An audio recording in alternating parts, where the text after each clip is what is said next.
Malison: The Cursed City is a fantasy survival horror RPG published by Devolver Digital, currently in development, in which you investigate a sinister city filled with hundreds of grotesque monsters, demons, and weirdos.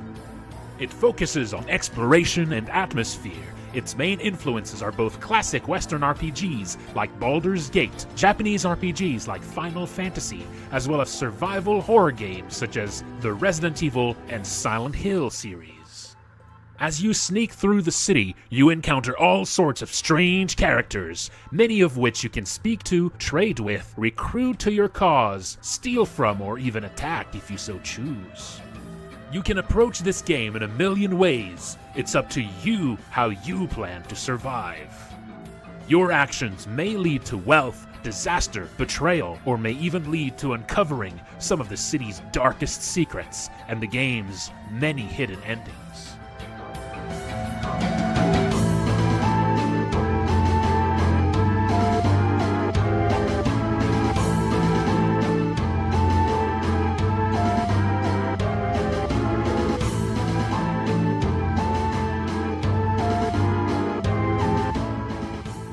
The main character is no powerful hero. You awaken in the city transformed into a weak, frail goblin, and may need to rely on desperate measures for your survival.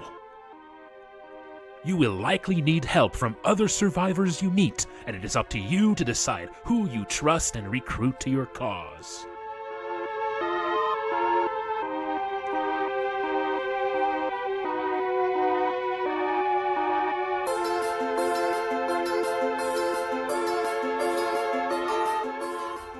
Combat is in a classic turn-based style with a focus on managing scarce resources and building unique strategies by recruiting all sorts of different party members, equipping them, and teaching them new skills. Monsters move closer to you during combat, increasing the threat and tension as they begin using their more devastating attacks.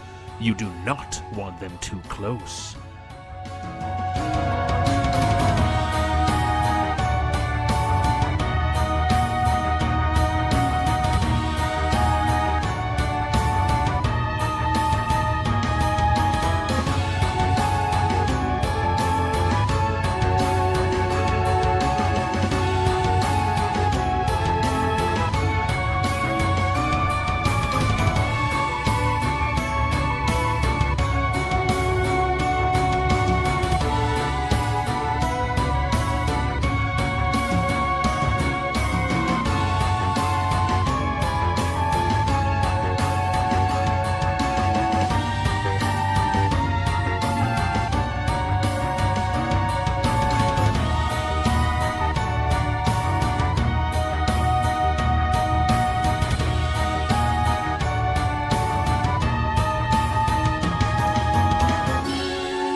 I stream development work of Malison Tuesday to Friday at 7 p.m. EST on Twitch.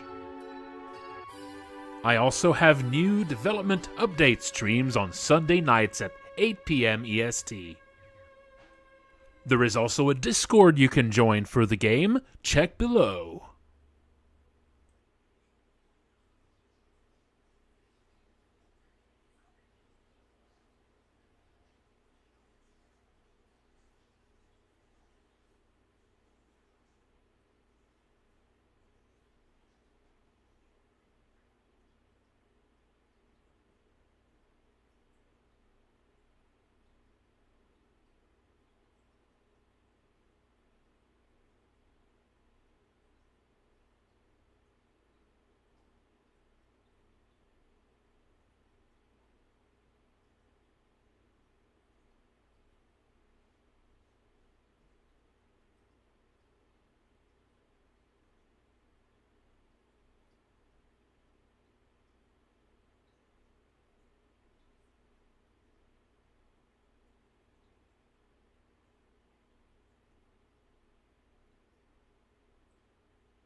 Malison, the Cursed City is a fantasy survival horror RPG published by Devolver Digital, currently in development, in which you investigate a sinister city filled with hundreds of grotesque monsters, demons, and weirdos.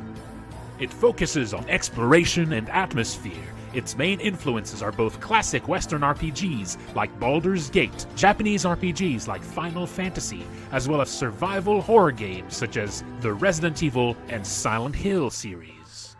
As you sneak through the city, you encounter all sorts of strange characters, many of which you can speak to, trade with, recruit to your cause, steal from, or even attack if you so choose. You can approach this game in a million ways. It's up to you how you plan to survive. Your actions may lead to wealth, disaster, betrayal, or may even lead to uncovering some of the city's darkest secrets and the game's many hidden endings.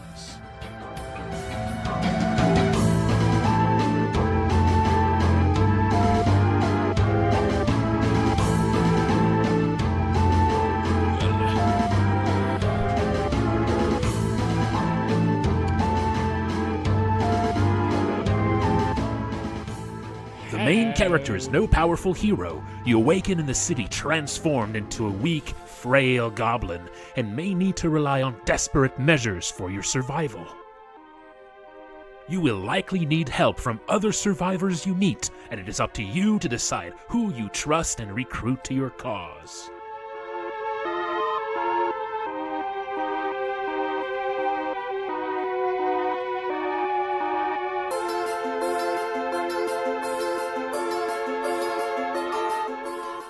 Combat is in a classic turn-based style with a focus on managing scarce resources and building unique strategies by recruiting all sorts of different party members, equipping them, and teaching them new skills.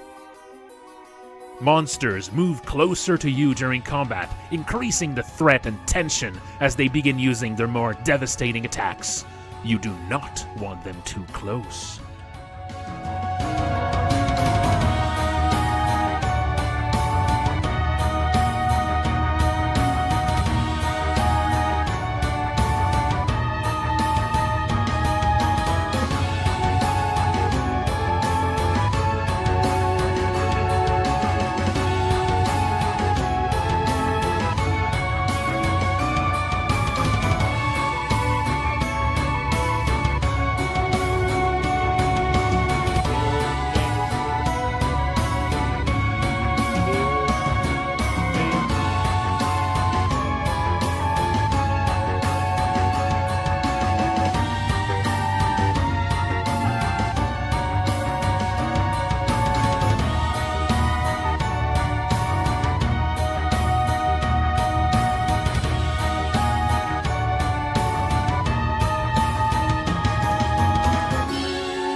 I stream development work of Malison Tuesday to Friday at 7 p.m. EST on Twitch.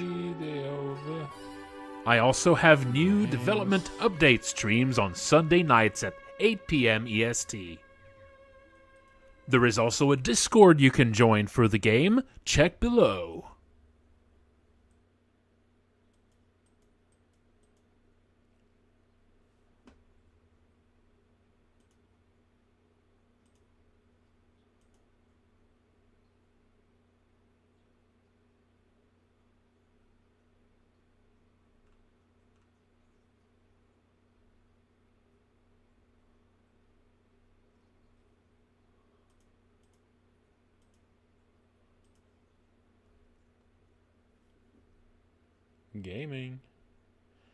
Gaming.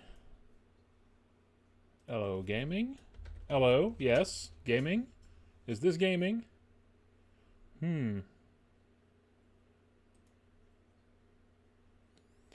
Gaming. Alright, let's see.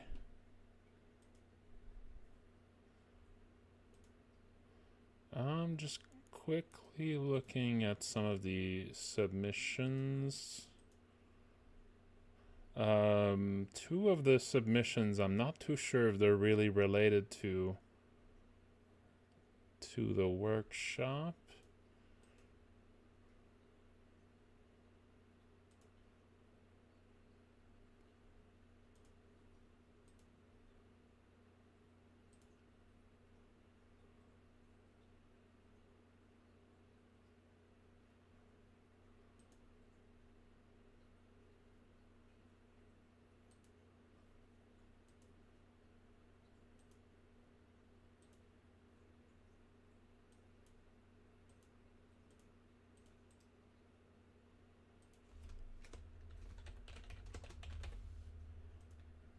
Okay.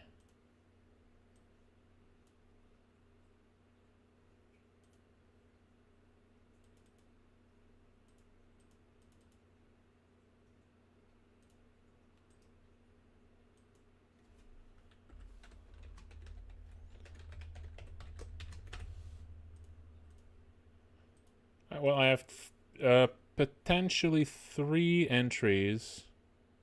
I have potentially 3 entries to look over. Yeah, the one of them is a PDF, and it was put up like a few days into the workshop, so I don't know. It just seems completely unrelated to what we were doing. But I don't know.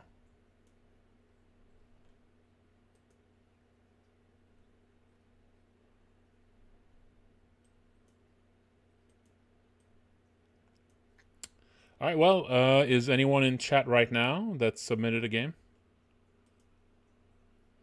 I'm going to try to prioritize like people that are actually here.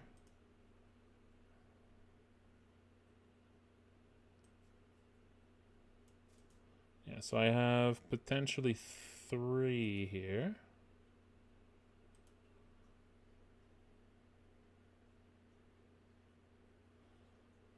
Okay, all right. So we got 3 then. We got 3 of them.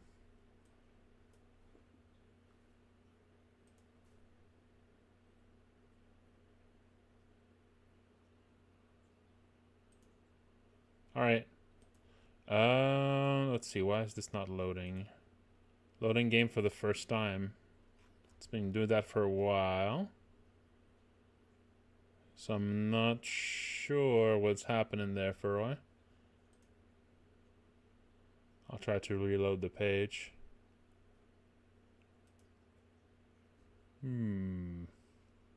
Ah! There we go. Just took a little while.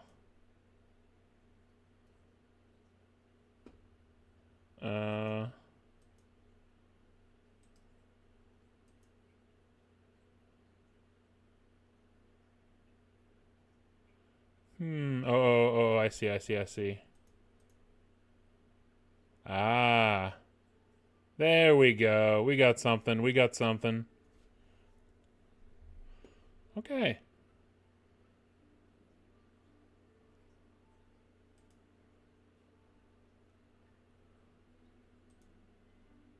Oh. That's not a great way to full screen there, Itch. Or,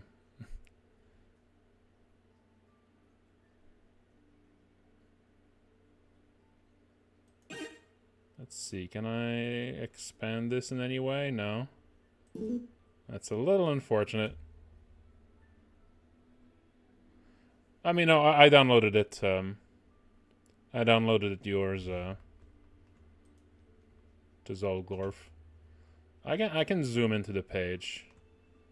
That's fine. Yeah. This is just like for early submissions. Like it's technically not over yet. Technically, there's still a few days left if you're not quite done with yours yet. And yeah, like I'll just keep every Friday. I'll just keep like playtesting these until we run out of entries. Okay. Yeah. Let's see how many of these we can go through today. I mean, there's only 3 of them up for now. And you know, if we run out, we can. I'll just sort of you know, do some drawing for the rest of it. Okay. Okay, Rake is a young, orphaned Tigran. A proud race, I imagine. I'm not sure if this is just a display. This is just a display issue with on itch. A proud race of half-tiger people from the south of the continent. To survive on his own in some old ruins outside of the city, he's had to be, shall we say, very resourceful. Is it that you changed the font? Like you wrote most of the text before this? Then you changed the font, and then you didn't have time to like go over the... Yeah. Yeah, that happens. It's a good idea to change the font as early as possible to avoid this. It's very annoying to have to go through everything later. Still not nice, like this one. He goes to bed hungry and all alone. Since this isn't dialogue here, it's a slightly confusing thing. Because this is like narration about the character instead of dialogue, but he's like shaking as the text displays. That makes it look like this is dialogue. I would just remove the portrait probably for that. Remove the portrait and like the name here. For like, for narration. And maybe have him say something at the start or at the end of the narration so you see his portrait. And then the narration is about him, you know? That's right. And it would probably fix the text wrap problem too. Most nights, like this one, he goes to bed hungry and all alone. Okay. The music here feels like it's not... I'm not sure if it fits the vibe of the moment. If this is supposed to feel like a, you know, desperate hunger. Okay. Oh, found some rope in there. Oh, I can climb on here. Okay, found 1 gold.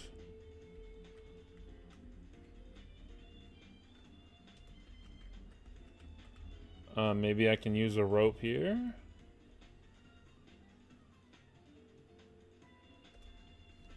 Okay.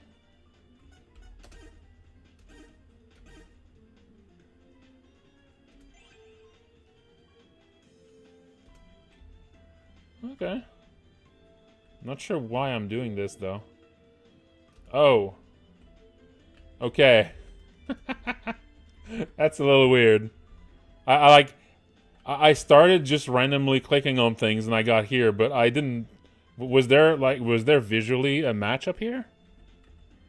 I didn't even notice there was something here. I was just going wherever.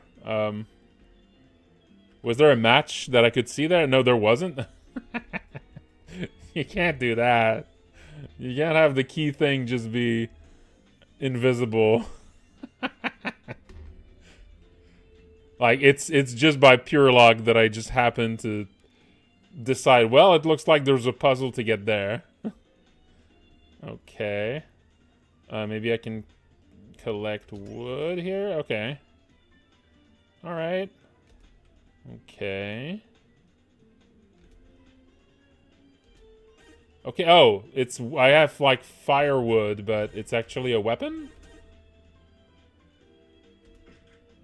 Okay. Okay. Can I, like, leave this area? Can I... I got both. Okay, I see.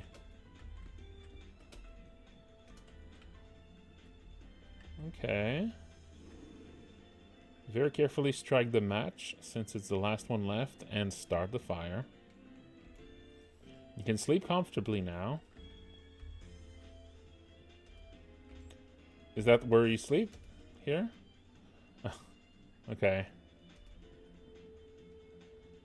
There's a little bit of interpretation you have to make for the tiles. Oh!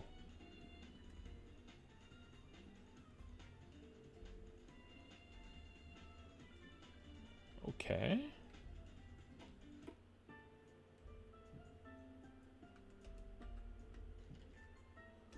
Huh?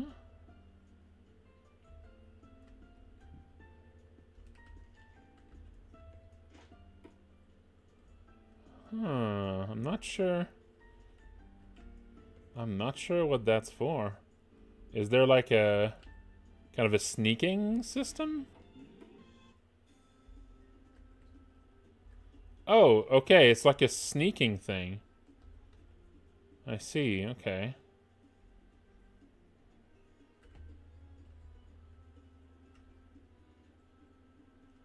Okay, okay.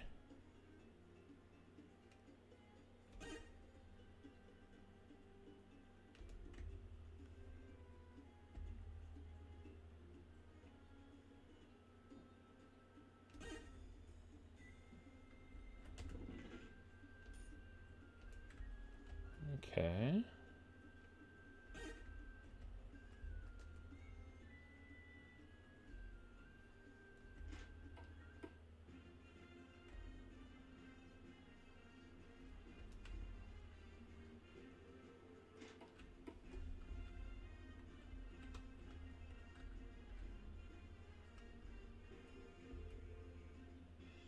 Am I still sneaking right now here?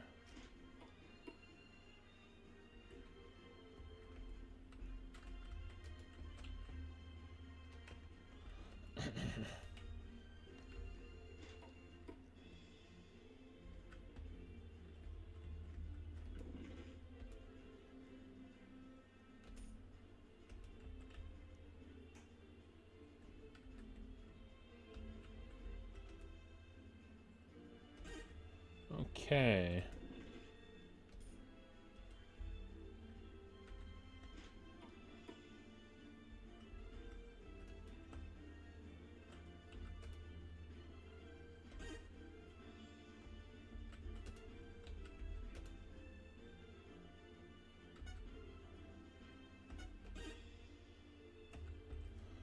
Okay.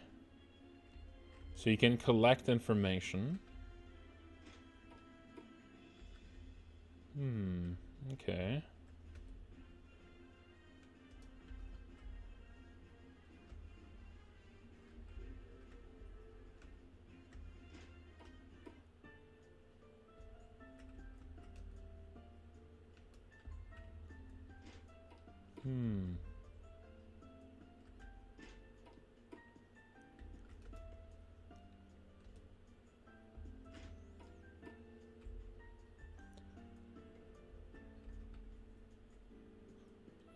Yeah, I would definitely say that I'm a little bit bewildered by the start.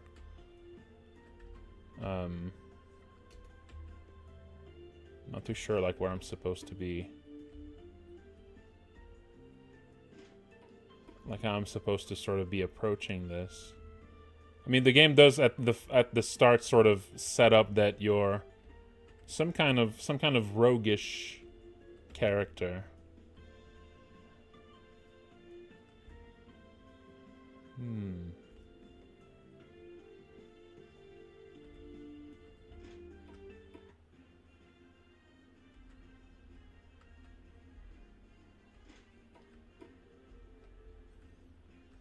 So is it kind of meant to be like a sort of a sandbox game? Like a big sandbox game that you explore and you just like rob things and because the very start of the game, I would say, like the way that it begins made me expect a narrative to start. Like made me sort of expect like a narrative follow up instead of a gameplay one, if that makes sense. Like cuz the start was all focused on like what kind of character you are and was like a setup with a puzzle and everything. So that makes me kind of like that made me kind of expect like that made me kind of expect that like it would just continue as a story, but it's continuing more as like a kind of mechanics game.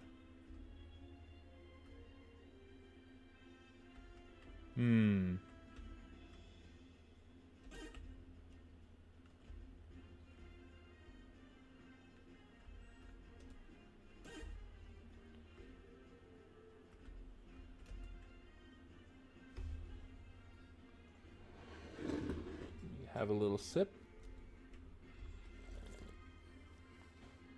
Okay. Hang on. Alright. So is there like kind of a thread of like story or something that I'm missing? Is there like a place I should have gone first that would have sort of like hooked me into like some skills or something? Like did I miss kind of like a thread?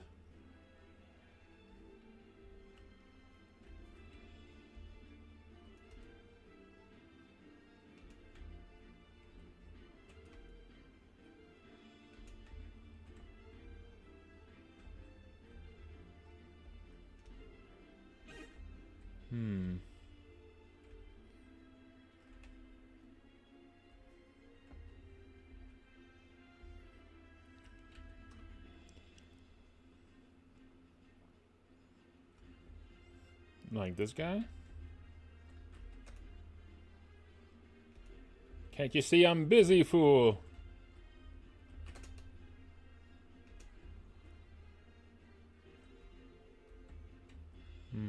Okay.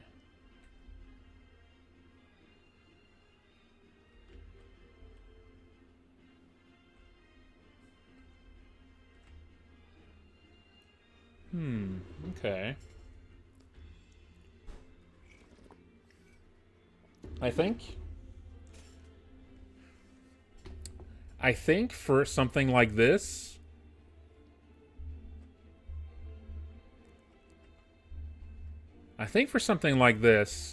I would go for like an in-between area to put between the tutorial and this. That puts you like in a little town or something. So that you can kind of go through the process of first visiting a place and figuring out what to do here and all that. Not necessarily like linearly, but just simple, you know? Like think of like a small like village or something. Or maybe it's more like the outskirts of this town. Like a smaller region. Just after like the tutorial. Like maybe the tutorial is like you're traveling or something, or just so that you can figure out kind of like the process of getting to a new place and figuring out what to do, you know? So that after that, when you appear to this town, you're already familiar with how you should be approaching a new place like this. Because yeah, I'm a little bit lost here. All right, I think I'll. Oh wait. Oh, whoops.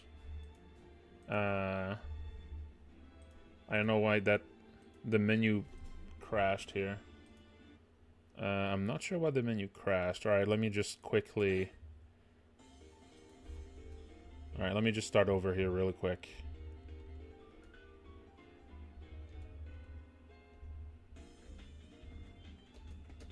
Okay, let's just do this quickly.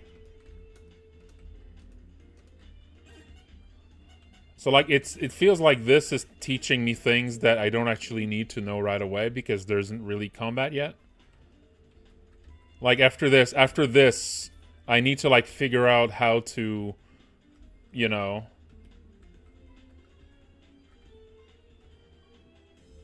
like the actual thing I need to know after this is like what to do in a town and not like sort of puzzle mechanics. Like this is preparing me for a puzzle game, you know? And also you need to find an invisible match. So yeah, it feels like a tutorial, but for like a different game.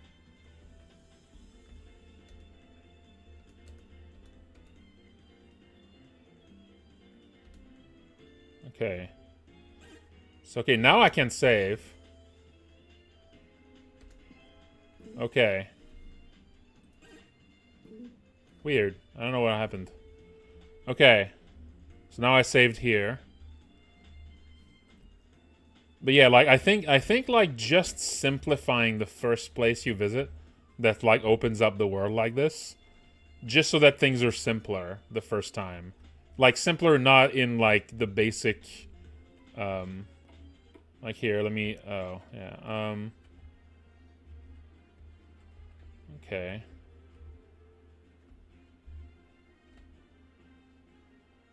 Oh. Do you have, like, a schedule? I'm headed to work.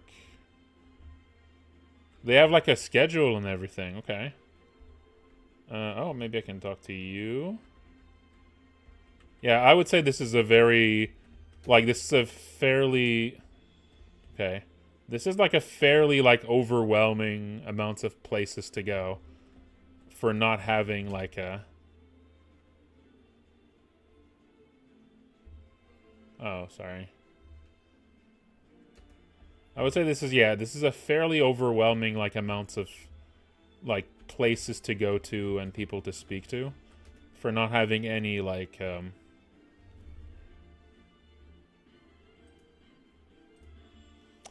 Okay.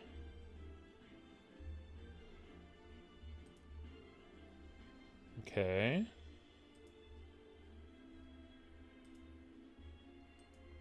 Alright.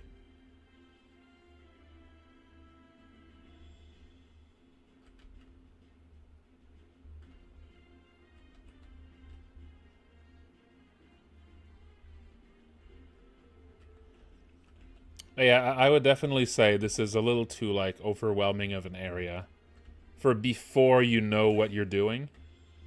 Like, you need to be very careful for how much freedom you give the player before they kind of know what they're doing, generally. I haven't really found, like, a quest hook yet. Oh, maybe you? Yeah, it seems like there's, like, sort of a, like, a schedule thing. Like, characters have, like, schedules and places to go and places to be and all that. Which seems really complex. That might be the kind of thing that's, like... Yeah. That...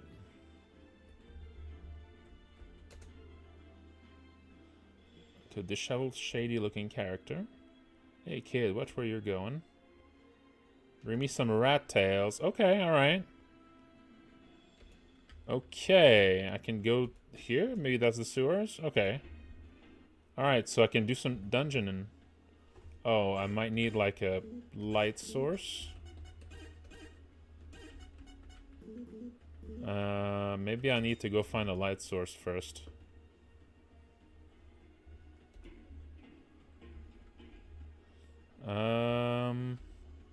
That seems like maybe a general store. Maybe that's a shield. I'm not sure. No, okay, that's a moneylender. Let's see. Who here could be selling? Oh, maybe this is where I could buy some sort of Yeah, I would definitely say, like, oh. Huh. But yeah, I would definitely say, like, you want the very start to be simpler. Especially if you have, like, basic dungeons.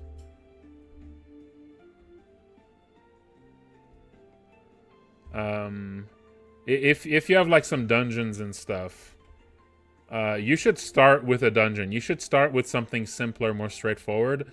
And then, once the player is a bit more confident about how to move around and stuff, you know, you slowly open things up. Yeah, this is just a little too overwhelming of a giant space to play in. Maybe you even introduce sort of like the mechanics of speaking, like, you know, finding quests and stuff in like a smaller zone. So I guess, is this maybe open on a specific schedule too? I imagine this is the item shop, but it's closed. Where would I find... this is like a plague... Okay, it's an infirmary. The music seems to change kind of at random. Maybe this would have... No? Okay. Yeah, this... Yeah, sometimes there's certain, like, complex things like this that, you know, mostly kind of make things very complicated to interact with and might not always necessarily be, to the game's benefit. I mean, a schedule is good because you want to, like, be able to rob people when they're away, right? I imagine that's probably a big part of why.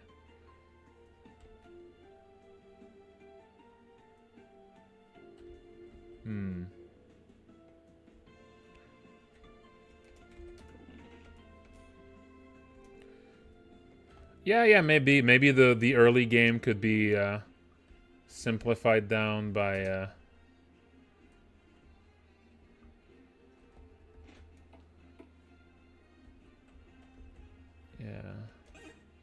Oh, that's probably where I can buy it. Okay, is there a way I can, like, pass the time, maybe? Like an inn? Oh, yeah, there it is. So maybe I can... Oh, the inn is closed? Okay, I'm just gonna load the game then. Oh, so yeah, I guess when you try to open the menu at night is when it crashes. Okay, let's try to go get... Oh, is the music... like, is it that every time the music changes, it's like random? It switches to a random song? Maybe? Oh, it's empty. Yeah. Yeah, I would say, yeah, something like that. Ways to simplify your early exploration of the town would be good. Yeah. Yeah, I would say, like, the first... Oh! Oh, that seems like it might be a cheat. That might be something that was put there to help playtest. Well, not gonna say no to that.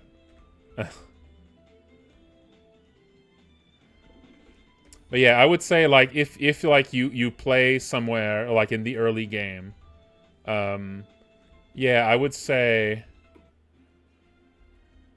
yeah, a place where you don't have the schedule thing, a place where there's very few things to do.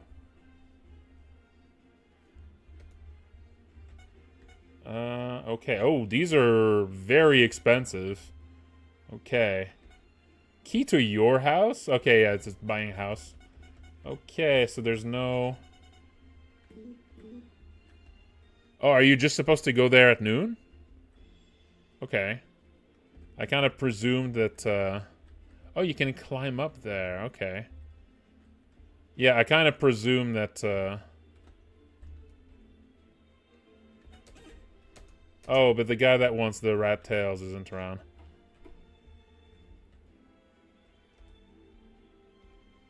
Oh, right, I need to talk to the guy. Oh, god damn it, I don't know where he is. Okay. I'm gonna load the game again. Gonna load the game again. This time I'm just gonna go find him. He was over there, I think. It was like right next to that.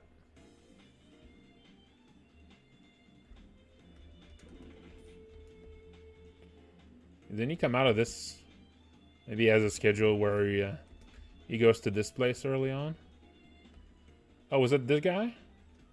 I think it was this guy. Oh, no.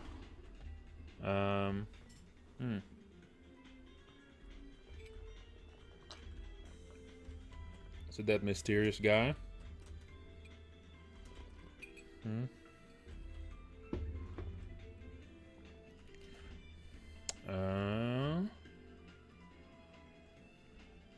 Oh, that must be him. No?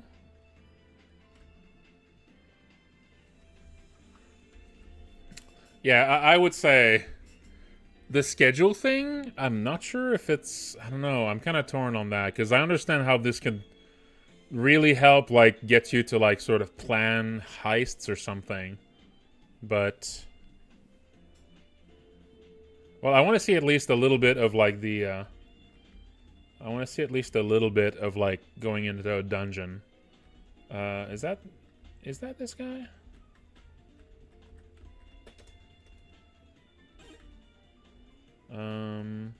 Where was it?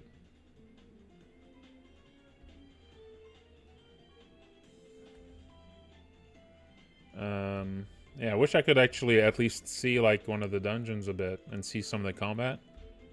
I just don't know how to get that key again. Yeah, I would say the red guy. Oh, so that means the red guy comes out closer tonight. So that means the first time he gives you like the key, it might already be dark in the sewers. Yeah, see, okay, there he is. Yeah, there we go. Yeah, I would say I'm not sure if the schedule thing might just be like too granular. I don't know. Oh yeah, but this is did I equip the thing? I did.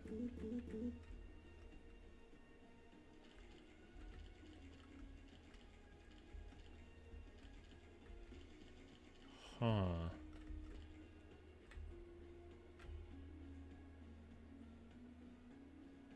Oh, maybe the noise there was a hint that there was a rat nearby?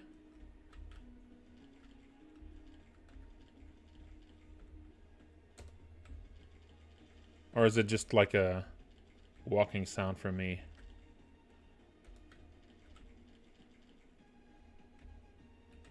Yeah, I would say, yeah, I'm not sure if the NPC schedule thing is helping. I feel like it might just be making it harder to interact with. Yeah, I'm not sure if the NPC schedule thing is. I feel like it might be just making it difficult to interact with your quests and your your stuff. Yeah.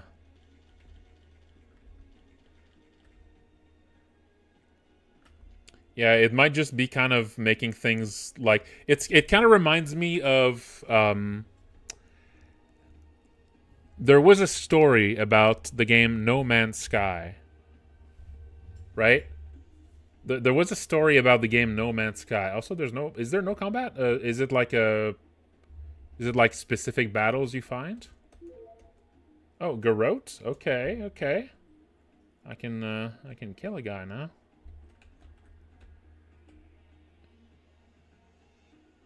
How do I combat? How do battles begin?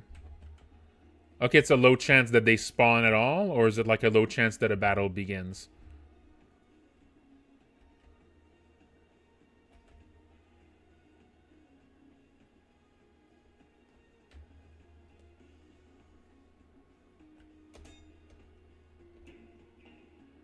Okay. Okay, okay, but it's like a really rare random encounter. Okay.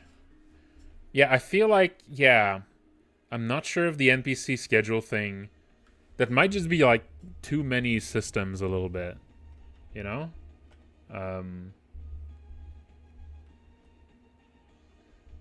Yeah, I feel like if you just remove the NPC schedule thing and just made things a little simpler, I feel like, Oh.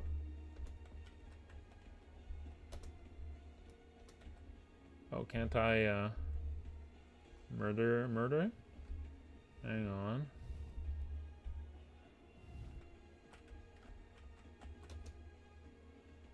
Garrote? Murder! Wait, what do you mean under the cover of night?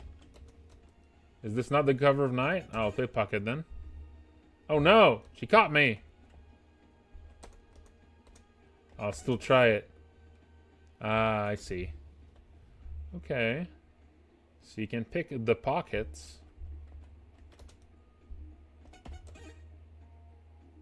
Well. Oh. Stop right there, criminal scum, yeah?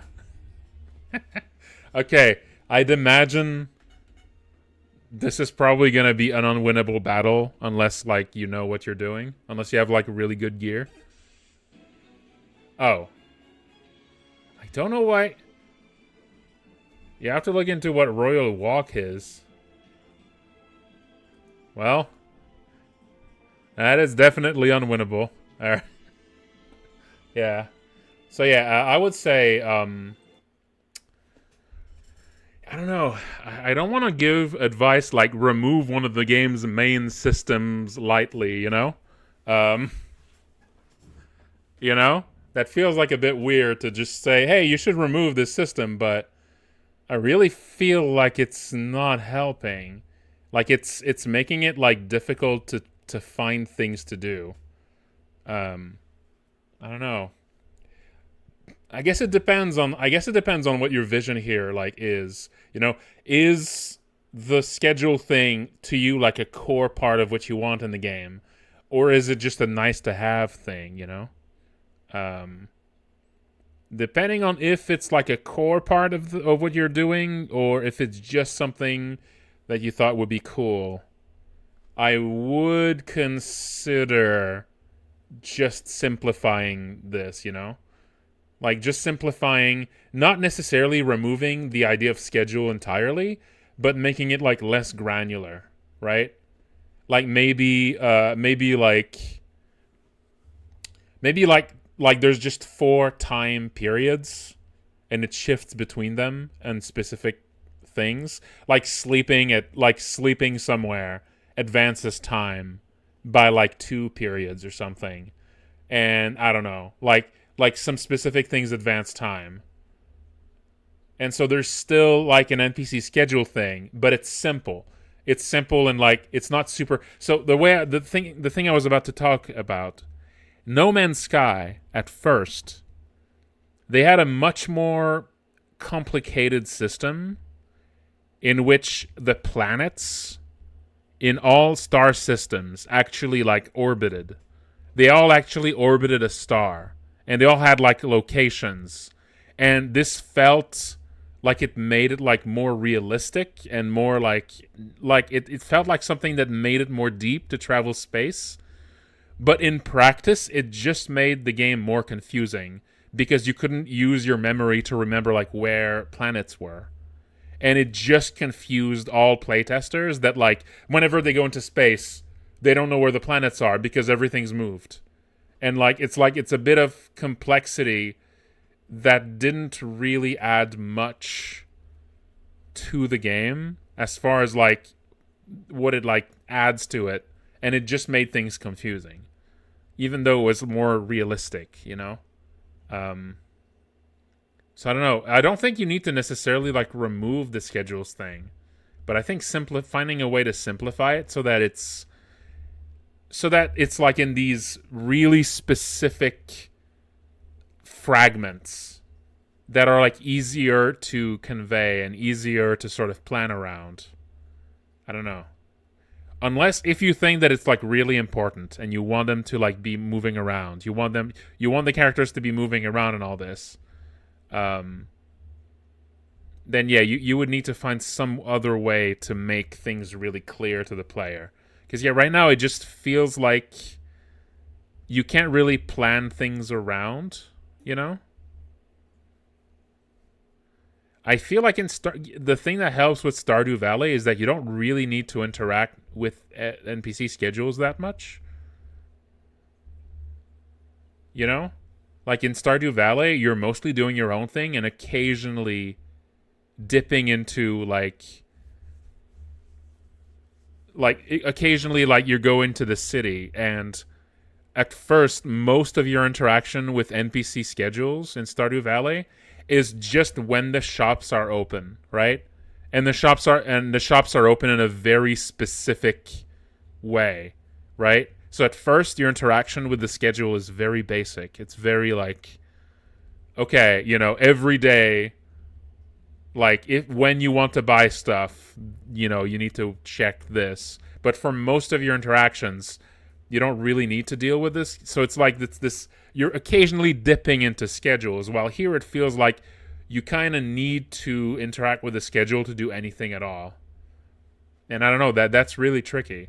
You might be able to get away with this if the start of the game, if there's a segment at the start of the game, like I said, that's like more of a gently sort of introducing you to all this without schedules, and then the schedules come up, you know? So like I said, like a very small sort of test area,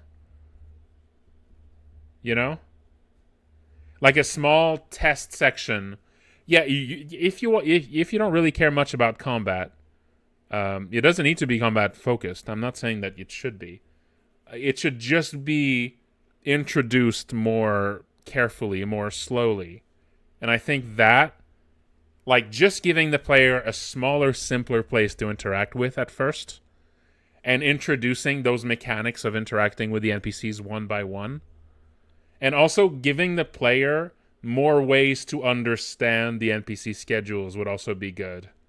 I mean, right now it doesn't help that, like, you know, you're using sort of pre-made assets or like generic assets, and that also makes it difficult a bit to tell apart some of the NPCs. So yeah, I don't say you definitely need to remove the schedule system, but I like, you need to like either introduce it more slowly and like, or maybe simplify it, or find some way to make it work into big chunks instead of like super granular. Yeah. But yeah, it seems very ambitious. Like a game like this with like a, you know, like a big sandbox game in RPG Maker, like an Oblivion-esque sandbox game in RPG Maker, seems very ambitious. But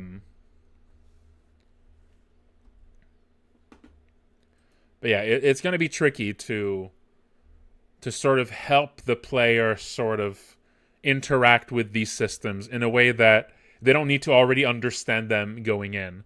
That's a really difficult thing, because you're designing this and you already know how everything works. You know the NPC schedules from the start, so you know how to interact with them in all sorts of complex ways. But these things are not self-evident when you play for the first time. When you play for the first time, these are just random NPCs walking around, and most of the time when you talk to them, they tell you that they're too busy. And so it just feels like a game that you can't interact with, you know? So yeah, you need to find a way to bring this to the player, to clarify. So either by simplifying it or finding a way to introduce it.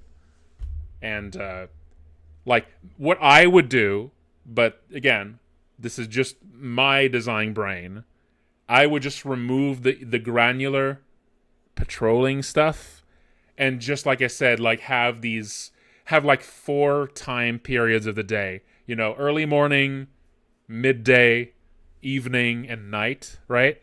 And there would just be specific things, and characters would just appear in different places depending on the current period. And I'm not sure what would make time move forward exactly. It could be like, it could actually still be based on time. It could still be essentially like, you know, every 10 minutes it shifts to the next or something. Or it could be just based on your actions. But if it was like this, that would be way easier to understand for the player. You know?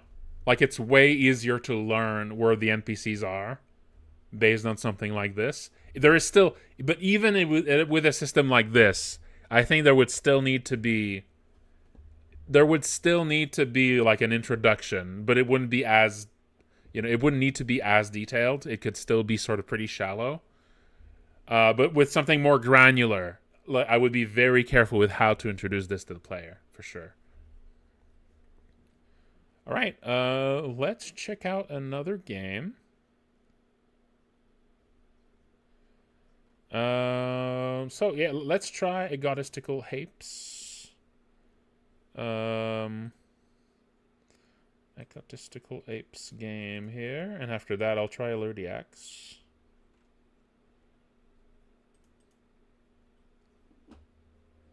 Okay, Animal Placeholder. Very good name, very good title. Animal Placeholder.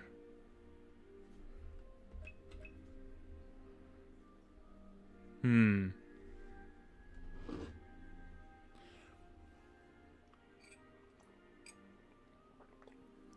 Yeah, it's true that you would lose, like, you would definitely lose the, like, the vibe of actually stalking. You can't really stalk someone if they're not literally moving between two places.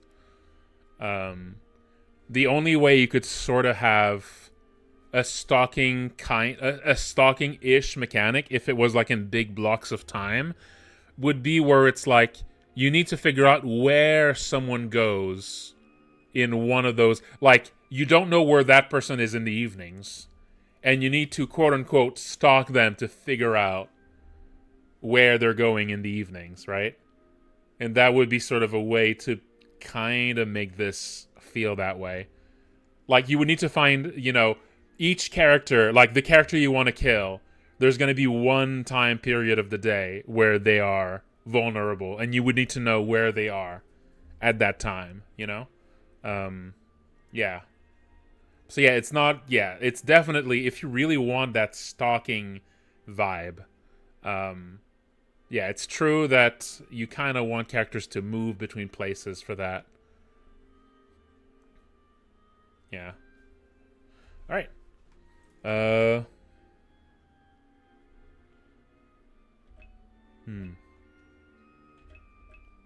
Okay, let's start a new game. Hero, your destiny will soon come calling. What sort of legend will be written about you? Awakening as if from a dream, you find yourself on the road to a distant city. You must make haste, but don't forget your duties.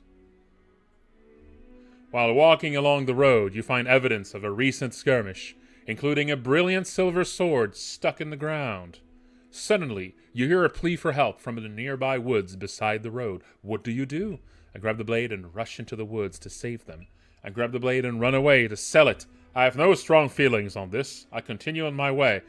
So that's fun. That's, one of these little things that, like, I guess, like, set up your class when you start a game. That's great. That's a great little introduction. That's a great little introduction. Good way to sort of put you in the mind of this is like an RPG where, like, that makes me think this is going to be an RPG where my choices matter, where there's like role playing. Yeah, the Bombers, that's true, Lord. Yeah, the Bombers Journal, something like this, where you can actually find a way to just write down, like, where we can have an actual visual representation of the schedule of NPCs, so that as you figure it out, it actually shows up somewhere, so you can consult this to make your plan. That could really help people to visualize things, for sure. All right, but yeah, let's go back to this game here. Yeah, we'll try not to bleed into different games. That's a little distracting for the current game. But all right. So yeah, this would be like, I imagine this would move you towards being like a warrior, a hero. This would move you towards being a rogue, and this would, like, I guess, not put a point either way, or it could be more of a good versus evil, like an alignment thing too. So this could be like heroic, chaotic, evil, and sort of neutral. So I'm not sure yet which of it is. Maybe it could be both too. Let's go towards being a rogue type, a roguish. You quickly continue along the road, reaching the nearby city after a couple of hours. Once safely inside, you pull the silver blade out and inspect it again. You realize you can't let go of it. Where do you go for help? Oh no, 'twas cursed. To the local temple, seeking penance. Seek out the local wizard. I search for the local roguish sorts. So yeah, definitely, that definitely puts you more towards classes than alignment. So yeah, let's keep going in a roguish direction. You make your way into a seedy bar. The patrons eye your drawn blade warily. As the proprietor listens to your story, offering you a drink while you talk, you realize too late that you've been poisoned and enter your final sleep. Oh no, did I die in character creation? Oh. Results on the next page. Wow. What's with this chart? Did they get a new designer? Looks like I'm a beautiful, busy bat with no time for this. Auntie would have my allowance already. I need to get into town and blow it all. Seems like that was a little bit of a bait and switch. But it might still have used your... That's fun. It's like maybe a bait and switch, but it might still use your answers for something. Alright, clean fur, fresh cloak. All I'm missing is Mireille. She should be in her room next door. There's a few games where that happens. There's also some tabletop RPGs where that can happen. Noondazed. In Barclay 2, there was supposed to be several ways you can die in character creation. Fortunately, that game was not meant to be. A bardic fencer. Yeah, I'm not sure if that actually changed the character. Yeah. Small tree shows signs of regular care and attention. A few flashy, expensive-looking robes in the closet. Most of the space is taken up by well-kept white cloaks. I like the graphics. It's very nice. Miscellaneous keepsakes, even a false bottom concealing a diary bound in pink cloth. Well-read history texts and odd trinkets cover the shelves, purchased from passing merchants with stories of old ruins. Filled with pleasant-smelling herbs. Ah.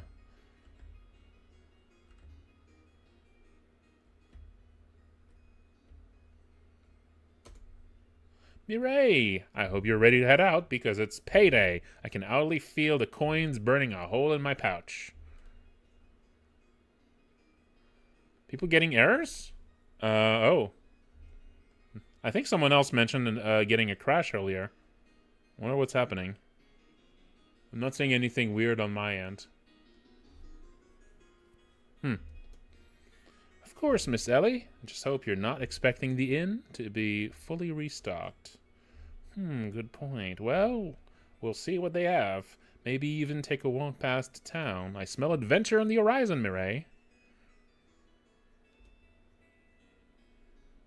Then let's get going. Okay, we got a party. Menacing aura comes from Mireille as if I so much as stand near these drawers. That's fun.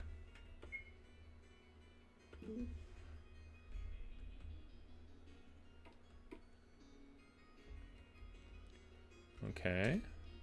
The spot is full of flowers.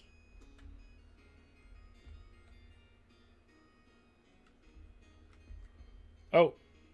There's going to be an ad soon. All right. Let's not get interrupted by an ad here, so let's just run it right now.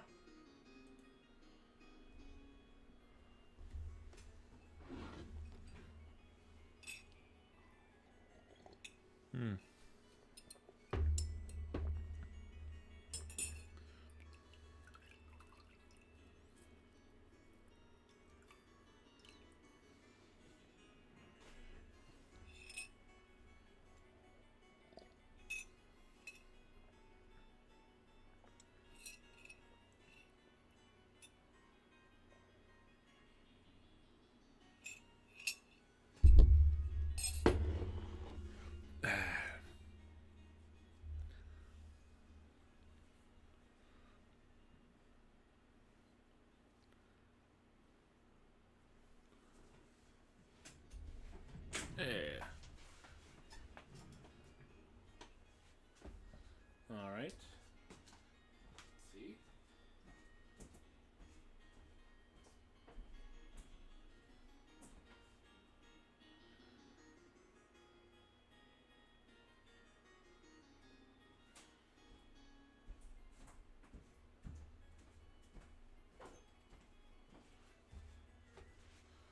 All right, let's resume.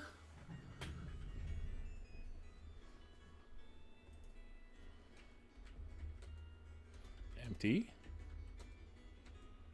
There's a couple guest cloaks, but not much else.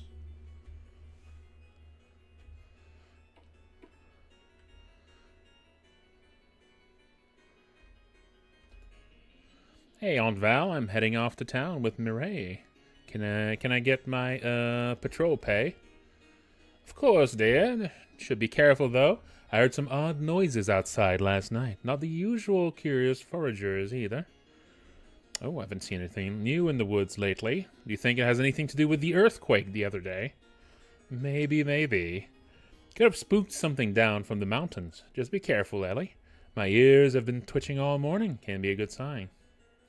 $500.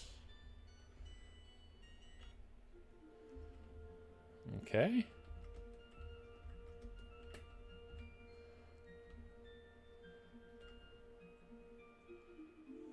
Very Dragon Quest music so far. Miss Ellie, watch out. There's something behind that tree. Homunculus. An homunculus among us. Let's just try regular attacks for now. Ouch. Dang. Got him. Goodness, what was that creature? It looked like a folk. But none that I've ever seen.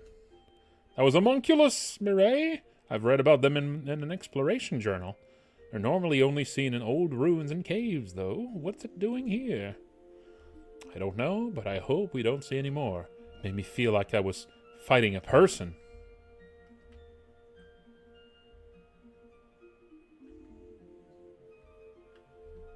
That tree definitely wasn't fallen the other day. Must be earthquake damage. Guess we're stepping off the path for a little stroll. Not random encounters. An homunculus. The positioning of the battle screen here isn't quite right. It must just not be the right size. Yeah, it must just not be the right size for this.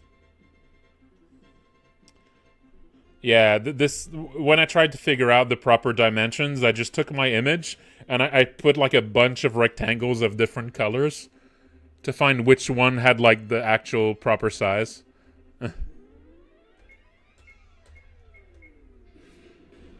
It takes some trial and error. Because yeah, like it's like scaled. It's like scaled to something, but it's not scaled to just the size of the screen. It's scaled to something a bit bigger because the screen needs to be able to shake when there's an effect. So it needs to be a little bit bigger than the actual view, and all of that combines into something that's kind of awkward to. Another thing you can do is to just take the actual assets, like the base assets of the game. Like the assets of the built-in assets and just draw over it for the positioning.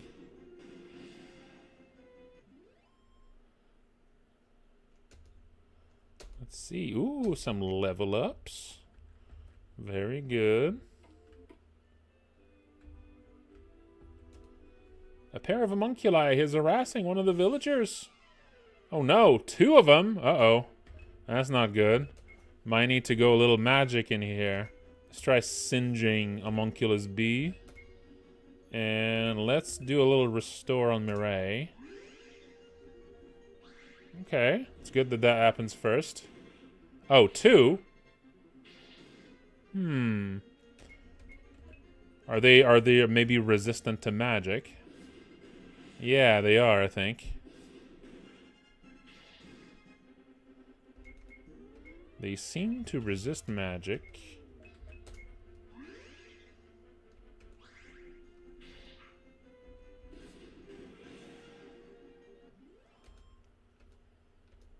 Okay.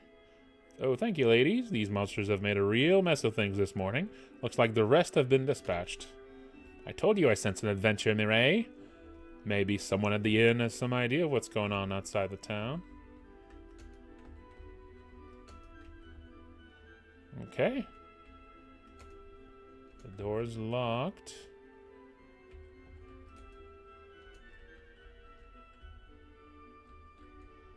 This is the inn here, I imagine.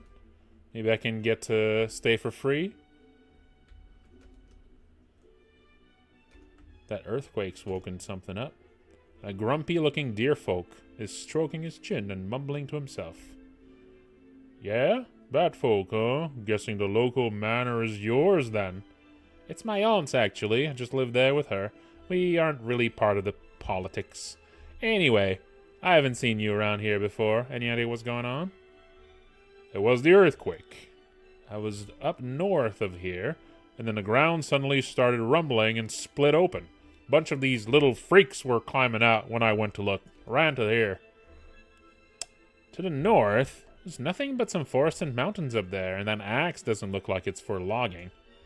I'll thank you to mind your business, girl. I'm no logger, and there's nothing you care for there, so it's no business of your estate. Ugh, listen, Grumpy. You sound like you need a little pick-me-up. How about we get you a round of, what do you have right now?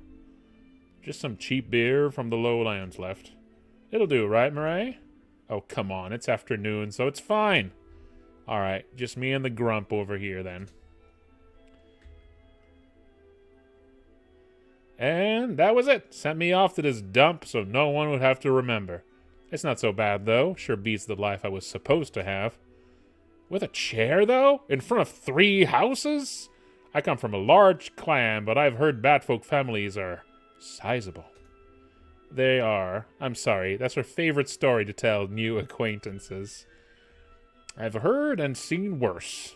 This would be the highlight of a season where I'm from, but not much more.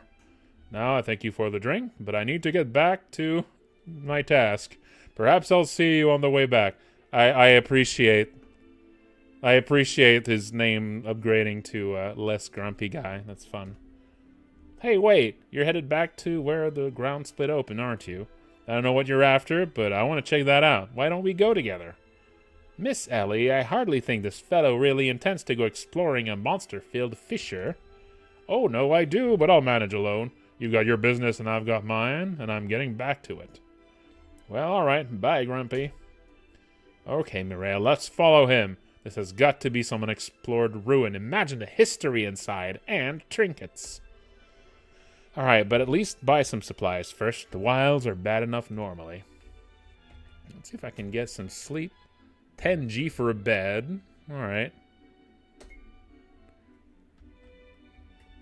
Little truncated version of the Dragon Quest music. You love to see it.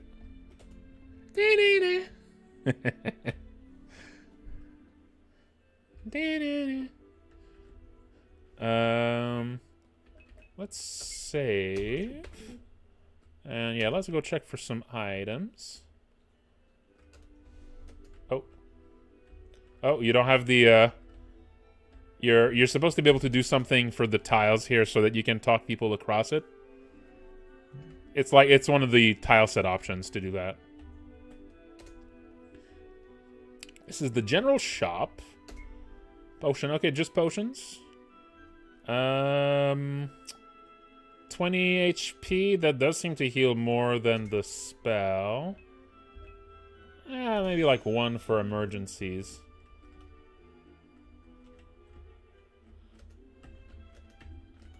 And also that would allow me to heal twice in a single turn.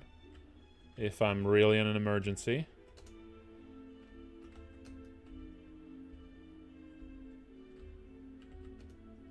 Welcome to my smithy. Okay, I got little improvements here. Okay.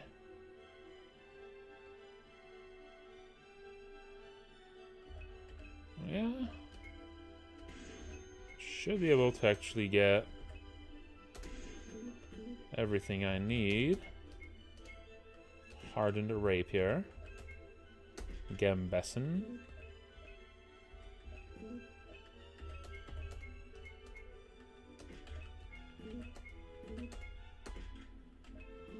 Alrighty. Oh. Whoopsie. We got some more tile mishaps here. Whoopsie. Oh, you can do this one. Yes. You can with this one. Oh, let's also sell Let's sell the old stuff. Yeah, there we go. Was there armor? No. Okay. Yeah. Afternoon, Lady Helly.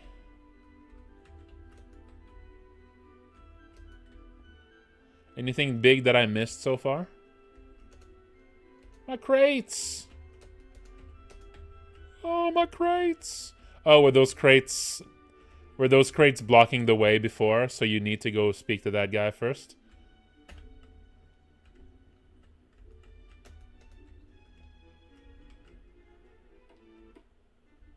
Oh, we got a world map.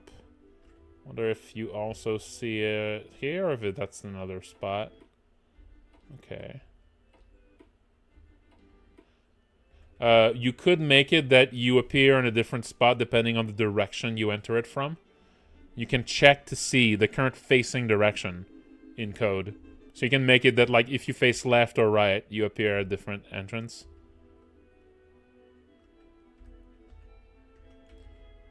That's always fun for these kinds of...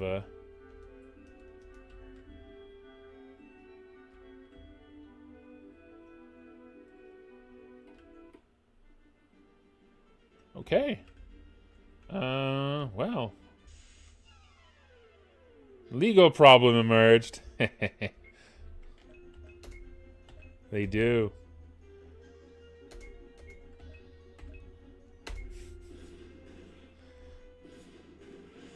Okay, we got one. Oh, they didn't attack there. Did they just have a chance to not attack? Maybe you didn't set an attack on them. See if there's different battles in here.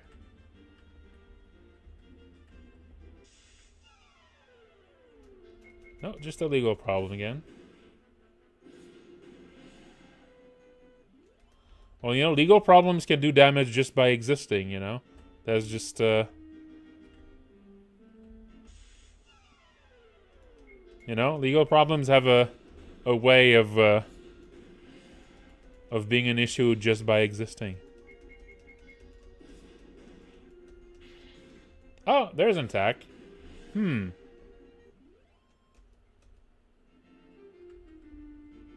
I wonder why sometimes it's failing to attack. Maybe there's like an invalid attack in there that it's choosing to use sometimes. A giant mosquito and a homunculus. Well, because it's copyright infringement. Let's see if I can kill them in a one hit each. Okay, I can.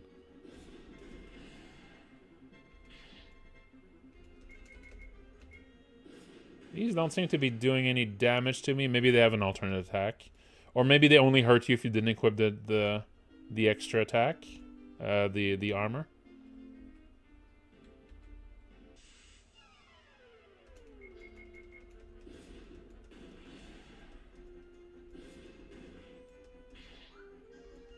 Oh, okay, okay.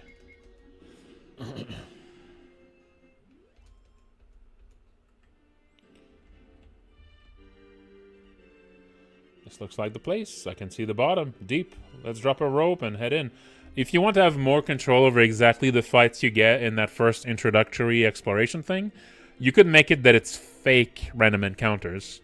So you could remove the random encounters there and just put like invisible triggers that just start a battle and just happens once. Since it's like an introductory thing, you know? Yeah. Like, you don't want...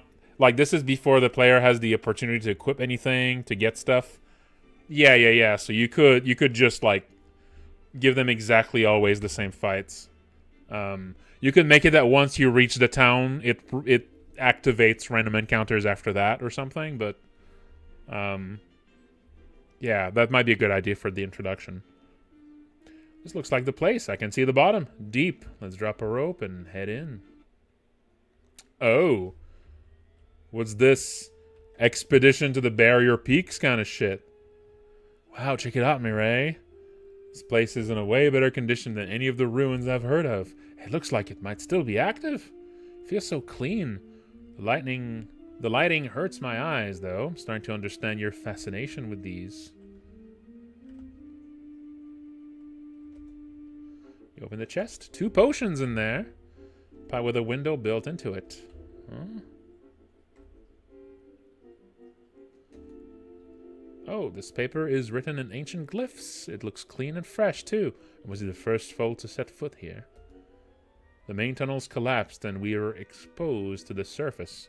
If you see this, join up with a squad and head out immediately. We have to clear out any nearby settlements. The homunculi couldn't have written this, right? Whoever wrote it, they've definitely a threat. We should send word to the Count. Sure, after we take him down. We're here. The Count and his men aren't. Onward, Mireille! Some security bots. Ruh-roh. Let's try magic, that magic here. 7 damage and 2 damage. Is it normal that the magic just seems really weak? Magic really just seems quite weak. Okay, we got a crit. Yeah, I think it might be... Because, yeah, so far it's been way weaker than any of my attacks. Okay, we got... Yeah, it's done the same damage as the other thing. Yeah, maybe... can you paste what the damage calculation is for it? Maybe something's wrong with it.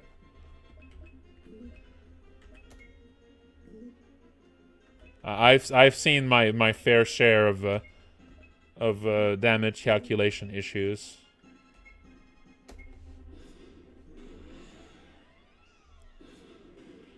You don't necessarily need, if there's not that many enemy types, you don't necessarily need to have an environmental hint for it.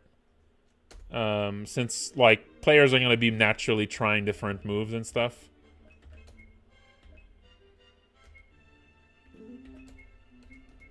I mean, it can still work. It can still be a good idea, but I don't think it's necessarily a...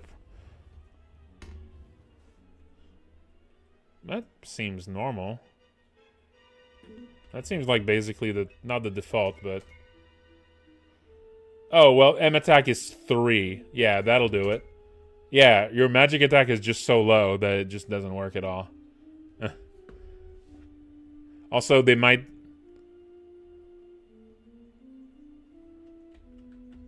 Yeah.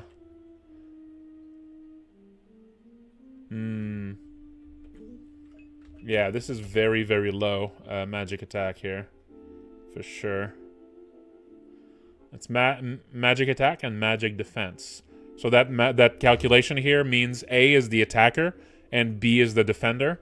So it's the magic attack times 2 of the attacker minus the defender's magic defense, not multiplied. So that means that thing I attacked there, it did 2 damage. So now that means it probably has a magic defense of like 4. And so my 3 of magic attack is multiplied to 6, and then minus 4, it's 2. So yeah, it would need to... one thing you could do is to just add plus 10 or something, or like plus 20. So like it has a flat amount, not based on your magic. That way, like even when your stats are kind of low early on, it would still be pretty strong. But also, I mean, if you said that they also have weakness to it, then maybe their magic defense is way higher. Because if they have an elemental weakness to fire, then that means to do 2 damage, yeah, they might have like 5 of defense then? 5 of magic defense? Yeah, always remember that like for the stats to be like even with how defense works by default, like your magic attack needs to be even with their magic defense for it to do like normal damage. Okay, their MDef is lower. Well, it's still higher than your magic attack, so yeah, that's still gonna be pretty low. But yeah, I would recommend you just do like 10 plus a.mat times 2. I would just add a 10 plus before that, I think. Yeah, that would make a difference.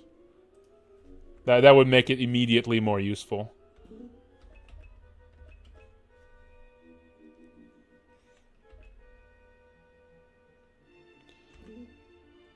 Yes, it does use it does use JavaScript.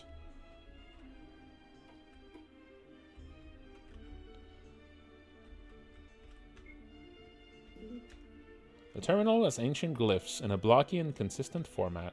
Air quality 70%, serum flow 100%, foreign detected 3 individuals, hub communication offline. I've never seen this word in my books. DNA? Why is it all capitalized? Ruh-roh. Revival pill. Glass and metal jars holding some strange green fluid. It glows softly. Oh, these guys again. Getting, well, concentrating attacks on one seems to kill 1 per turn. So I'll just keep doing that.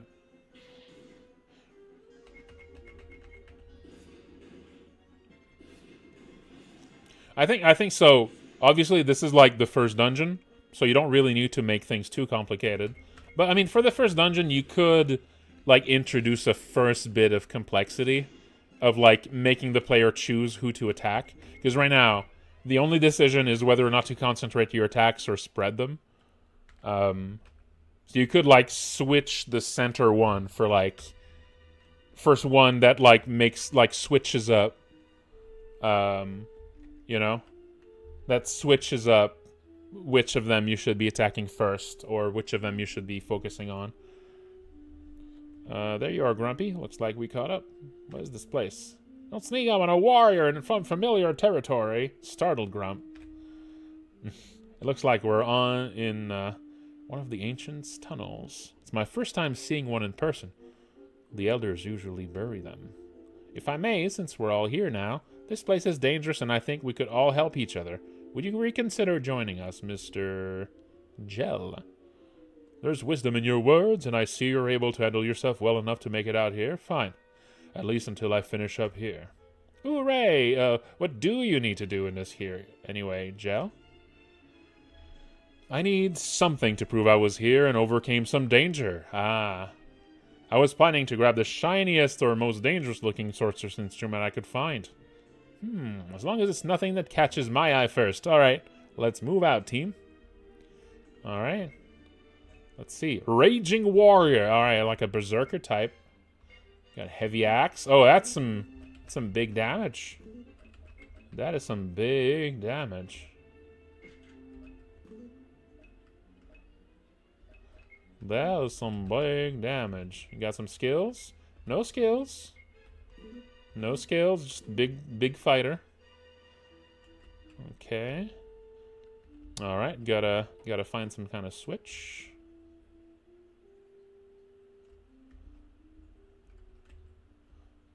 Okay. Music's going quiet. Okay, that was just a loop. I can't take this anymore. The scanner's finally found where the traitors hold up. We've been on passive power for ages. There's plenty of energy in reserve. Why don't we just flip it long enough to blast him? We got a computer over here. Okay, so Homunculus I can kill in 1 hit now, while Security Bot in 2 hits. But maybe New Guy can deal with the Security Bot on his own. I'm not sure. Well, a critical hit just simplifies things. There we go.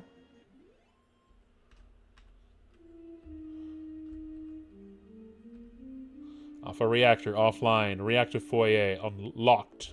There's a switch. Yep. Beep.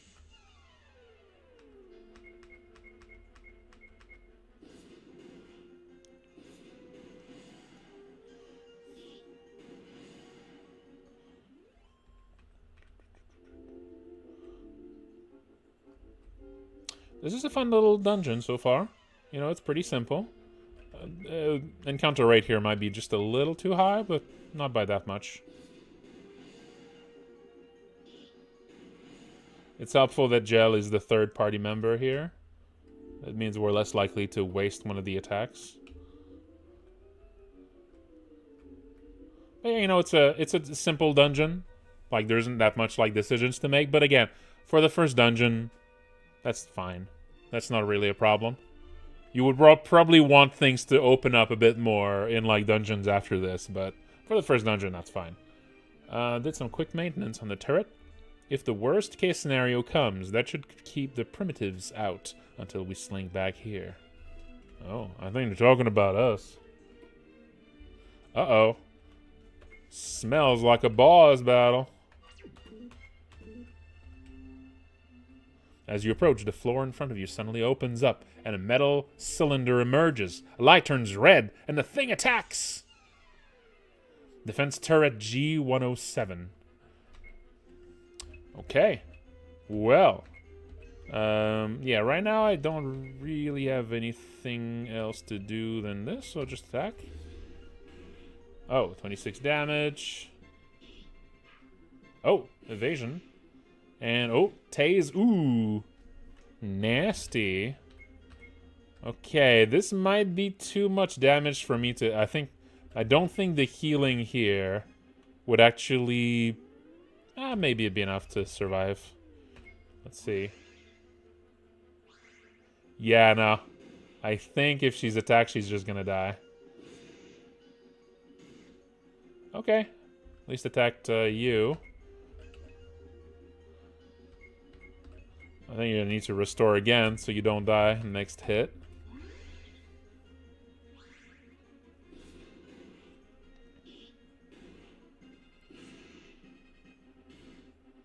Okay, it seems like there's maybe a large random component to that attack.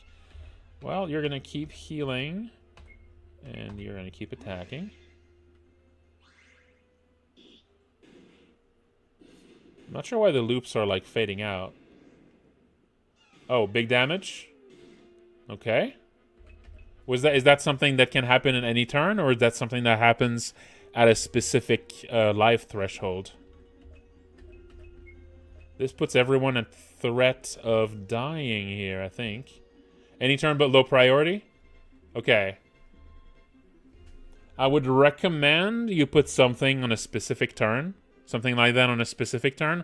Or, if you make it any turn but low priority, I would make it that it can only try every other turn or something to prevent it happening 2 turns in a row.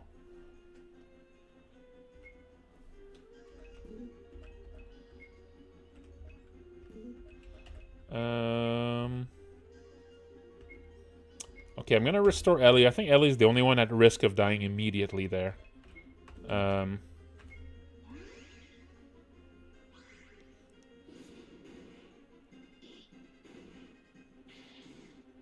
Oh! I think the regular attack is actually more damage than the other stuff. Okay, instead of healing with... I mean, you don't have this anymore, so just use a potion on Gel. And Gel's gonna attack.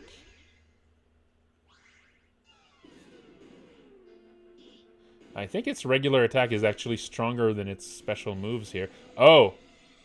Alrighty then. Okay. You are going to use a revival pill on Mireille. And you are going to attack. Wait, what? Oh no! Wait, what happened there? Didn't I use it on Mireille? I might be... Okay, did I actually misclick here? Or did something wrong happen with that item? Okay, there might be something where it's not set to target dead characters. But it might be set to only target living characters. That might be it. Okay, I'll use Rally. I should have done that on the first turn here. But here, let's just boost your attack just in case Ellie dies. Okay, there you go. Okay. I think that was a pretty well-balanced first boss. I think that was a pretty well balanced first boss. That was scary. That was scary, but like not too much. Wow, this thing's huge. It looks like those other devices, but there's no words on it. Oh, a power glyph. The device emits a series of clicks as lights on it turn on with various colors. The terminal itself comes on shortly after. An image resembling some pear-shaped, black and white creature lingers for a few seconds before proceeding. Having an actual image appearing there would be good for that. But obviously, this is a work in progress. Drive check okay. Last update. That's a lot of years ago. System files okay. Booting. Screen goes dark again, and a series of clunking noises come from the pit next to you.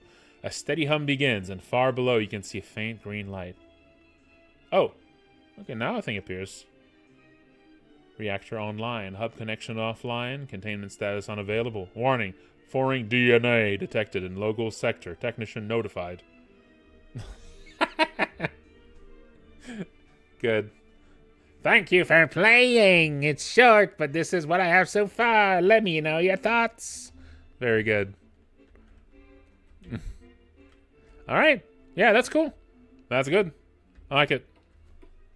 I like it. That's pretty good. That's a pretty good little demo. Yeah, it's got character. It's pretty well balanced, I think. Yeah, I don't have any like major. Yeah, I don't really have many major notes here. Yeah, this is pretty solid. This is pretty solid. Yeah, just have like the tiny little comments and a few little things that don't quite. All right.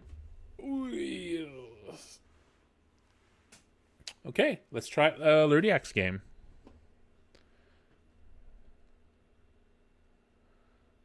Yeah.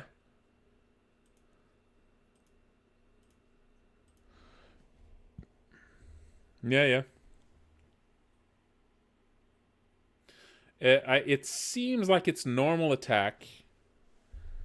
It seems like its normal attack might actually do more damage than its special moves, which seems a little bit wrong. All right, let's try this one. Yeah, Burful, this is I've been doing a little workshop on like RPG game design. And we're at the end of it. Yeah, no, that's I mean, it's got enough tools for there to be you got some healing stuff. I would have actually been in a bit of trouble if I hadn't bought some an extra potion there. I would have actually been in trouble. Yeah. One thing is, so I guess the game does have autosaves. Before we get into this one, your game does have autosaves. Maybe save points would be a good idea. Maybe save points would be a good idea, even though you can save anywhere, because save points in games like this also like remind you to save. So you wouldn't want, but you do have like autosaves when you enter a room, so it's not that bad. All right, let's try this. I don't know, Lordiak, are you here?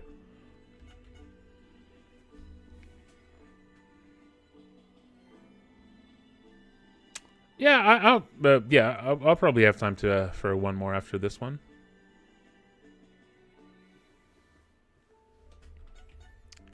All right. Okay. We're starting right in there. We're starting right in the middle.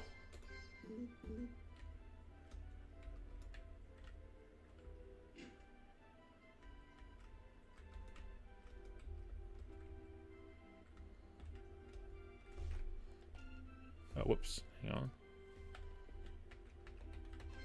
Okay, we don't know a dialogue here.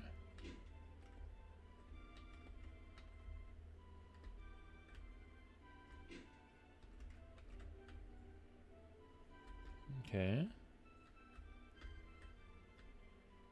I do like the look of this tile set. Hi, Frankie. Most of the NPCs in this build aren't implemented. You can visit the town, castle, and dungeon in the forest on the world map. Okay. Thanks for the information.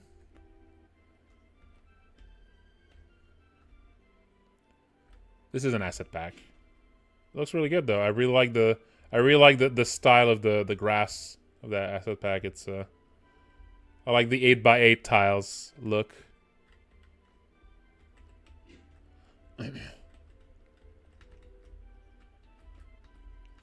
Yeah, I do like that 8x8 style.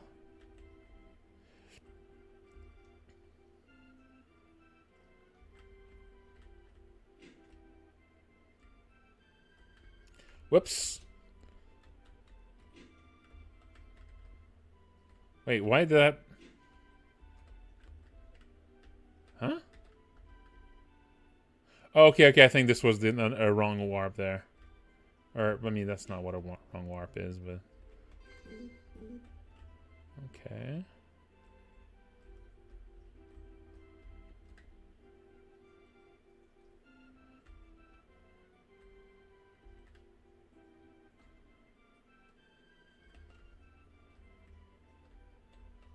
Oh.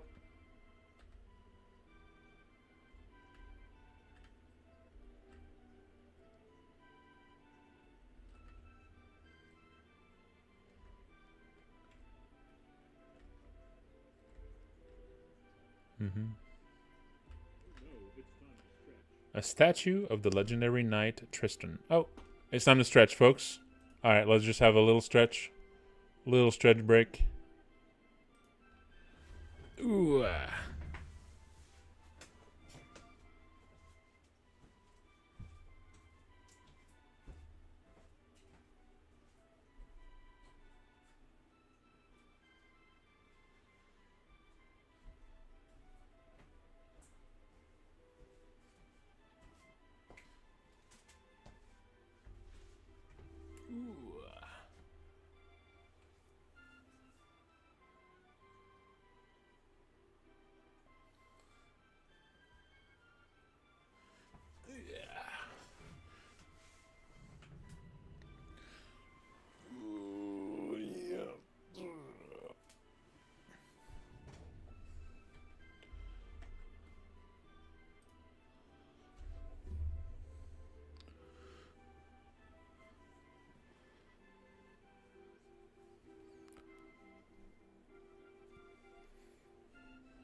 Okay, we're back.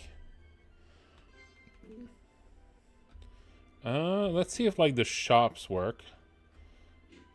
No, this is the tutorial. Okay, yeah, the back out isn't quite there. Okay. Oh. The buy and sell options are not there. Not quite right. Well, I don't have any money yet, so let's go out. See if we can find some money. Let's see some battles in the overworld, if there's any.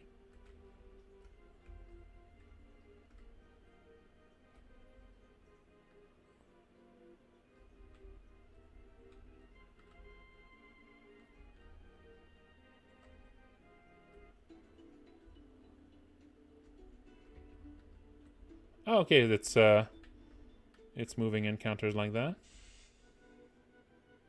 Slime.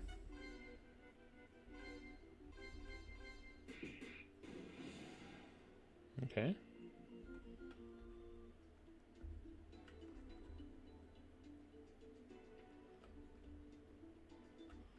Okay, I'll go check the castle first.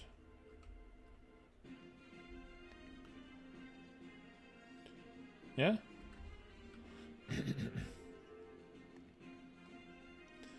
Visually, there's something a bit weird about this here. I'm not sure. Like, you just need some tiles here of like blue tinged castle, like just kind of a shadow there. feel like the castle is sort of continuing into the water. Just a one color like shade, like shadow, like gray shadow, using like this gray here would help a lot for that.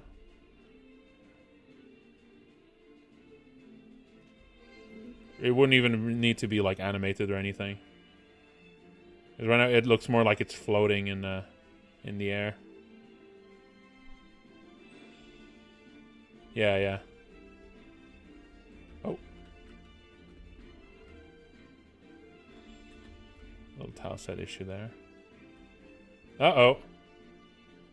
Oh, that might be the sound, like the ch-ch-ch sound for... okay, let me just retry. It's fine. Didn't really make any progress anyway. It's fine. Oh, I might be able to load, actually. If there's autosaves. Yes. Okay.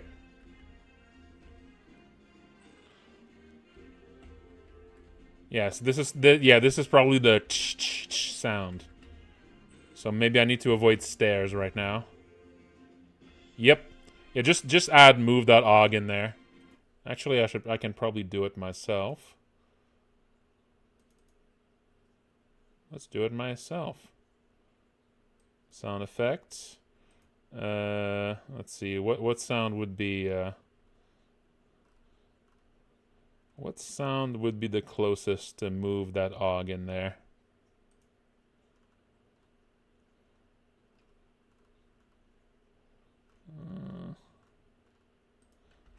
Is there maybe a stairs sound from like RPG Maker MZ? Door.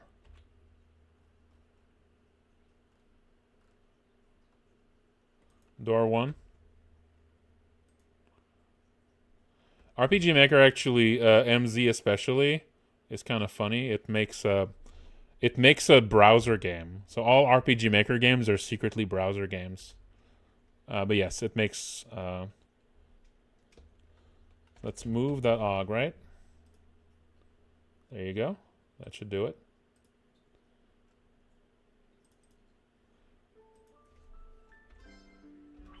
Alright, let's see if I can explore. Let's go back to that first one. Oh! Ooh, the door bag doesn't work. Whoops.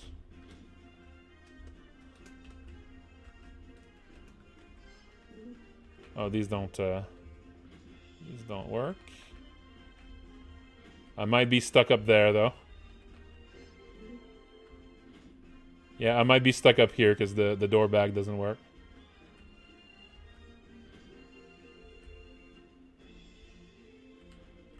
It trapped me. Like I said, it's not a big deal. I didn't really do any progress. Let's just start a new game and run in there. And I'll save before entering a place just in case this happens again.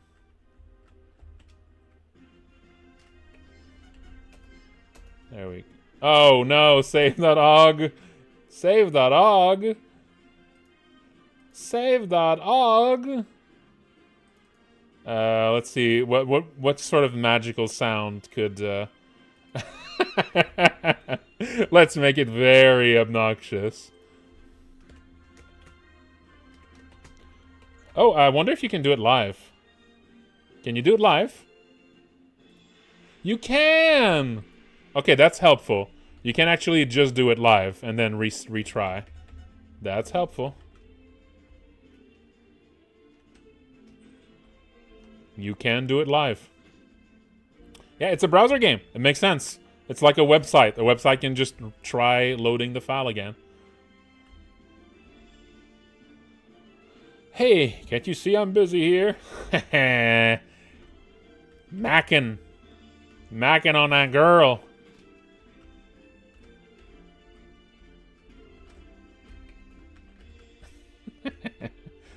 little secret here, perhaps. Ooh. Aha! Secrets. I mean, no actual items to get, but secrets still.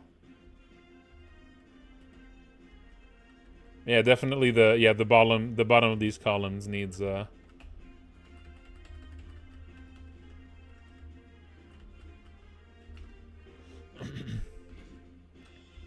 It's a chrome. It's like a chrome wrapper thing called. I forget what it's called. It's like 3 letters. All right. Am I gonna get a quest? No. The king don't give a shit. The king don't give a shit.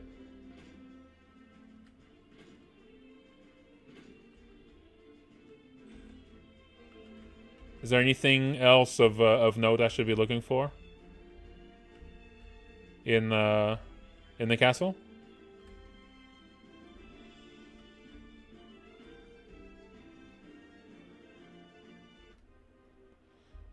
Anything I should be looking for? Yeah, that's good. Maybe I should just go into all right. So let's explore in here then. It's an applause every time I save. Makes me feel good about saving.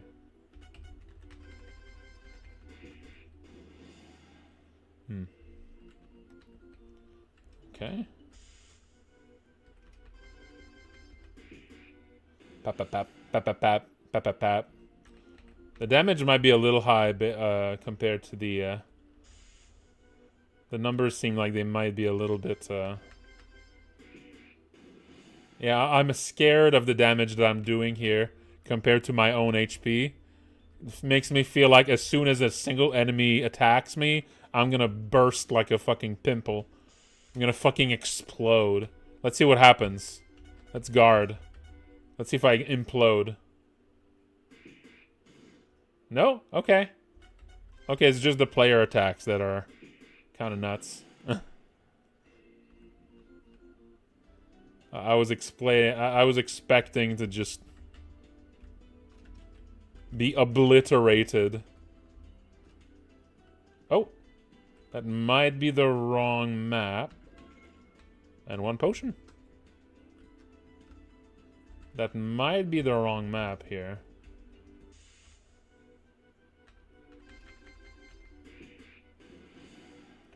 Okay.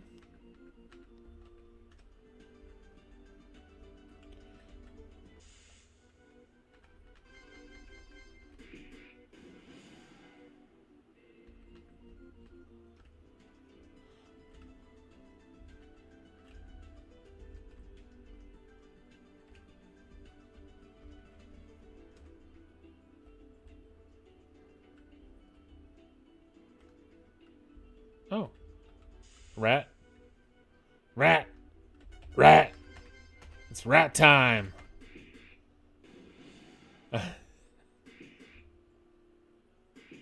Oh. That was no damage there, I think. Rat. Rat's confirmed. Rat Lord's really happy about this. Fucking rats confirmed. We got rats. Fellas. Vermin confirmed.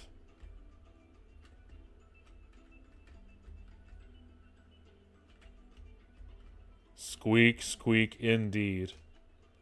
Oh.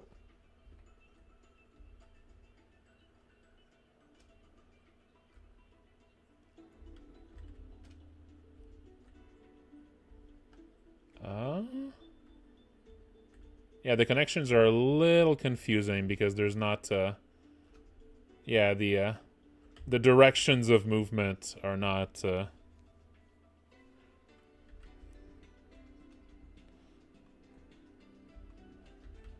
the connections, like directions, doesn't match. And that might be the wrong encounter for that. It doesn't look like it matches the enemy on the field.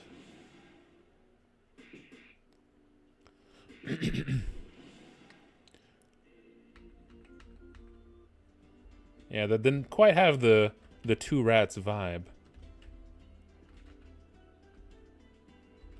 Is this like a... Is this like a... Because I'm noticing these like...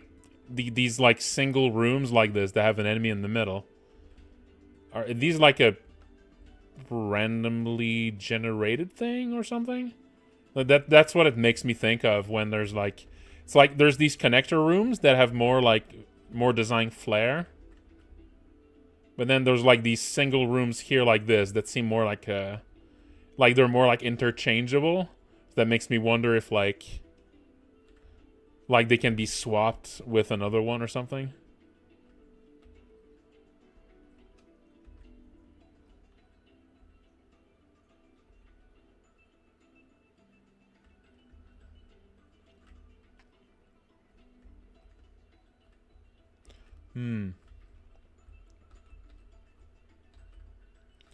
Yeah, making these actually when I first saw when I first saw one of those connections, I did kind of expect this would be a cave. Yeah.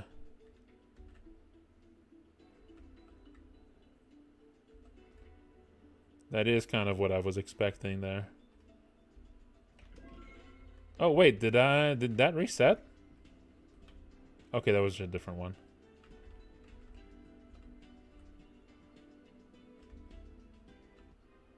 All right. Is there another location?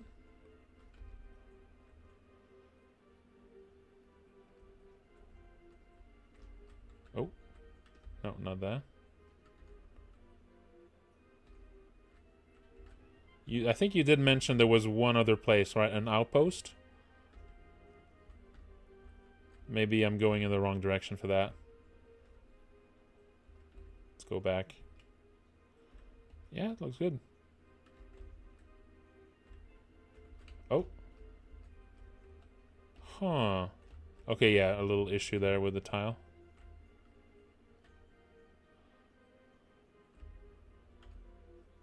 Tiny island. Okay, hang on. I'm a little bit I'm a little bit lost there. Let's load the autosave. There we go.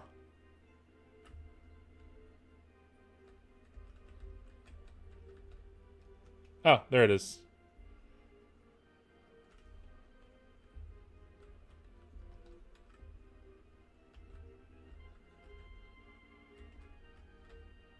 Oh, I can't get in yet, though.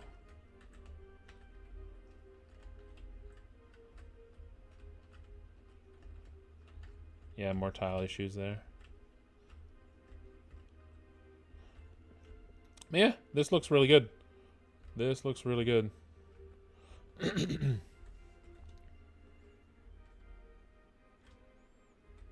Yeah, the maps are well put together.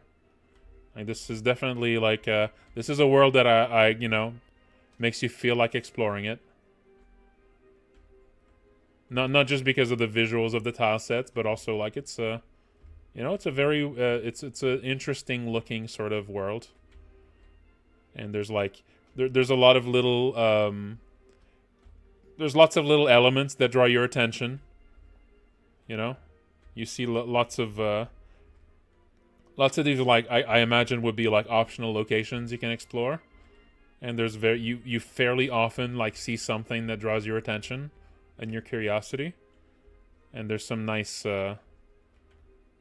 little variety for like different sort of like sections here. Some sort of transitional tile for the snow would be good. Maybe you could make one by not actually by like using the 8x8 subtile. Like you could maybe make a few tiles that just alternate sort of a checkerboard between the grass and the snow tiles. That might be a way to like keep the style here, but have transitional tiles between two like yeah, just using those subtiles I think would probably make it easy to have like transitional tiles like that without actually needing to really go deep into tile making. Yeah. Yeah, it's a fun world. These are fun maps. They just need a little content to them. It's good. Yeah, those pine trees. Yeah. Yeah, I think these are just unfinished. Yeah.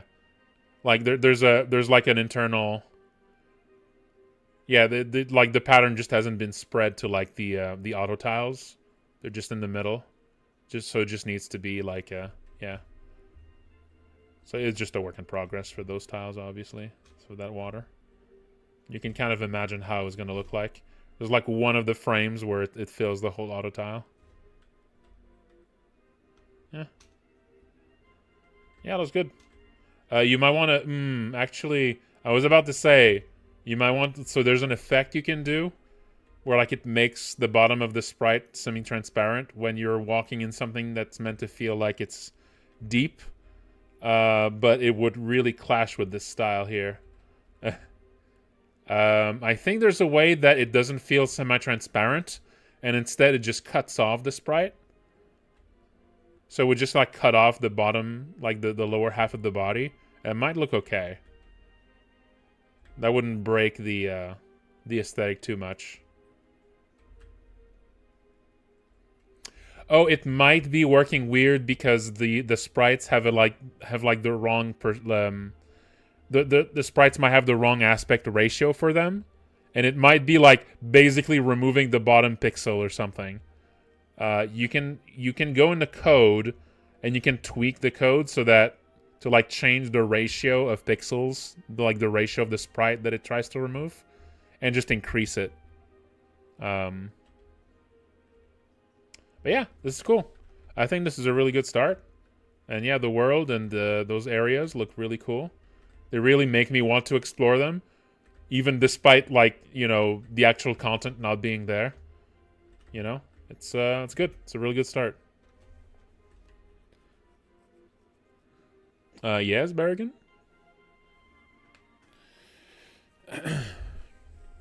And I think there was one more person that had a game submitted.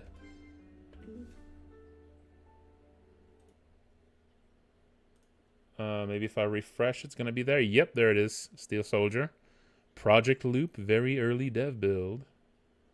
Alrighty then. Yeah. Yeah. Filling the word with content is fun. It's very fun.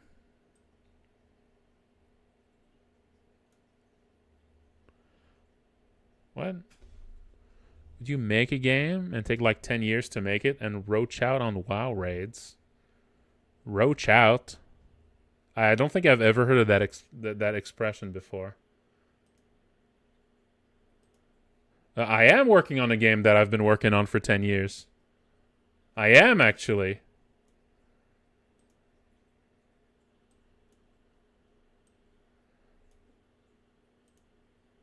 I have been working on my big project for 10 years.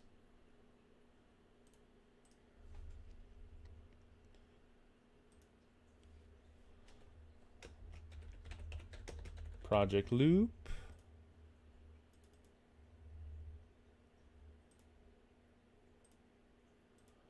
And let's move that in.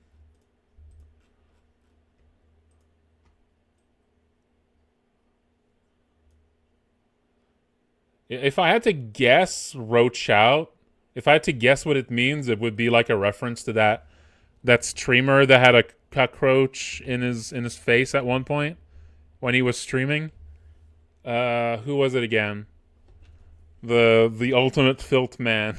The ultimate filth man. Like on stream at one point a roach flew into his face. And like he just lives in a horrible space. Asmongold, yeah, there you go. There you go. Yeah, if I had to guess what roaching out means, it would be a reference to that, but I don't actually know. All right. Okay, let's try Project Loop. Online. Reboot.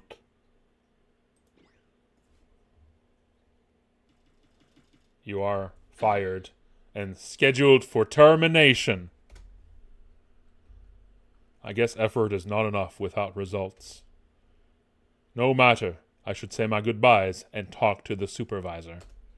Well, very striking visual style so far. Very good. Regulates the temperature of this place.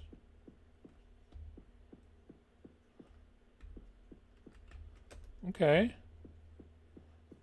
That's an interesting... Oh. In order to move, use arrow keys. You can turn always dash on if you wish in the options. Space bar in order to interact with objects and characters. No, yeah, that's fine.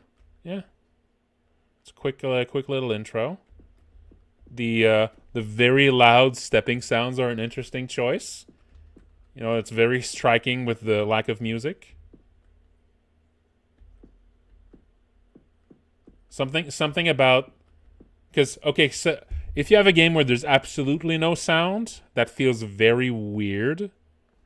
It feels like something's missing. Something about adding a stepping sound makes the lack of music feel like it's on purpose, right? So, like, if there wasn't a stepping sound, it would feel super empty, but the stepping sound kind of fills the place of music, and that works. You can also put...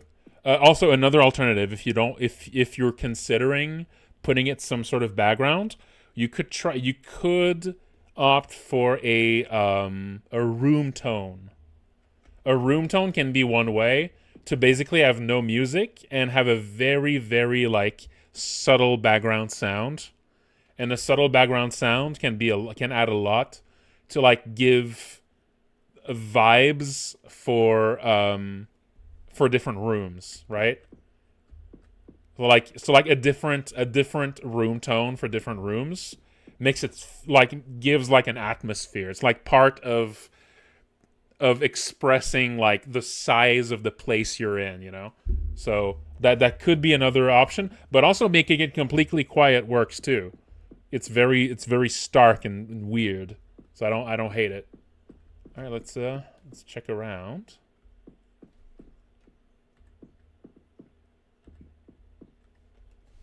You are not the first one who got fired from this place.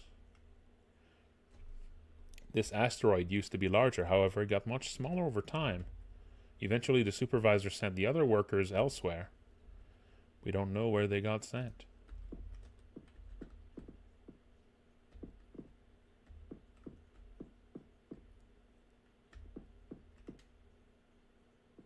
Oh, we had 3D sound on the steps?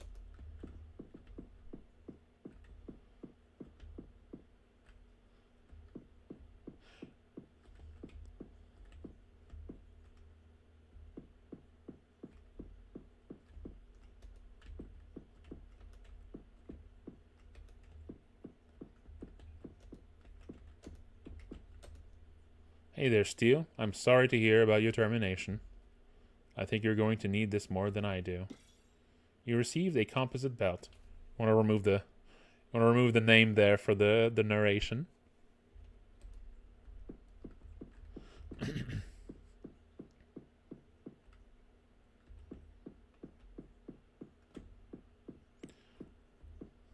One thing that would maybe,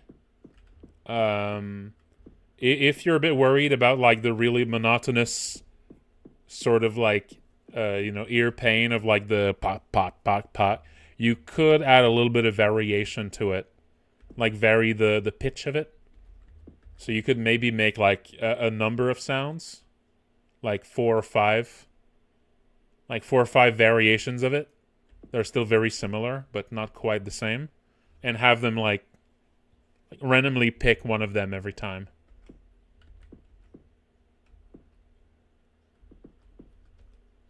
You got fired? This damn place sucks anyway. Yeah? It doesn't have the vibe.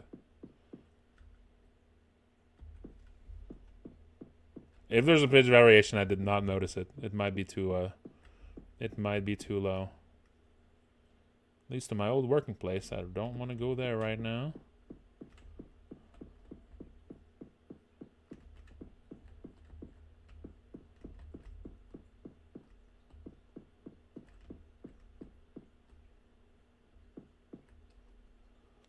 So you finally showed up.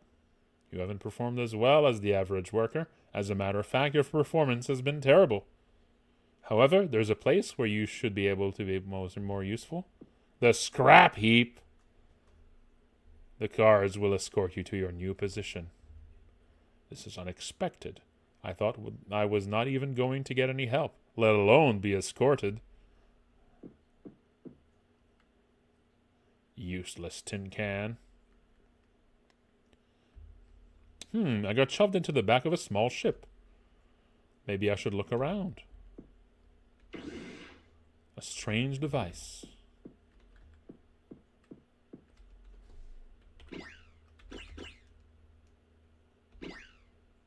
Strange device. An orb-shaped object with a button on the center. Only one way to find out what it does. Oh.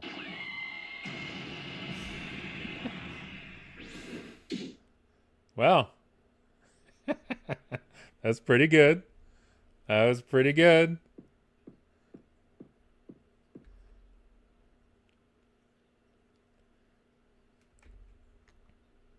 It seems I landed on some sort of junkyard. Yeah, there you go, in the scrap heap. As I thought. As I said. I should try and find something to defend myself with. I've heard way too many stories about evil junk bots. One repair chip. Ooh.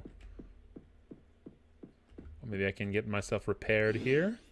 As the cut turns, the machine marches on. Ah. Save point. One repair chip. Okay. That's how you get repaired.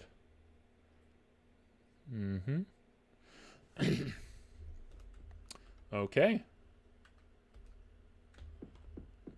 So maybe these are full heals or partial heals. And over here, 2 data. If you find one, I hope it says, you have found 1 datum. You have found a datum. It needs to do that. It needs to say datum if it's just 1.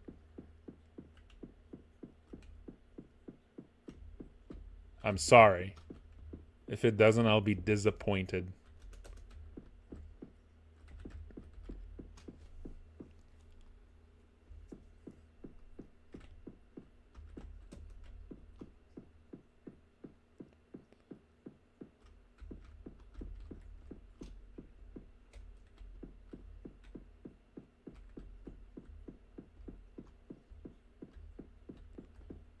Oh, hello? Junk Master. Hello there, stranger. I'm the Junk Master. If you're interested in my wares, feel free to tell me. Oh, okay. Maybe this is how you buy. Ah, rare find. I found it hidden in a pile of seemingly unwanted devices. Property of some organization called Vast. I'm willing to part ways with it for 5 data. Not enough data. Not enough data.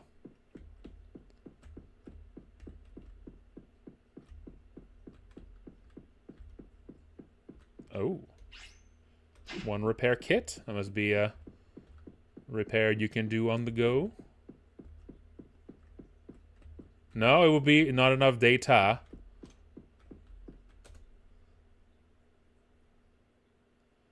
Repair chip. 2 data. Datum is just for the 1.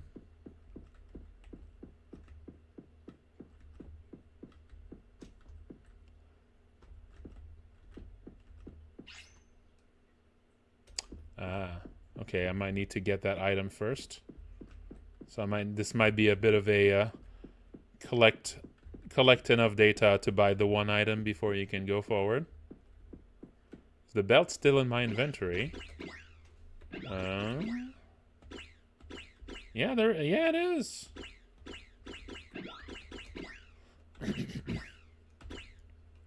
Let's equip a belt then. Bump.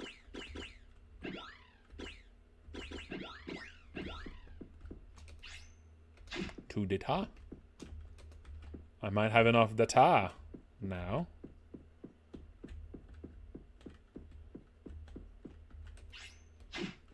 One datum.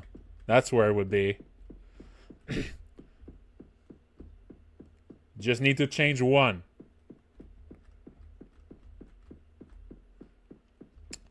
Just before you walk off to that room would be a good time for it. You can just check if the player has that belt equipped or not. For armor. Just check. Since if the belt, if that is needed. Oh. Wait, how do you equip the... How do you equip the thing?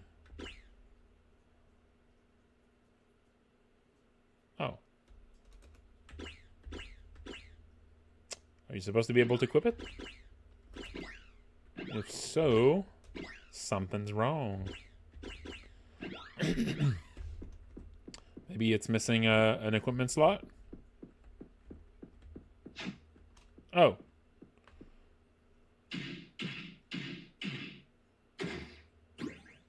Well. Got beat up. Ooh.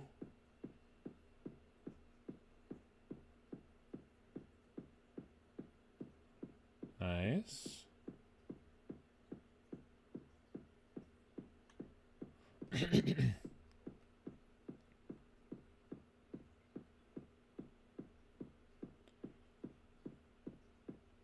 What's these?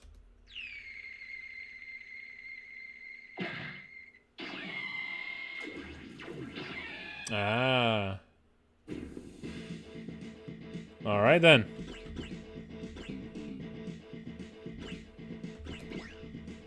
That's how you equip it.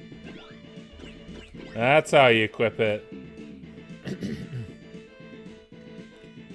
Okay, I can only use it once per... Okay.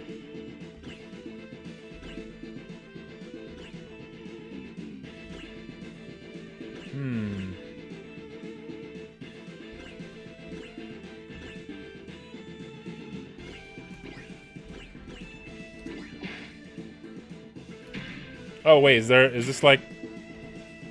Am I supposed to do, like, actions? Am I supposed to do, timing stuff? There were some meters here that seemed like maybe I was supposed to do something.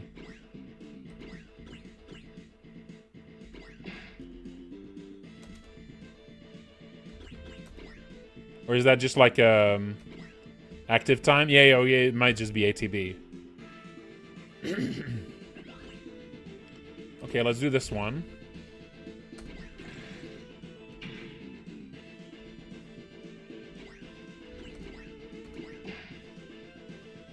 Okay. I'm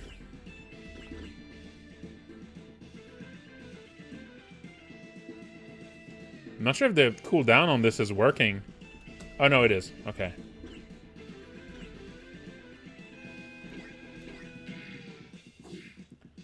All right.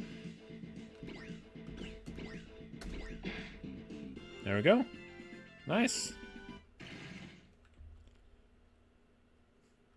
First I get beaten up, and then I feel this strange surge of energy. What the hell is going on? First I lose my job. Then I crash land on this mysterious world. Then I get beat up. And then I feel a mysterious burst of energy.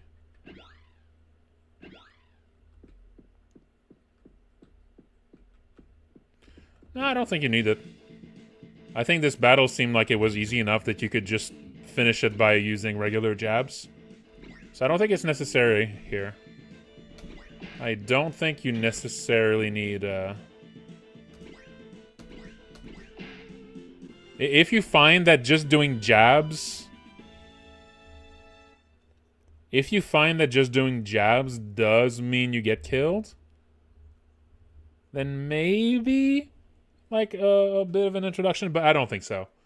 Like, most people here are going to experiment, try the different moves at least once, and that should be enough.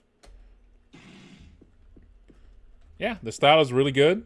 Yeah, the contrast of no music at all, and then the explosion of music once you get into the first fight. All that is very effective.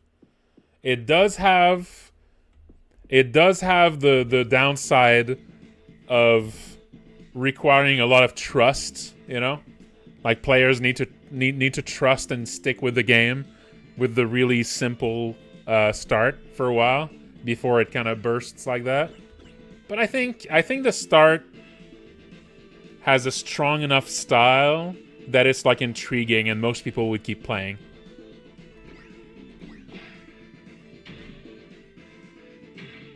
Like I would say that an approach like this would be more dangerous if the style was less if the style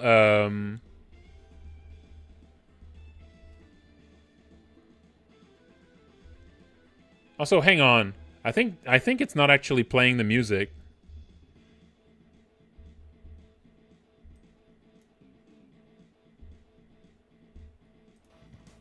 God damn it. I think this whole time the music was only going through my microphone. I guess you guys still heard it. Yeah, I think the music was only coming through my headphones, sorry. My microphone, yeah. Yeah, it's way clearer now. Yeah, sorry about that.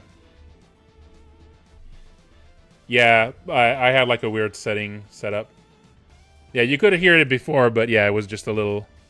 Yeah, I think because the style is very striking at the start, I think it works.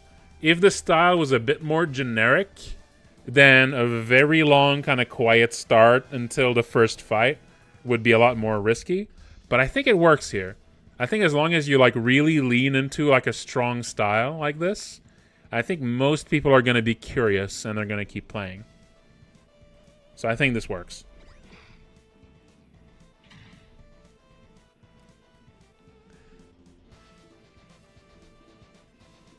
Mm-hmm.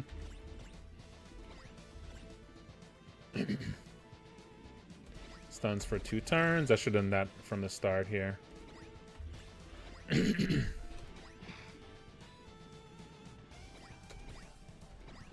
Yeah, of course, trailers and stuff are going to show that there's combat. So that should also help.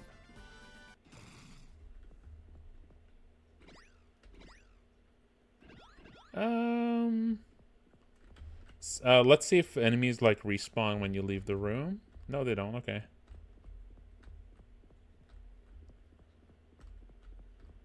I don't mind the menus. It's, you know, I mean, yeah, it might be better if it matched the pixels, but as long as they're like striking, I think it works.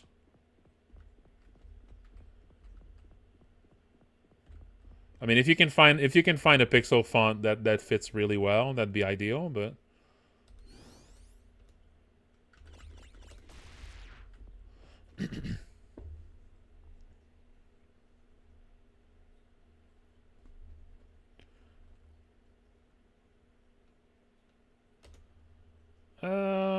I could use a repair chip here. There we go. Alrighty.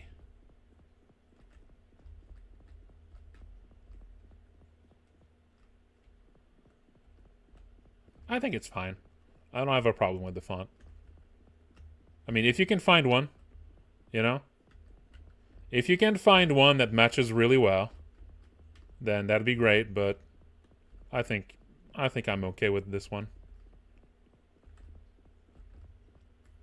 Okay, let's keep going. Don't make your own. That's such a nightmare. Ugh. Especially with RPG Maker where it needs to be an actual font. At least with Game Maker, you can just kind of make something with sprites and just make it work, like program it to work. Like I did that with Malison, and that's a lot easier. But with RPG Maker, it would need to be an actual font. An actual big boy font file, you know? Okay, let's do a power punch to stun. And then let's just finish him off. That way I just take no damage at all. That's an effective... These moves there, it's simple, but it's effective. I like it. You know, like there's a way to puzzle out the fight so you don't take any damage in some cases. That's all you need, you know?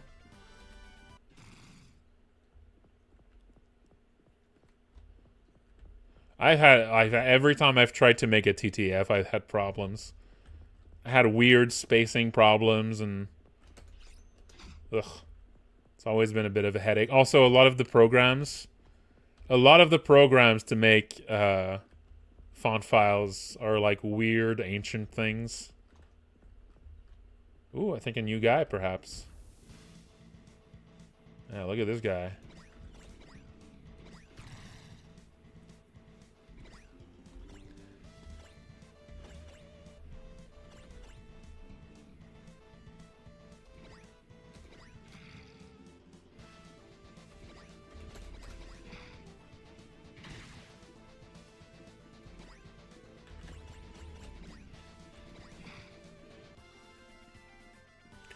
Mixels? I mean, I used to be annoyed by them, but I don't really care now.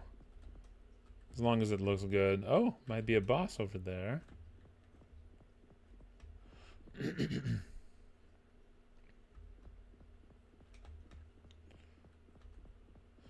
I like, you know, Super Brothers swords and sorcery.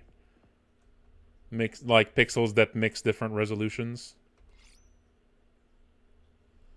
Pour data into my head and I shall let you through. Okay. I got little money doors. Oh. Well.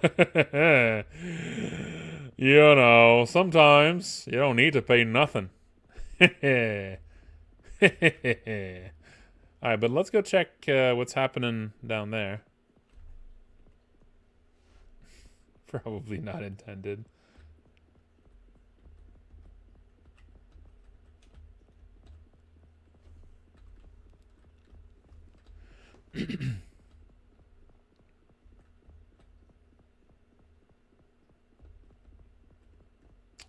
Yep, happens. Oh, we got a little cutscene here. See familiar sight, the strong beating on the weak. You're disgusted by it. Boom. Nice. That's a fun start. Ooh, a little surprise. Maybe that means they 80% chance to inflict lag. I wonder... This might already be lag too?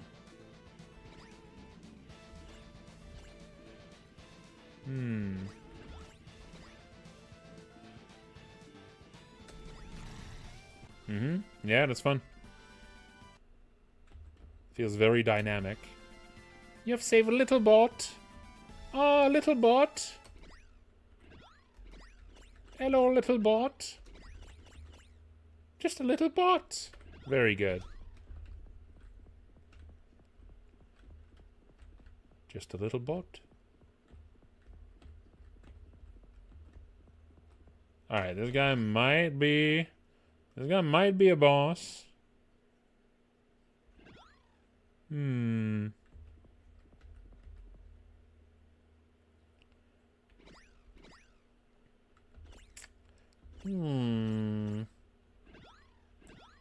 Do I risk facing this guy if I don't know how serious he is? Kind of want to go save.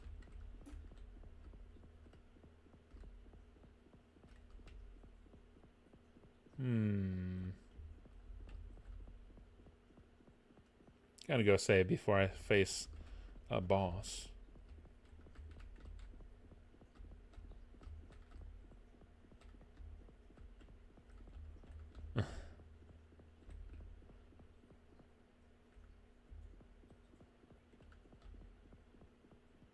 Damn.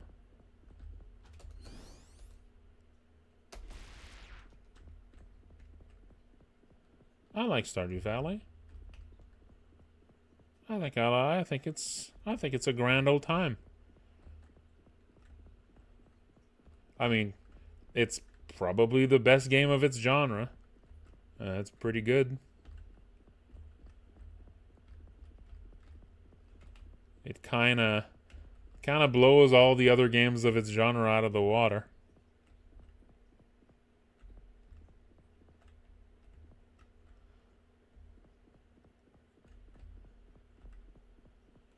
I played 2,000 hours of this game, and I am not recommending it. Alright, let's see. Large robot. Retreat or confront? Let's see. The golem seems to be examining you. Wait. You both wait. Wait again. The golem is waving at you. Wave back. The golem does not seem to be interested in fighting at all. Oh. Good. There was no kiss option, I'm sorry. Old heatsink was found. Very good. A module? Falling apart, but it still boosts your energy somewhat. Alright.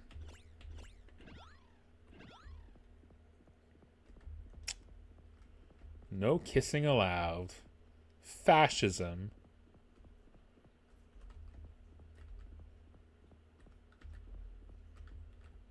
Not sure why these. This might be a tile issue here where you can't walk on these little flowers, or maybe you don't want to step on them. You're being so careful.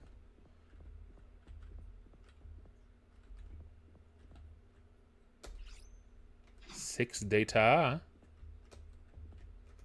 A lot of data. Happy about that data.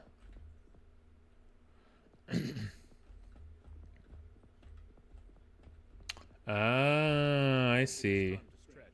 Oh, time to stretch, folks. It's stretching time.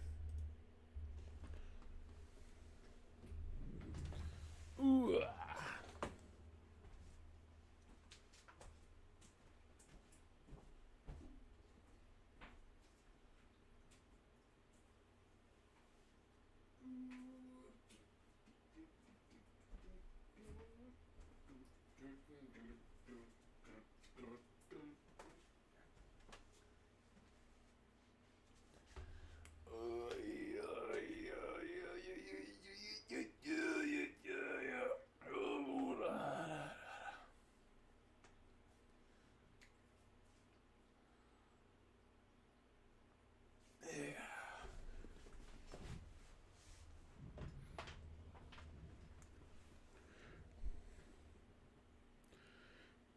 Mm-hmm. It's a good one.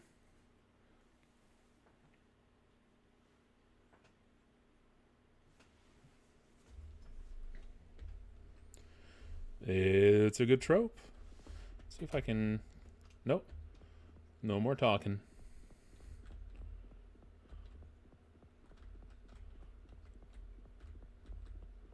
Okay, let's proceed. Now, do I make use? Do I make use? Do I exploit?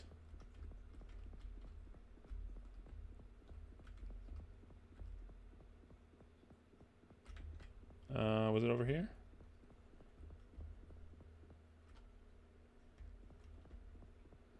Do I exploit this terrible thing I found? Or do I part with my data? I'll part with my data.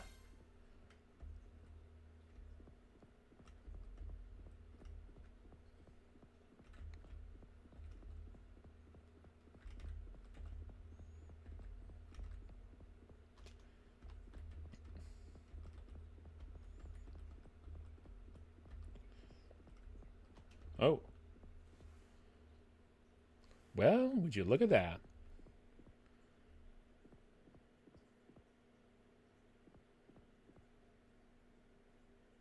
The thrusters are completely busted and the hull requires repairs.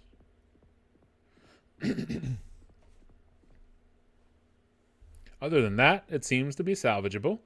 I need to find thrusters and metal plates to patch up the hull. Oh yeah, that's one thing. If you use pixel, fonts, yeah. Highlighting text by making it bigger might not work so good. That might not be so good. You could use colors. You do have other colors available to you. So you could put one of these colors as one of the possible text colors and use that for the for highlighting text. If you do end up going with pixel font. Yeah.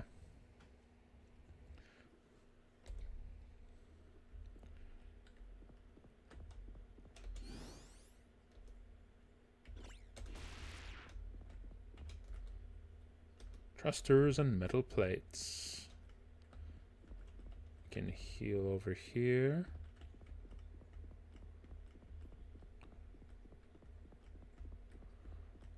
Yeah, it should be. It's a different brightness. This is not really the kind of color palette that gives problems to the colorblind, since it's literally all just monochrome.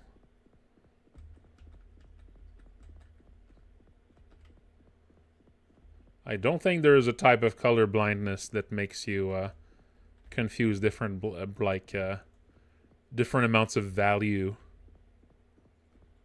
Oh, that looks like a guy. That looks like a dude.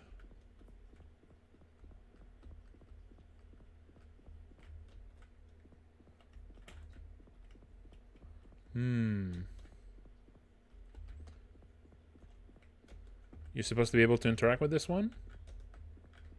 It ain't working. You done goofed. What if he was a really good, weird little guy? Oh. How many ships do they have in this junkyard?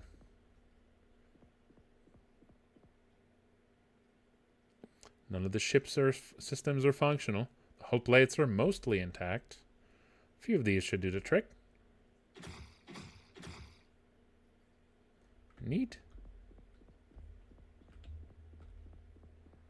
I imagine you're using battle animations for these little cutscenes. Yeah. It is very annoying, isn't it? How having to wrangle the RPG Maker. Oh, they're show picture animations. Okay.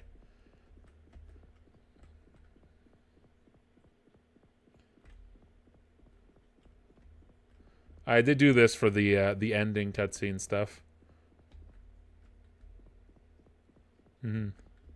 Yeah, I did that for the ending cutscenes.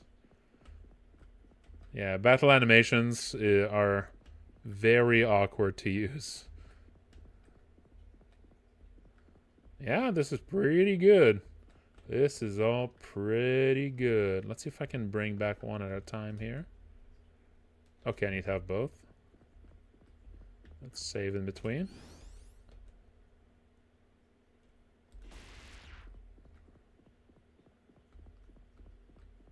Oh, we got a little guy. Oh. Oh, hello there. I'm just a recycling unit, and if you need something, feel free to ask. Oh, what happened to the junkyard? That's changed a lot recently due to the dramatic increase of broken robots and parts that get sent here. I believe I saw a broken ship down somewhere nearby. Not entirely sure the thrusters are in working condition. All good.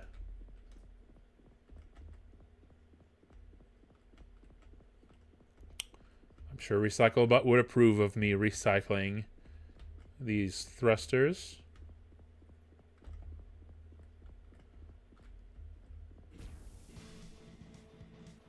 Okay.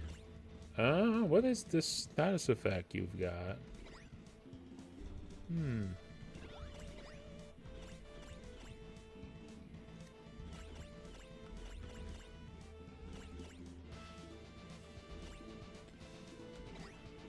Started with a power punch. Oh! Resisted the,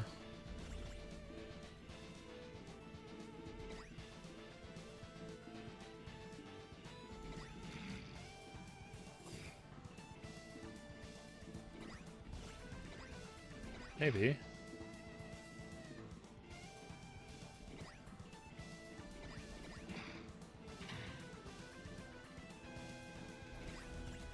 try another that one. Alrighty. Alrighty. Oh, we got another repair thing. Repair kit.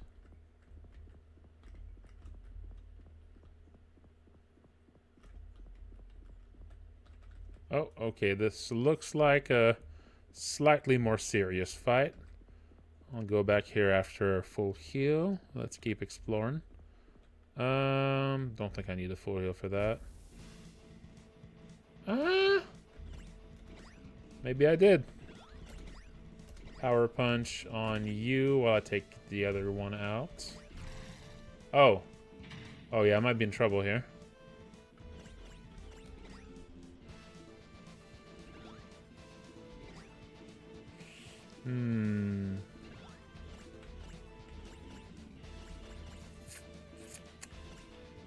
Might need to use this.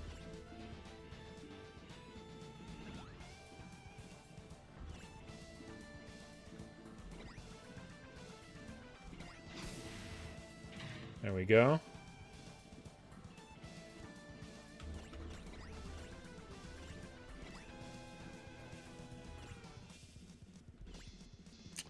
Oh, it's 3 attacks to 1. It's not 3 attacks to, like, various targets.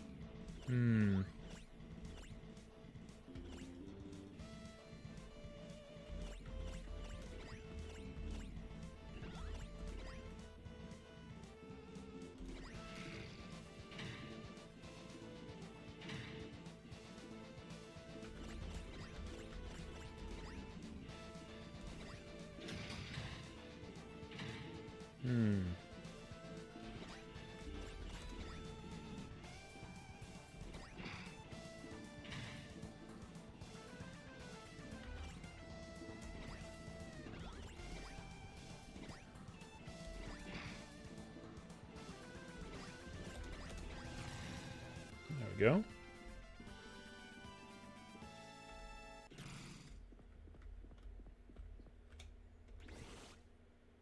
Kinetic band. Increases power. Nice.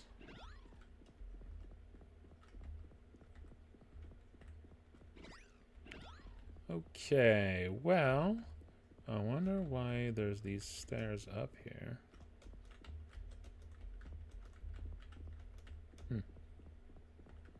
Alright, let's go save before I try tackling that next boss. Or at least a more serious battle coming up.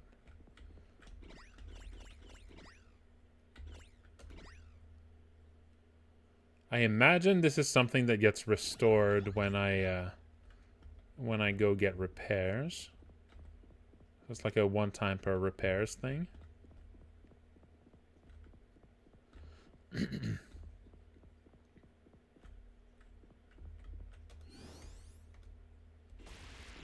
I imagine this doesn't restore it.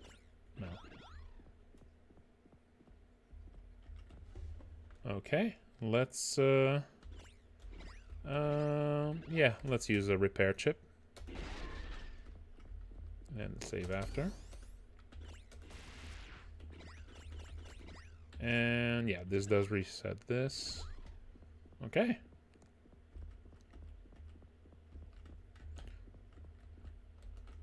I can't pass here.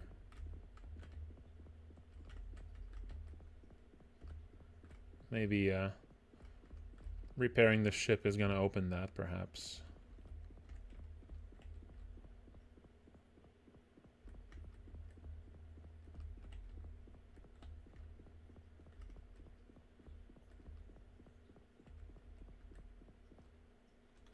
Three robots guarding a device of some sort in front of you. They have not noticed you yet. Charge them!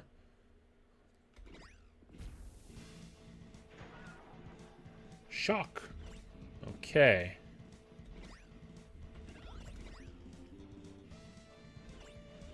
So this is surprise. I imagine maybe surprise means I'm more likely to do crits or something.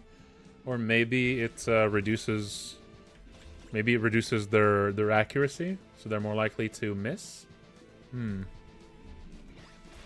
Start with this. Or okay, maybe it's like they're skipping their turns a few times. Okay. Power punch on maybe this one. Okay, one down.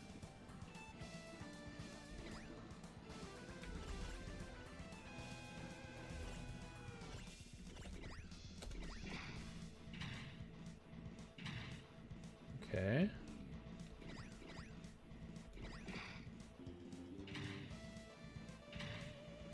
Ooh.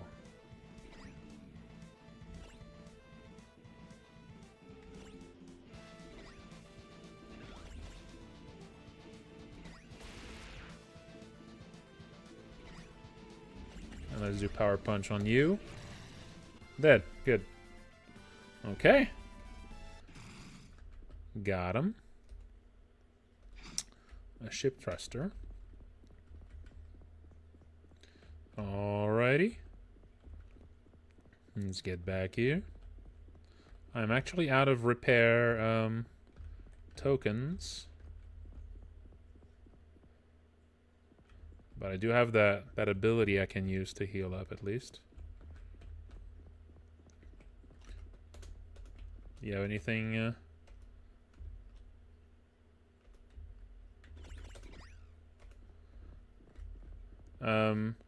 You might want to make this guy, you might want to make this guy like pause between steps a bit, because it's actually kind of annoying to talk to him when he's moving away.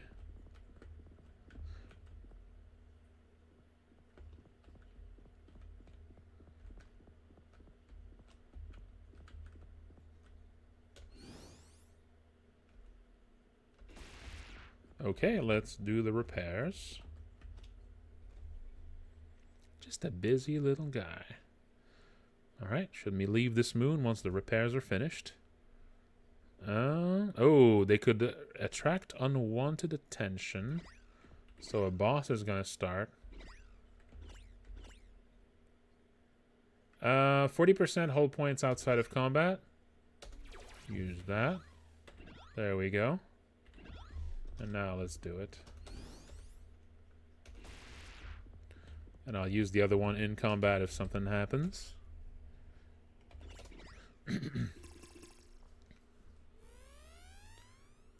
Well, that went well.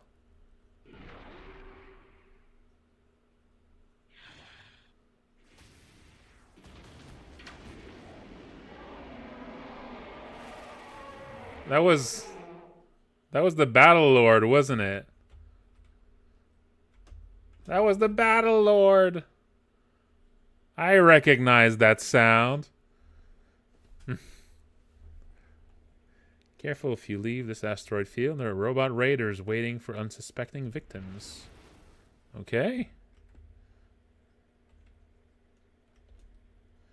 You can access your spaceship by pressing the page up button. Oh. Ooh. Alright, nice. Okay, world map.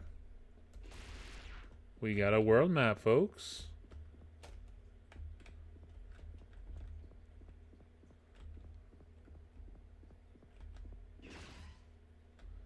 Oh, we got some work in progress stuff. Able to improve the abilities you've learned here. Ooh.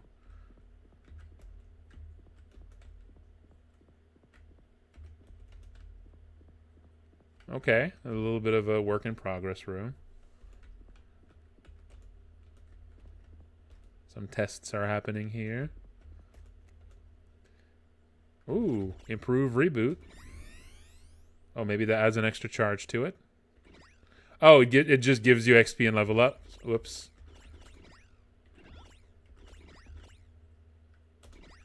Yeah, it adds an extra charge. I hope that this didn't... I just clicked once. I just clicked once. So hopefully it doesn't completely wreck the balance of the rest.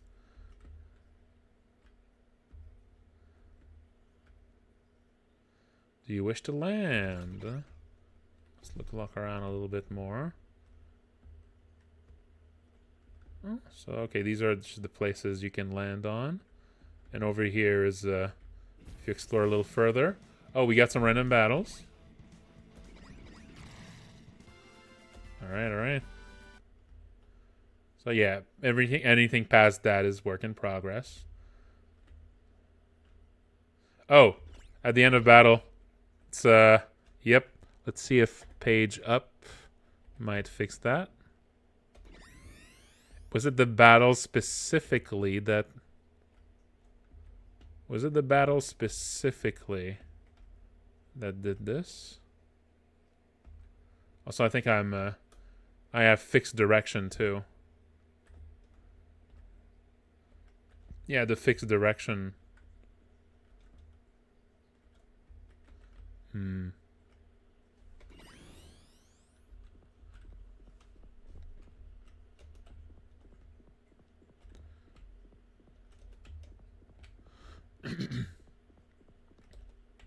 Oh, it's just like an abandoned ship, I guess.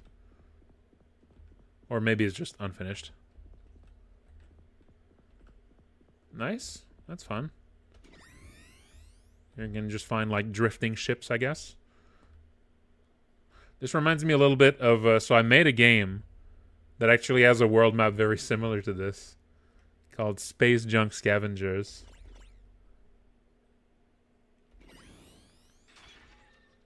Error, go... Oh, you're going back there.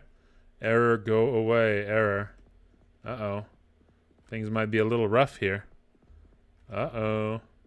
Oh, did it shrink? Did it shrink further since I was there? I'm not sure.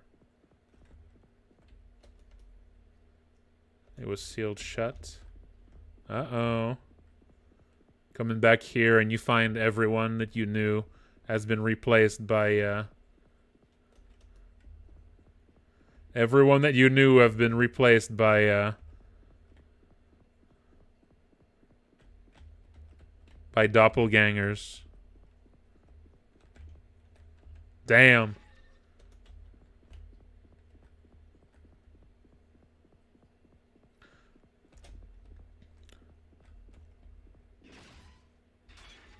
Don't.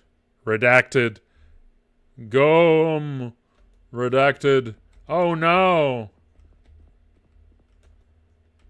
Oh, I just gotta level up again. God damn it. Oh no!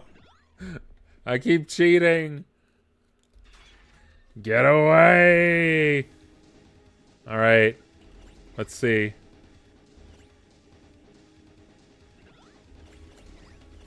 Let's use energy shield. Glomus! Is that you? Glomus! Not Glomus! Power punch! And... uppercut. And... Jaheb.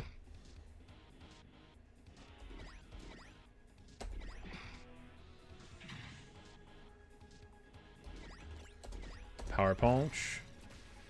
Error.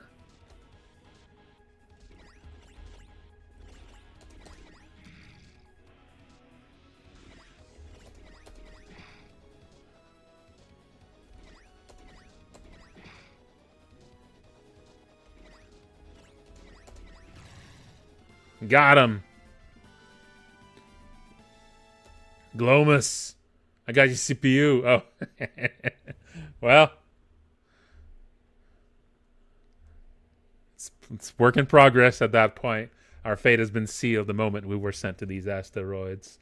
We work since we're made until the day we're no longer needed. Then we are scrapped. Damn! That's so true. There's, however, an organization that is trying to change that. When diplomacy does not work, we are left no choice but to fight back. Damn.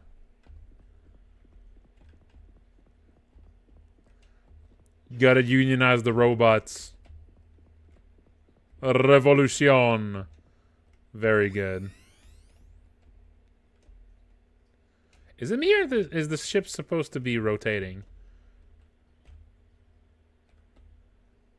Is the ship supposed to have different directions? Avenge Glomus, which you killed, but, you know, it's fine. It's fine. So I imagine there isn't anything else here.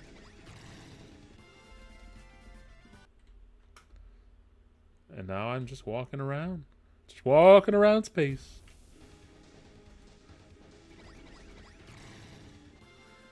So have I seen basically everything there is? Steel Soldier?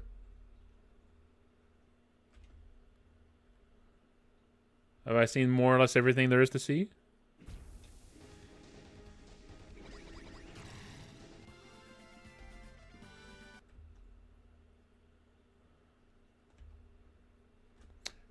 A ship battle, if you're actually fighting in space, might be fun.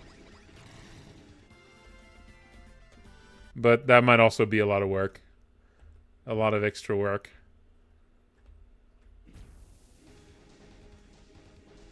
Yeah, it's really good. This is really good. Really, really well polished. Really good introduction.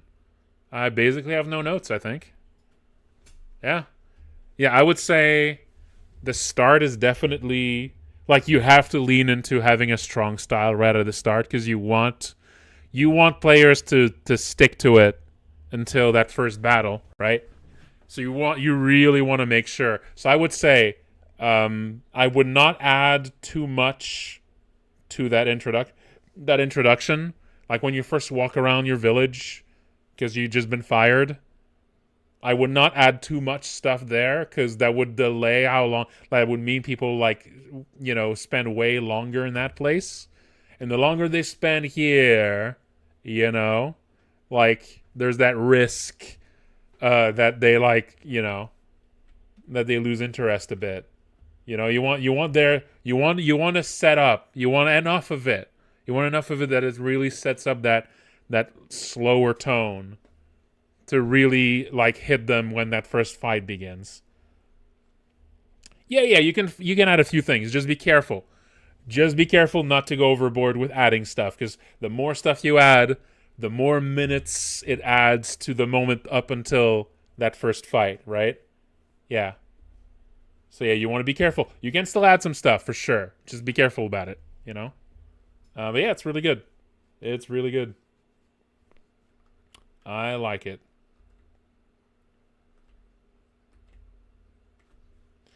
Are you thinking of adding things that vary up the game visually? Because one of the advantages of having a very monochrome game is that...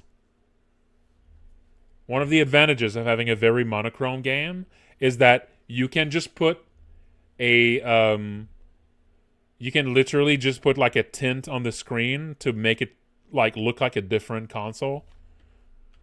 So you could use this if you want to keep the monochrome style, but just change the color temperature of the monochrome for different areas. That might be a way to up the ante for a final area or something. I don't think the game necessarily needs that, but that could be one way if you want to. If you get the feeling as you work on it that as you explore more and more places, you might feel maybe the art style is starting to be stretched thin a little bit. So just adding a tint to the screen might be one way to add a little bit of a sort of color shift while still keeping the monochrome style. Yeah, I think that could work. You just need to make sure that you change it very lightly, because I think if you change the monochrome, I think if you have a tint, because you have a monochrome base, it might result in darkening the screen if you go too hard. So you would want it to be a very subtle shift, I think. I would not do it at first. For these first two areas, I think I would keep it the same. But it could be something you do for it could be something to just switch things up for later areas. Just to add a little bit of just a little bit of a tone shift, but without breaking. I think that would definitely be the way to do it instead of changing the assets themselves, because then you would need to change the graphics of everything and the menus and everything. But if you just put a tint on, actually, wait, I'm not sure. No, if you put a tint on, I don't think it affects the menu. Ah, shit, you might need to find a way. You might need to actually find a way to like change the layering of the tint effect so that it also affects the menu.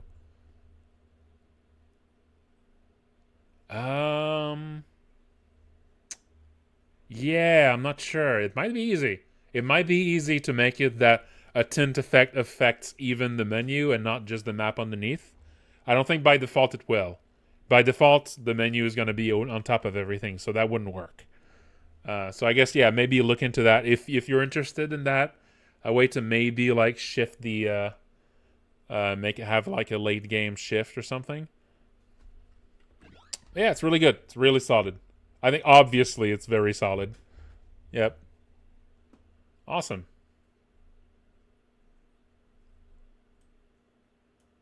Okay. Anyone else has a game that they're ready to?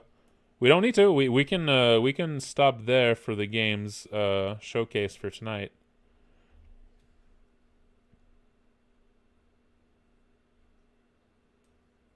Yeah. Yeah. Shift to 1-bit. That would be. I mean, that would definitely require like assets, but I mean, you can just change the menu. You can change the. You can change the system.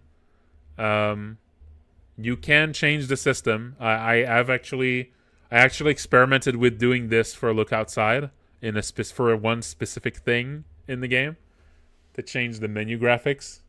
The idea was to shift the menu graphics when you're specifically playing Massacre Princess in Look Outside.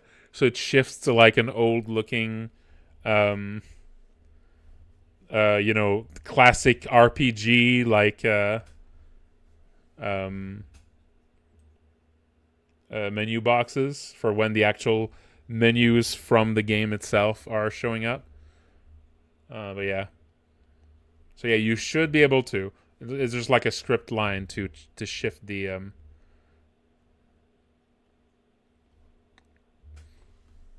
how to change the default assets of RPG Maker?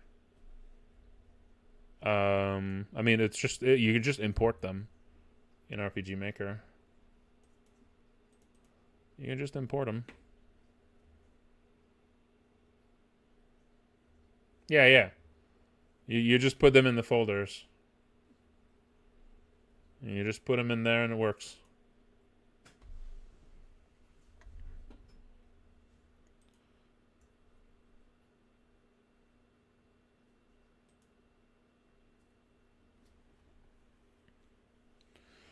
All right, well, if we don't have anything else to try out tonight, so yeah, from now on, like every Friday, if there's any new games that pop up from people who were in the workshop, I'll give them a try like this.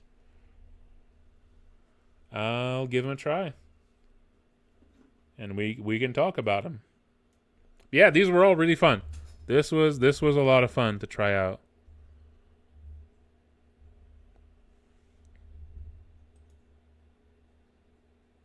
Hmm.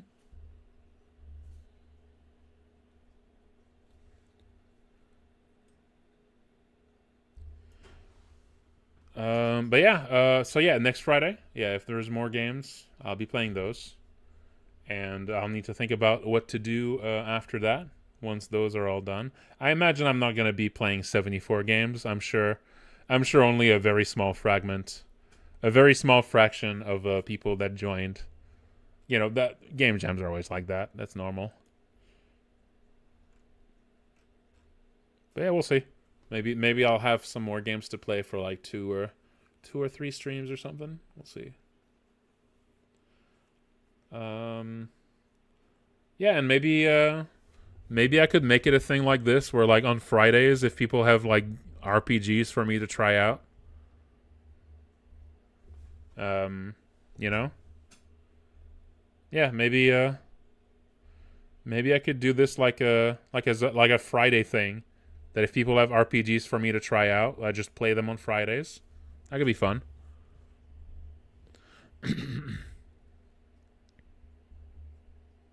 That could be a fun thing. Maybe that could even be what I do. I have been wondering what to do for my Patreon. Maybe that could be something Like, maybe if you're my Patreon, like, you get priority or something. I mean, I don't think I'm going to have enough of them that I'm going to need a priority thing.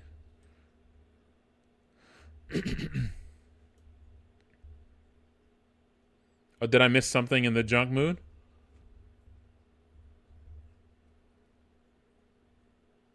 Like, if you return to the junk mood after first leaving it, there's something new? All right, I can go check. There should be like a save in there. Yeah, autosave. Yeah, let's go check it out. Yeah, there was a place that was sealed away. There was. Oh, junk shop.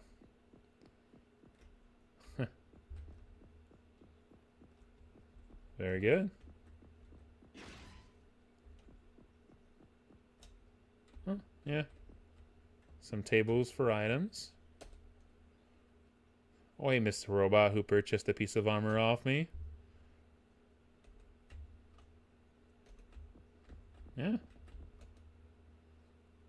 A resonator. And, ooh, can buy some repair chips. Does the price go up the more you buy them? Nope. I am fine. A resonator. Ooh. Very strong. Oh, I wanted to show, actually, before I go for tonight. Before I go. So, that space area does remind me of an old project. There is an old project of mine that had a very similar world map. Let's pull that out of the mothballs.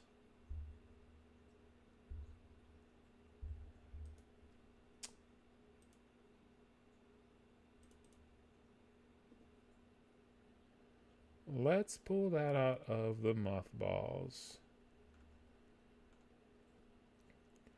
There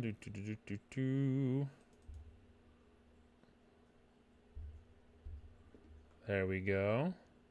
It's called Space Junk Scavenger. And it's a game inspired of...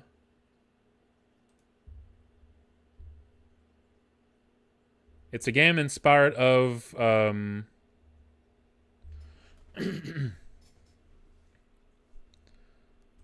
it's inspired of a Solar Jetman.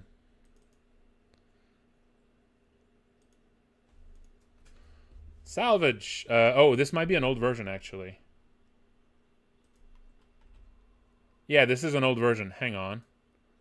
Where can I find the new version?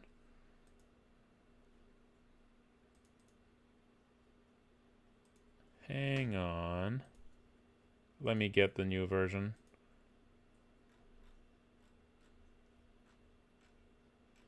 I mean, maybe this is the latest one, but I'm thinking it's not.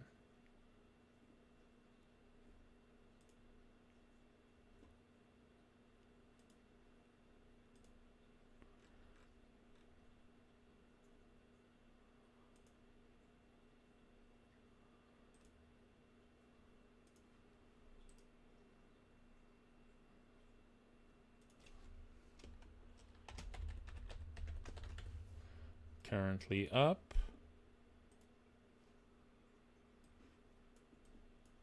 Let's see.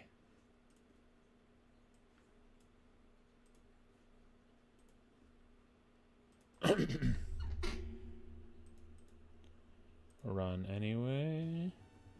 Yeah, that's what I thought. Yeah, that's what I thought.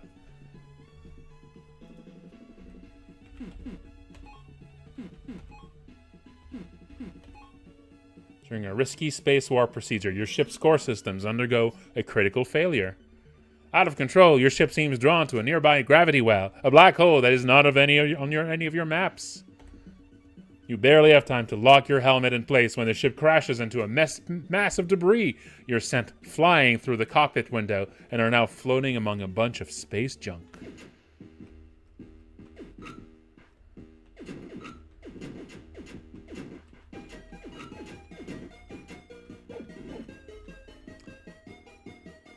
You collected some ore. It takes room in your inventory, but is not useful by itself. When you do find something useful, though, you can equip different items with the number keys. The S and D keys also cycle between your equipped items. So you can collect things. You can break, like sometimes items are just hidden and things you can break. This is basically a game where you're salvaging broken spaceships. When you have no ammo, your pistol is weak and drains your thruster's power supply to shoot. It's also too weak to break these junk blocks.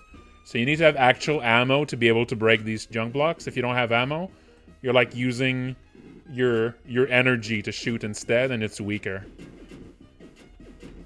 So there's some stuff you can always shoot. But yeah, so you have limited power. And like your thrusters and your guns use it up. And here I'm getting some power back. And ammo. Your pistol now has proper ammo to shoot. You should be able to break those junk blocks. Now I have now it's actual ammo I got. So I can break these. And I got some scrap out of it. And there's some more ammo here. There you go. So this is like a little tutorial level. You can technically get stuck here. Radioactive objects like these barrels are dangerous. They drain your power supply when nearby. So you gotta be careful whenever you see one of these. You wanna stay away from those. You can leave areas like this through any edges of the screen and return to your ship. Keep this in mind. Any edge of the screen can be an exit. So if you want to leave, you just get out. You safely made it back to your ship. You avoided the worst, but you now find yourself stranded, and your vessel needs repairs. It can barely move, and power is running out fast. It seems you're not the first victim to be drawn to this mysterious place. The surroundings of the black hole are filled with shipwrecks. You could scavenge parts from debris and wrecks nearby to repair your ship. Look for shipwrecks nearby and investigate with C. Scavenging sites will appear as your scanners pick them up. Returning for your salvage operation. So everything you do here uses up your very limited power. And now I'm scanning something. I just found an asteroid cloud. So right now moving takes a lot of power. You have power in the bottom there, you see? And you're also just losing power over time. So right now moving is super slow. But now I can explore this place. Preparing salvage operation. Begin incursion. Transferring power to my little character here. And now I'm exploring this place. And now there's different organisms here. There's some asteroids you can break. They can sometimes have stuff in them.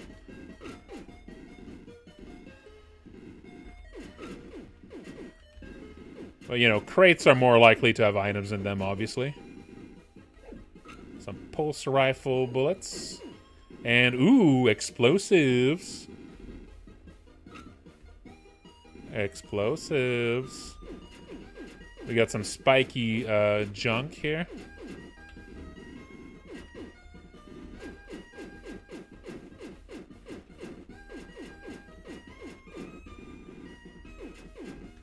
Oh, we got some rockets. Some missiles.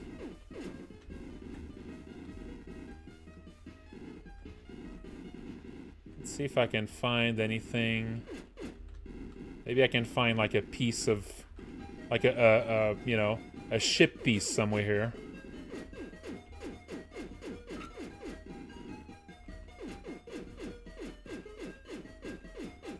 Oh, that takes a lot of my ammo to break this. With explosives or rockets, I can break all of it. Ah, some more regular ammo. Well, I couldn't find anything too useful here. Other than, I mean, the ammo's good. You want to find some ammo sometimes.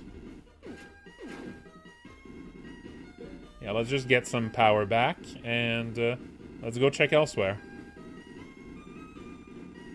I think these are, like, these crystals might sometimes have something good on them. Oh, that's junk, actually. That's junk, never mind. Alright, returning from salvage operations. Salvage here again? No. Alright. So let's go elsewhere. Slowly. Oh, something else here. Scanning. Ooh, there's a shipwreck. So you see how this was sort of how your world map was kind of reminding me of this.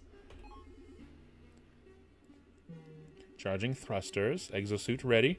All right. Oh, there's a piece there.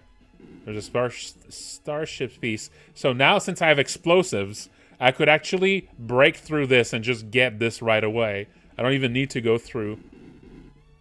I don't even need to go through the all of this maze here. I can just shoot a rocket right there. Boom! Blew up. So I can just grab this now. And now, ooh, that's actually weighs you down. The ship pieces. Weighs you down. And take it back. And installed it. Weapons repair at 10%. Ship cannons I can now shoot ship cannons. You can break some of the smaller asteroids blocking your way in the world map now. Let's return. So, ore takes temporary space in your inventory. As soon as you go back, the ore is like stored in your ship instead. So it just sort of takes some, it takes some space just on the way in, basically. So I got some credits. And yeah, you can trade. There's some junk traders that you can sell the ore to. And then buy some, yeah, there's some enemies.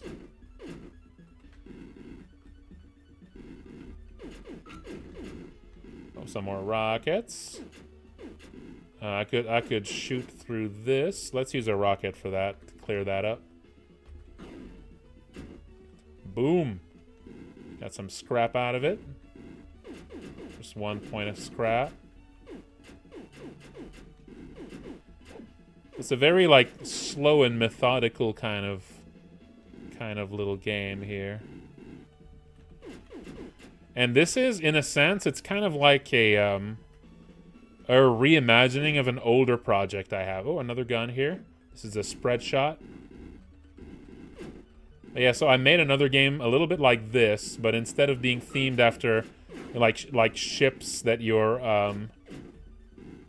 like salvaging through like junk and stuff, instead it was diving for treasure, and you were like a bunch of cute animals diving underwater for treasure in like water shipwrecks. So this is like kind of based on an even older project called Plunderers. And so over here is how you would normally get that treasure. Now let's go a little deeper. Here, this is an optional exit if you want to leave early through there. If you can destroy these blocks. Got some pulse rifle shots. There's some credits. This is just money. Money doesn't weigh anything, of course. And we have a thruster here. A thruster upgrade. And over down here.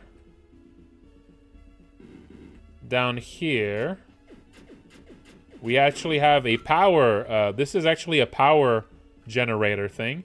And if you break this, it's actually going to remove the electrified. See all these these electronics there are electrified? If you destroy this, it actually powers down the wreck. But you do need to actually destroy it with an explosive of some kind. So let's grab this first. This is very heavy. And now, let's... Boom! There you go. See, that turned off the power on this.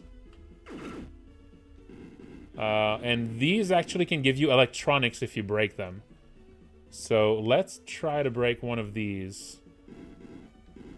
This should give you electronics, which is another resource. Oh, well, it didn't give me electronics. Maybe I got unlucky there.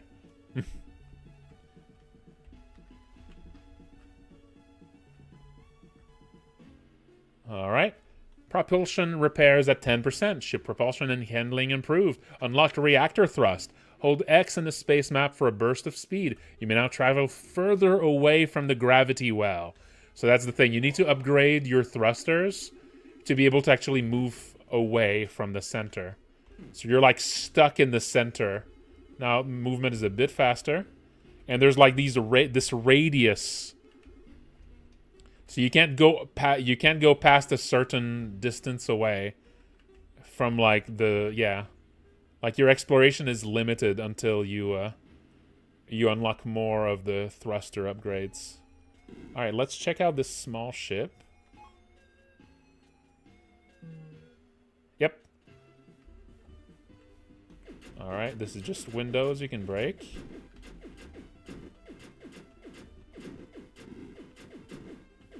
This is actually kind of an unfinished project, actually. There's quite a bit of polish to it, but it doesn't actually have like a proper end. So it's not a finished game, despite being on sale for $4. I mean, I think there's enough there that it's like fun to play, but it's not actually a complete experience. There's some maps that like towards the end are kind of unfinished. Oh no, it's time to stretch. It's time to stretch. Oh, over here we have I can upgrade my radar over there.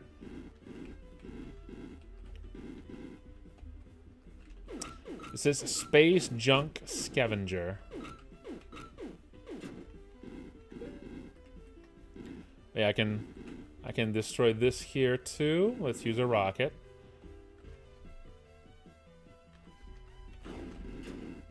Boom. Still no electronics. I'm really unlucky with electronics drops. Alright, and this should upgrade my... This should... I think there's another thing to get up there.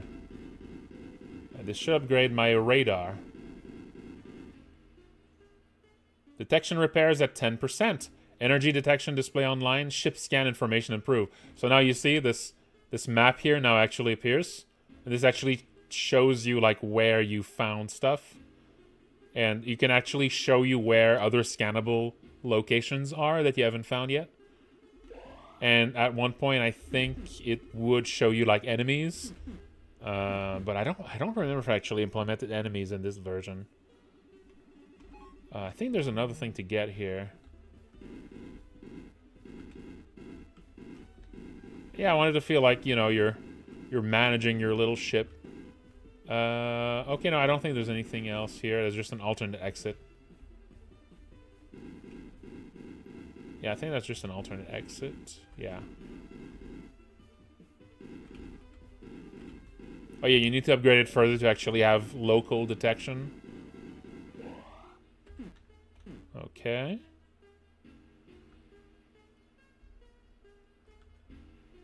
Let's explore a little further away.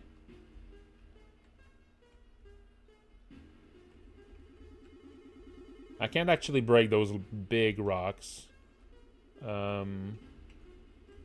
I can only break these small ones here. Yeah. Yeah, here we go. What's this? Ooh, spacecraft in distress. Seems like someone is alive in there. Trading with an alien. Look at this guy.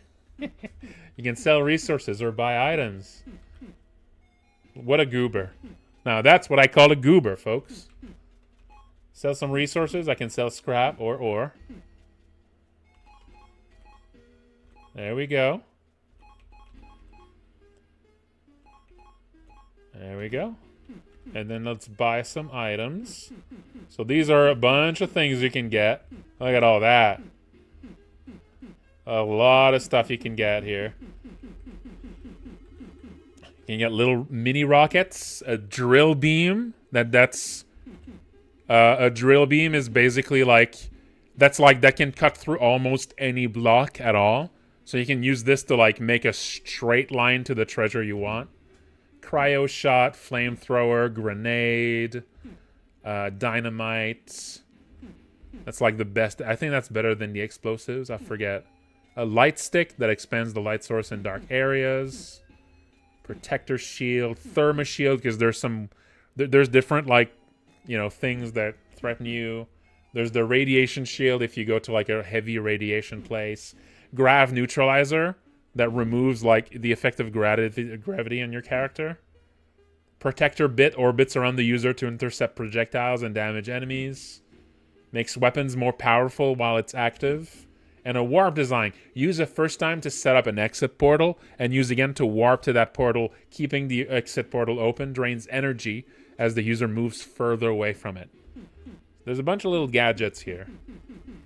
Now, I feel like this is a good example of like something that's obviously an unfinished game here that like I put a bunch of stuff in this shop to kind of like showcase the items.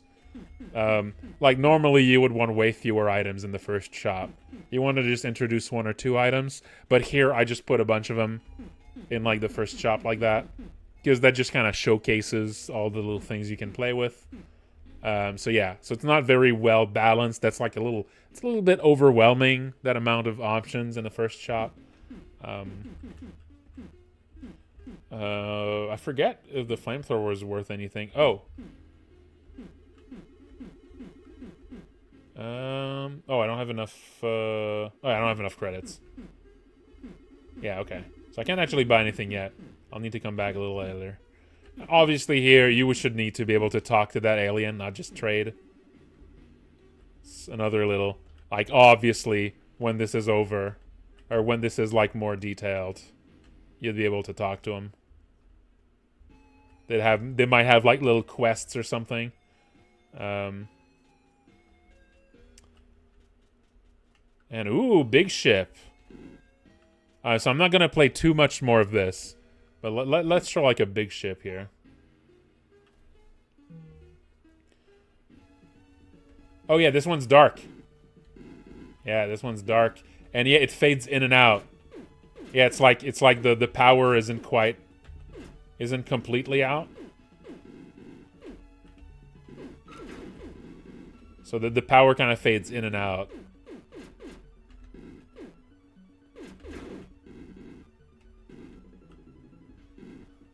And if you shoot the if you destroy the power source, the power just completely goes out, I think. And of course, having a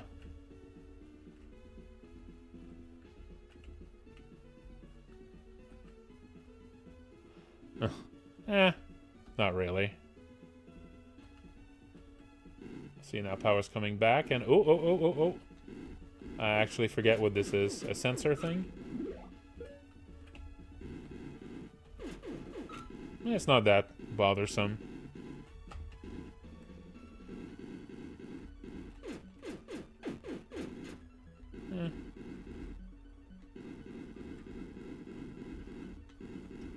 Some people get really offended at stuff like that, but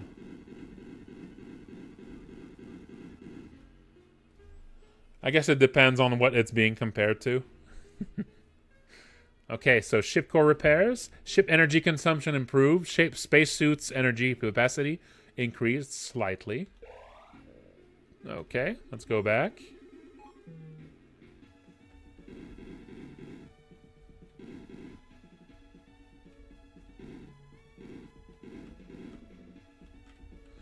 Let's see.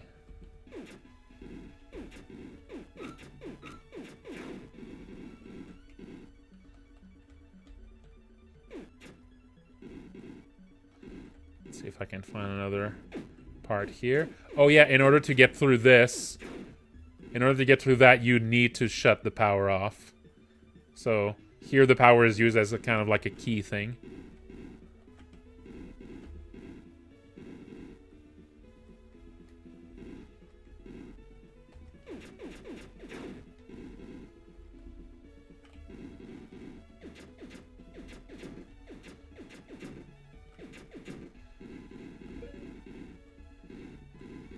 A lot of credits out of that.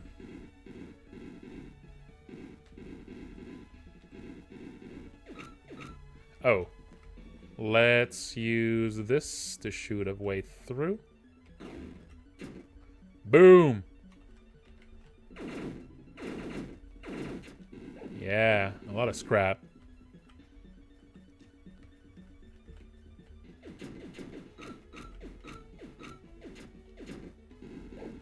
No, does not have a name. Maybe you would, maybe in a final version you would enter a name at the start.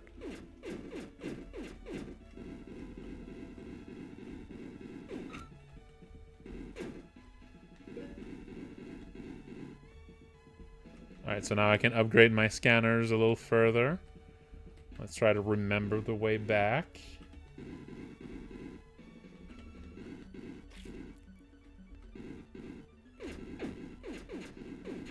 Getting used to like having to change how you move because your weight is different on the way back is, I think, makes the navigation a little bit interesting. Again, like I said earlier, this is all inspired by Solar Jetman. Although it's much simpler than Solar Jetman. Oh, I don't think it said. Yeah, detection is now at 20%. So now my radar should be a little bit better. Solar Jetman is an NES game, a really good hidden gem kind of NES game, where you're exploring planets and like finding treasure and bringing all of that treasure back to your ship to upgrade it. Is that an exit or... I actually forget. No, it's a shortcut, I see.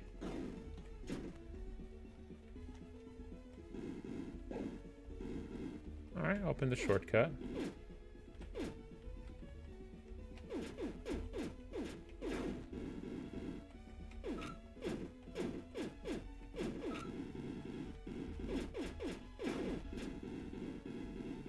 Ow. Oh yeah, this one has a shield, but of course if you have a strong enough attack, you can just attack through the shield. With regular weapons, you can't.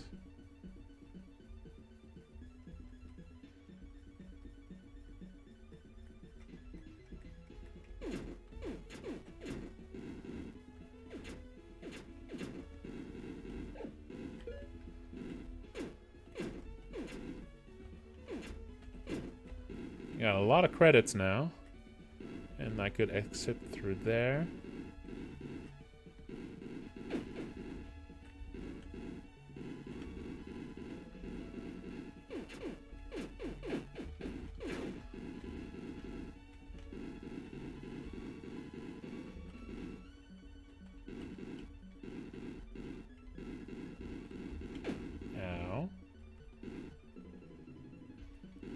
Well, this might be where the power is.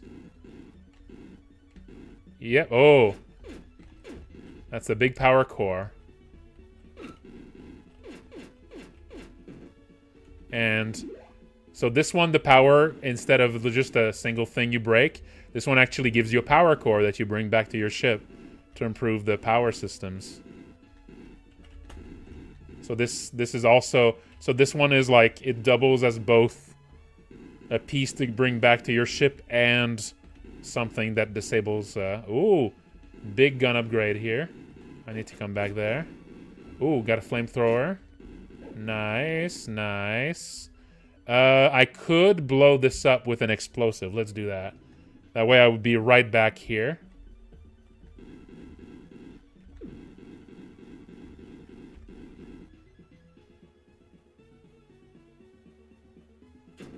Boom! That blows up almost anything. So you can just make your path through the ship using these explosives if you find some. But they're pretty rare. So it's just a way to kind of just completely bypass the puzzle. And now, yeah, I upgraded the engine core with that. So I think that increases my maximum power. Okay, begin. Now let's just go grab the thing I just blew up right here. Yeah. Gun. Gun. Weapon repairs at 25%. Ship cannon damage improved. You may now break larger asteroids. There we go. To Porgy? What? I don't know what you're saying. Okay, let's go check the place that was blocked by lasers.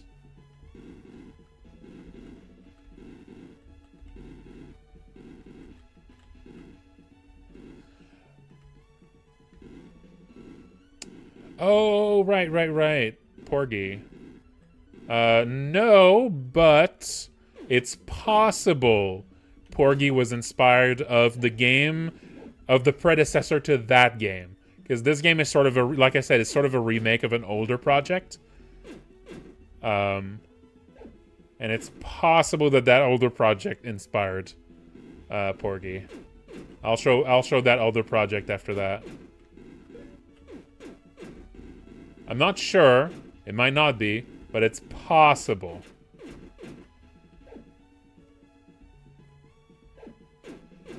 That's the Porgy is the little submarine game, right? Ooh, I got so many parts now.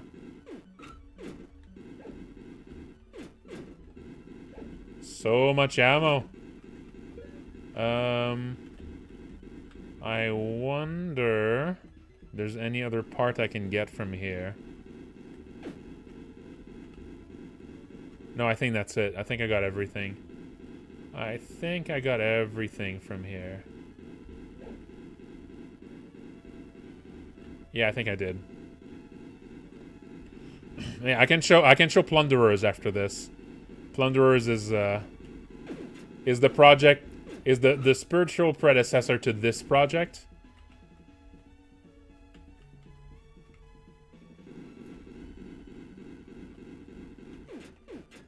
And it's basically like this, but instead of spaceships and robots and junk, it's underwater.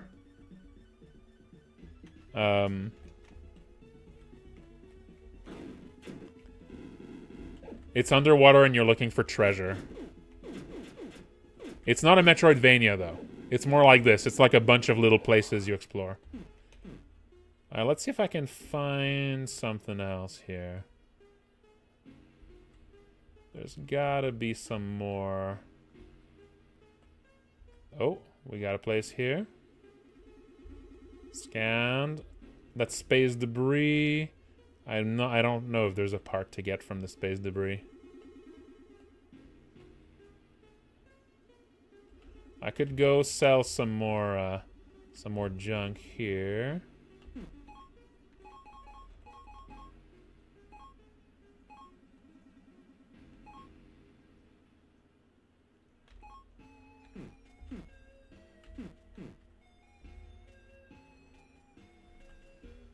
See if there's another one. Of course. Oh, a shipping container. So I think there's just like 12 locations or something to explore. Yeah, this is a shipping container. And there's something goopy in there.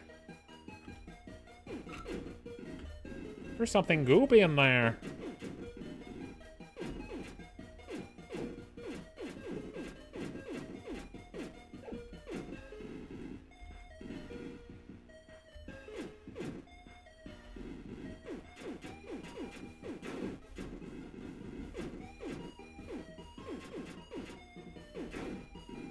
Maybe.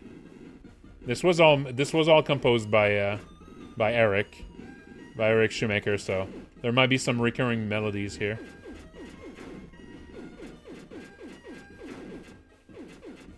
And over here, this is the engine, I think. I think this is an engine part.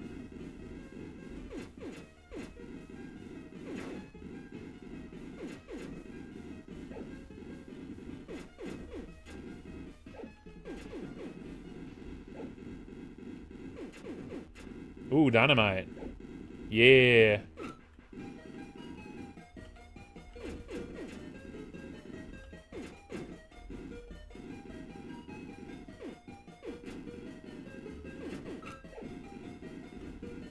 Let's drop a grenade.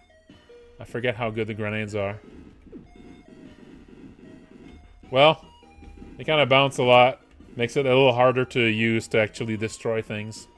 Let's see. What about the flamethrower? How does it feel?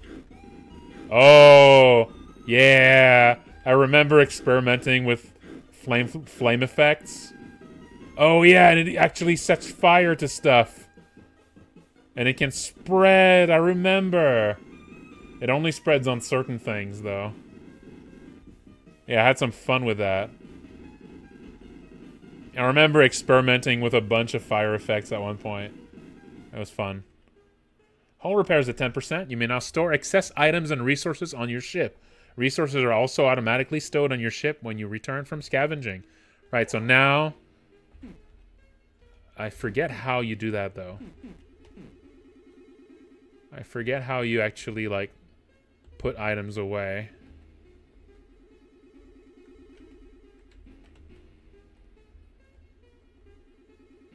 Oh. The pull of gravity is too great. You need to upgrade propulsion to move this far out.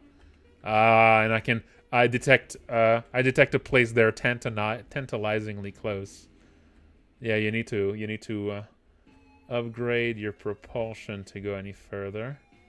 Probably can't go. Yeah, actually, I remember using asteroids like this to kind of mark the radius. I might need to get something from the space debris here.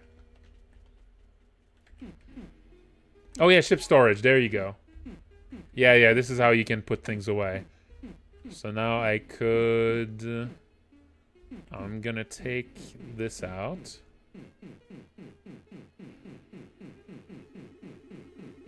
Little tedious.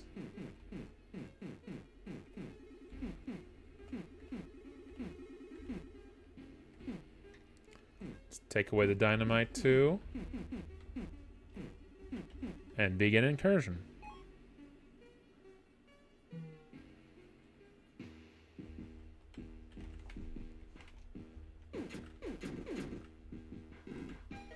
Yeah, this is... I think this melody is very close to one of the games in Look Outside, right? I forget which. Yeah, these explode and like the projectiles bounce around. This is the propulsion upgrade I'm looking for, actually.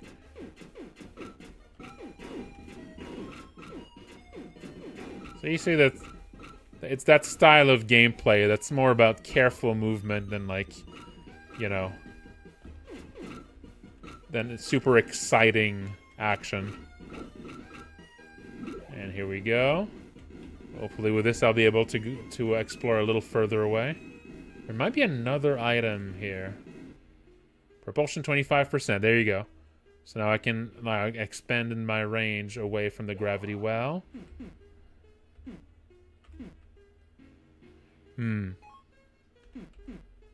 Yeah, it's got something similar, yeah. It's definitely similar to that. Can I find anything else here? I forget if there's another one. Yeah. Okay, maybe this was just for... Yeah, this was just for that. Okay, let's go a little further. Yeah, I think there's maybe just 3 or 4 more, like, locations I can visit. No, this is not procedural. This is not procedural. When I made this, that was before I started experimenting with procedural stuff. I forget if there's another NPC you can find somewhere. Okay, this one starts right away showing you that there's a power thing. So right away you're kind of given a little a little optional objective.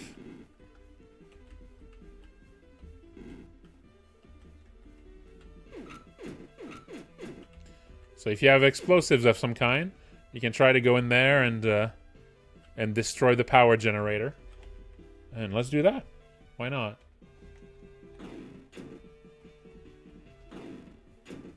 Oh, there's electronics.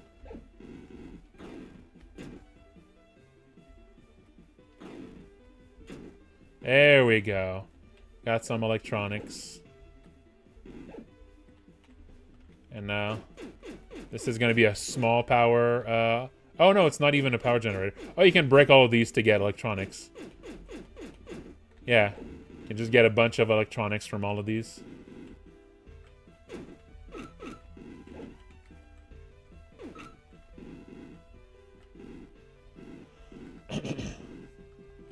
It's kind of almost not really a puzzle. Calling it a puzzle seems a little too lofty, but you know, just showing. Yeah, I really like resource management. I like resource management when it's paired with something else. Like, I think resource management is more interesting if it's paired with... Ouch. When it's paired with, you know, some sort of danger or threat. I don't think I like resource management quite as much if it's just for its own sake.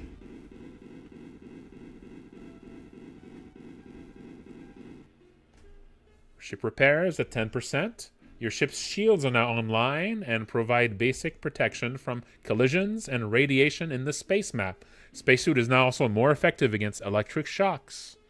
There we go. Alright, let's see. I'm kind of like rediscovering the game a bit because it's been so long. You know, I've kind of forgot how much there is in this. It's fun sometimes to just go back to your old projects. Maybe I could dust it off one day and try to really finish it.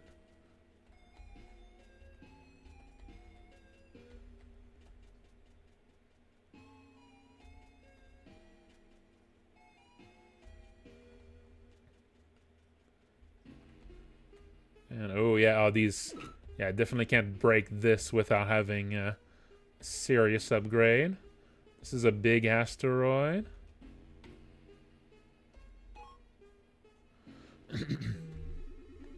Starting to run out of power a bit.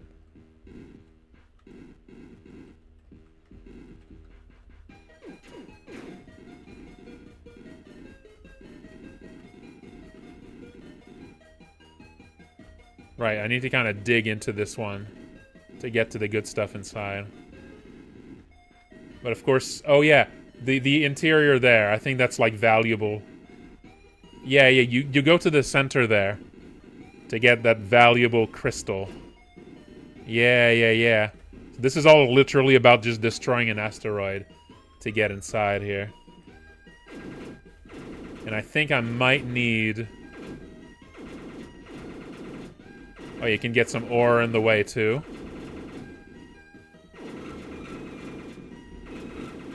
Yeah, it's all money. It's all money.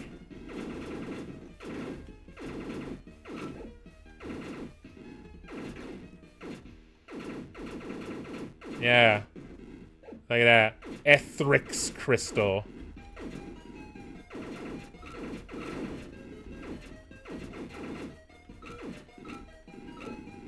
Ethrix crystal.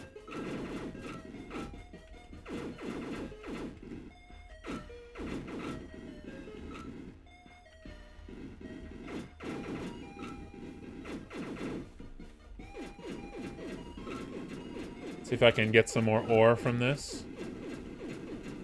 Yeah. Got some ore.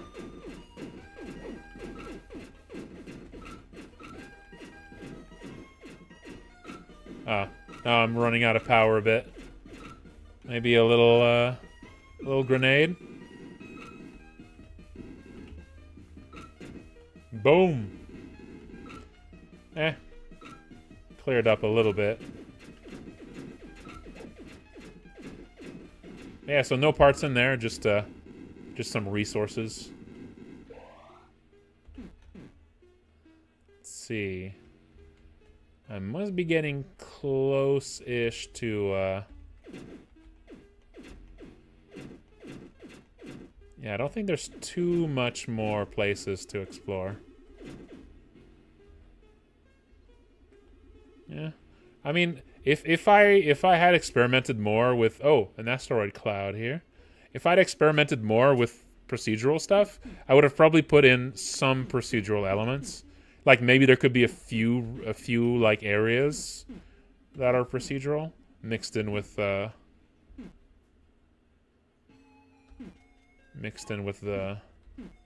non-procedural stuff.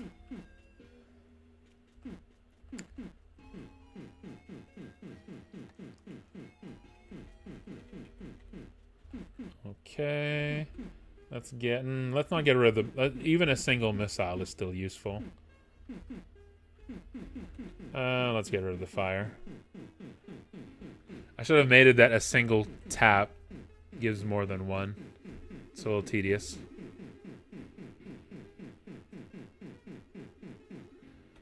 Oh. I can only store 120? Oh, maybe I can store more once I have... once I repair the hole more. Alright, let's see. If I remember, there's like... one of these asteroid things actually has... a part in it, a piece in it somewhere. Oh, there's some crystals. Some all-important crystals. Can't actually break these with your regular gun. So you do need some hardware to mine these.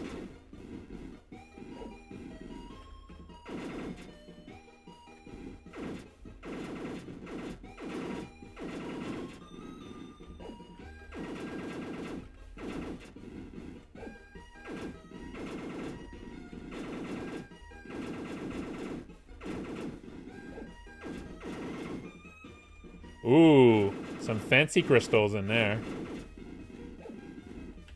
Ooh, these are radioactive actually.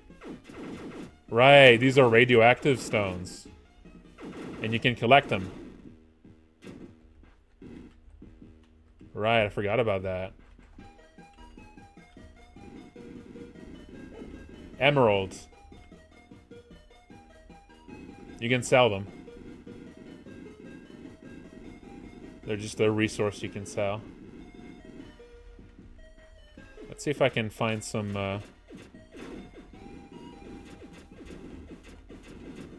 machine gun ammo somewhere here. I forget if there's any way to actually, like, get power in this for your main ship. Because you can't actually get extra power. You can't actually get extra power from exploring, because you always start full. Okay, if you have powered, yeah, okay, if you have this powered,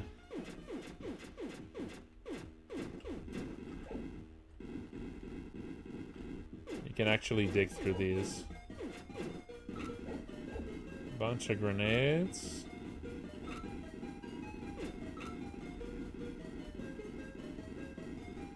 I think there's a few things that if I wanted to pick this back up, there's some things I would do to the formula. I wouldn't just leave it exactly as is. I think there's a few things that are like... I think the main thing that I would say is like no longer by my standards here is kind of the lack of story. I feel like this is the main thing that I feel like that's not really like, it's not really me anymore. You know, I would try to get in there and, because at that time, I remember at the time, this was when I Yeah, when I made this, I was still very shy about writing. I was all too aware of my my limitations when it comes to writing. So I tended to sort of be very minimal with like story and dialogue. And that would be like the main thing here. Oh yeah, you're right. Whoops. Get out of here. I wasn't even paying attention. I would have died. Oof. Let's go back here. Scary. Yeah, I would say that's the main thing that's like not quite up to snuff for like my standards now. I would try to get in there and like, yeah. I would try to like have more of a narrative, more of a story. Instead of this very minimalist, you know, bit of story at the start and then that's it. That's not really what I want to do anymore. Okay, from the top here, let's throw a grenade. Oh, god damn it. Well, that didn't work. But yeah, so I think I would definitely want to put in there, like, yeah, way more, like, narrative elements. There you go. That'll do it. Bam! There we go.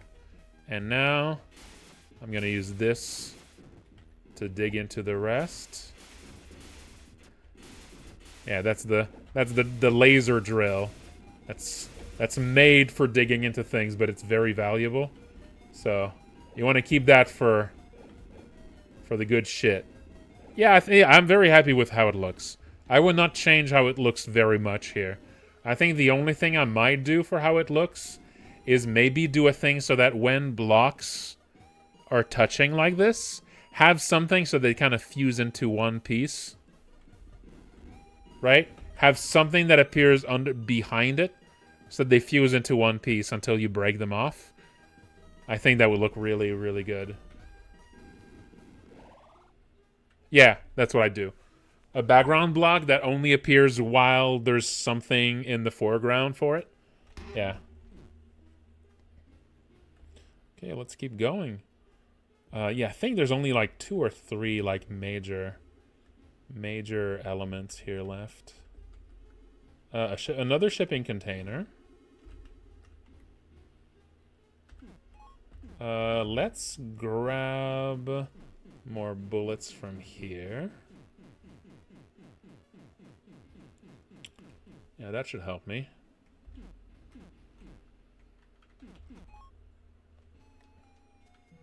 I remember like a fire themed area that where I did like the haze effect. I did like a funky haze effect for it that looked pretty good.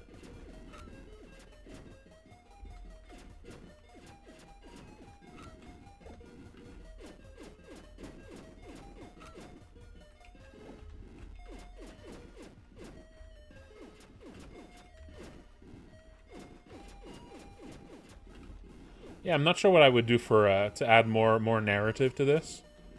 But yeah, something about something that creates a bit more of a context for like what happened in this place. Maybe like maybe an origin for the actual like the black hole, and maybe there could be something about like a society that's built from all the people that are stuck in this place, in this you know, there could be like factions in there. Nothing too crazy, but just something for you to like slowly build an idea of like a story as you explore. Yeah, I can't break these yet. Mostly made a billion things. Oh, 2 places here. Ooh, space section, broken space station segment. Yeah, I remember that. Yeah. Yeah, that's fun. So it's a little multi-piece one here. That's a big one.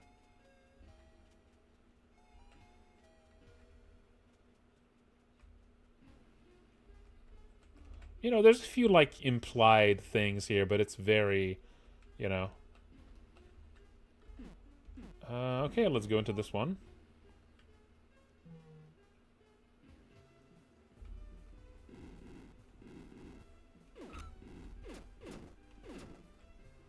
Oh yeah, this one's a little harder to get into if you don't have good gear.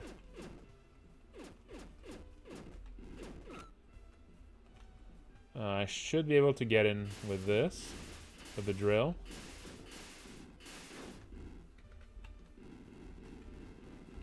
These are mines.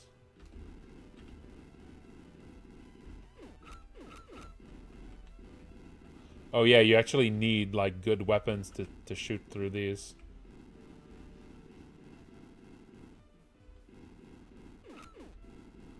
Yeah, you need a lot. You need better gear to be able to really make much. Yeah, you kind of need better gear to be able to make progress here. I might be able to do a little bit with the grenades. Oh, there's some stuff here. I can use that. Shrapnel bomb. That's an explosive you can shoot.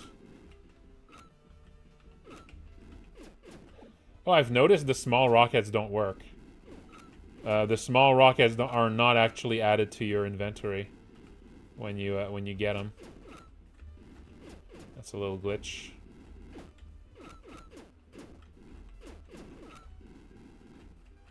I think I did a pretty good job of, like, making sure that, like, new elements are introduced very progressively.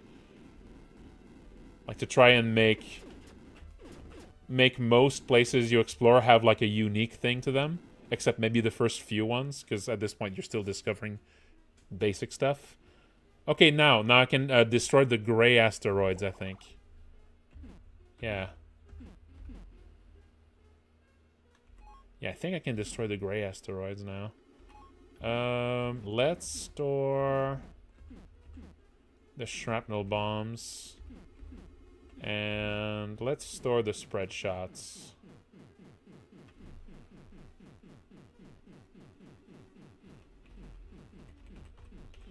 There we go. Begin incursion. Alright. So like I said, maybe I'll just show the big place. The big zone.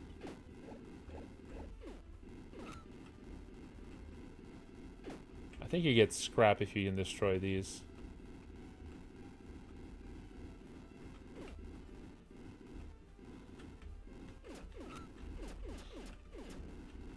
Oh yeah, you can get a lot of electronics that way. I forget if you need to, like, well, maybe not. I think getting these power cores is the main way that you actually get power back for your main ship.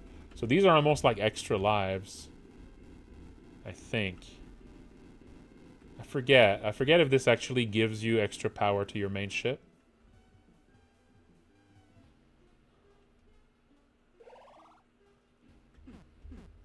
Yeah, it does give you extra power to your main ship. And also improves your... I think it improves other stuff. Yeah, let's go to the... if I remember, you can find the lost one here. If you just continue that way. I think you can find the one that was, like, launched away. Yeah. That's kind of fun, right? Like, it, like, drifted off. See, it's like, these are like little bits of, you know? Little bits of narrative.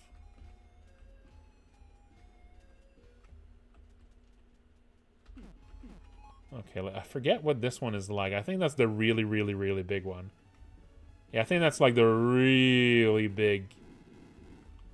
Yeah, these are like special... I think crossing this sets an alarm. I think crossing this sets some sort of alarm. And like activates something to go after you or something like that. I forget. Yeah, here we got some like the high tier plating.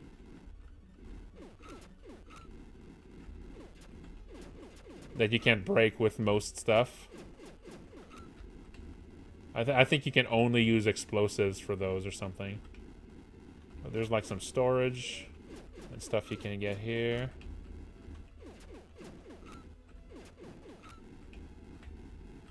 I give way too much spread shots. I almost never use it. I need to use my spread shots. There you go.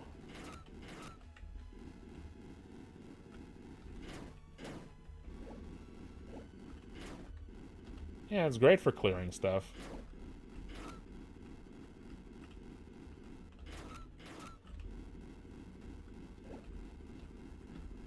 I should be using spread shots more.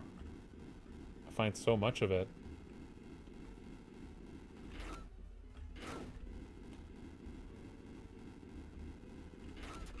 Not enough to actually damage these.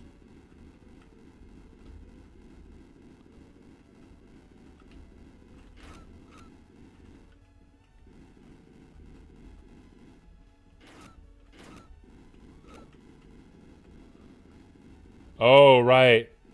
Some explosives there. I can use a grenade to detonate this somewhat safely. Oh, nope. God damn it. They're very awkward to use, those grenades. What if I... Ah! Boom! Yeah, that was like a little bit of a... Yeah, it kind of worked.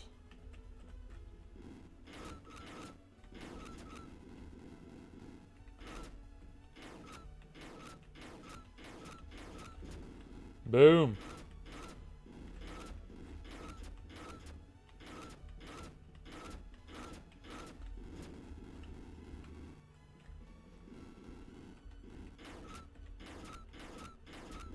Not the best place to store these explosives. Right next to your security room. I mean, not to criticize, but... Man. Getting terrible luck with these. Yeah, yeah, that's the one issue with the spread is it does not break stuff very well. Does not have the best pierce. Oh, there we go. Big thrusters.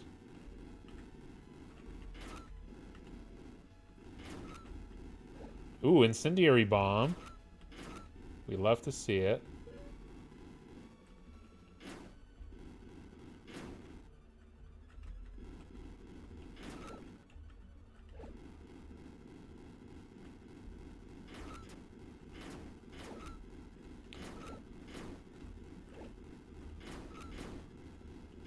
Yep. Get lost, bot. I actually forget what these lasers do exactly. I think they send something after you, but... And maybe it makes these things more dangerous? Something like that.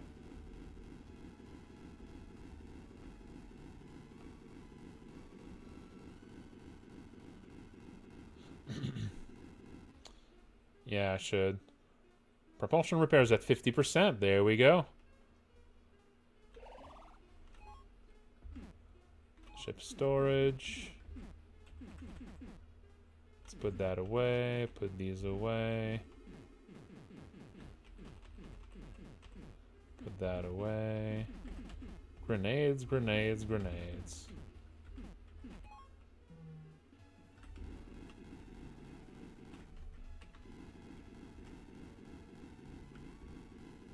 Oh, that closes these. Right. That's what that does. It closes those gates.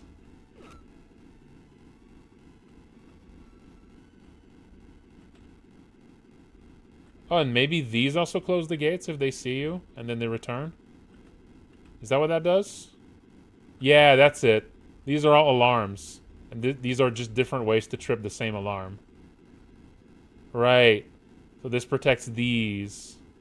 So you need to, like, find a way to get through all of this without getting detected.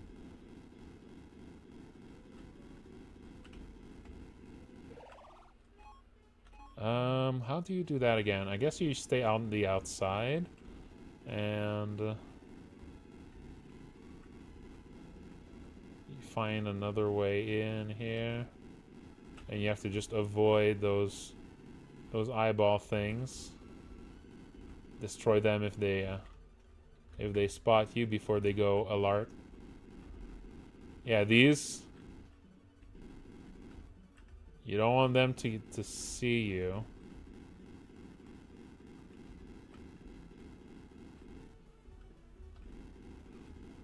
And I guess I could try to destroy this if I had, like, better explosives.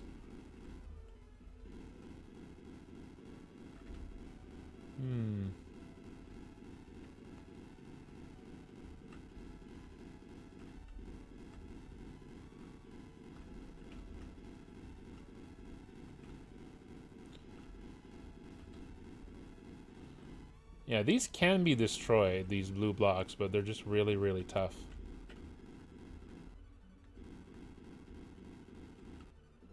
These are much more difficult. So this is actually easier to destroy. Maybe with this. Maybe I can go through it with this. Yeah, I can. Ah, but it won't be enough. Yeah, I started damaging it here. God damn it. If I go outside here. Let's try going outside for it.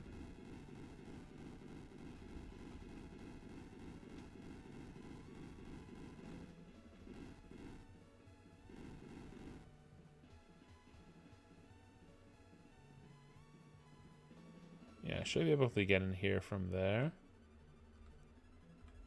Yeah, there we go. From here, it should be possible. Just as long as I don't trip one of these. Yeah, I can, well, I can get some stuff here. Ooh, dynamite. That might be just what the doctor ordered to get in that middle.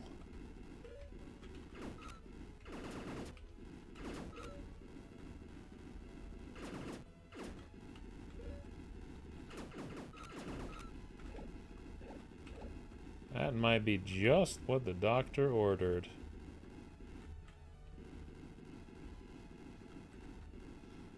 Also, maybe I can just destroy the walls here. Yeah, I can try to find my way around these.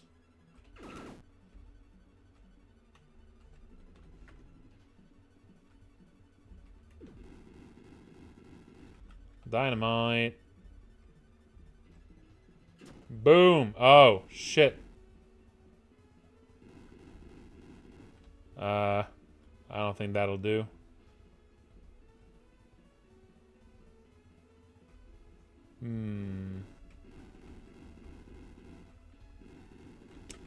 Yeah, not quite. Not quite.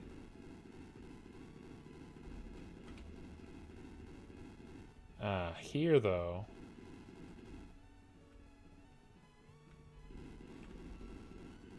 An actual explosive would do great.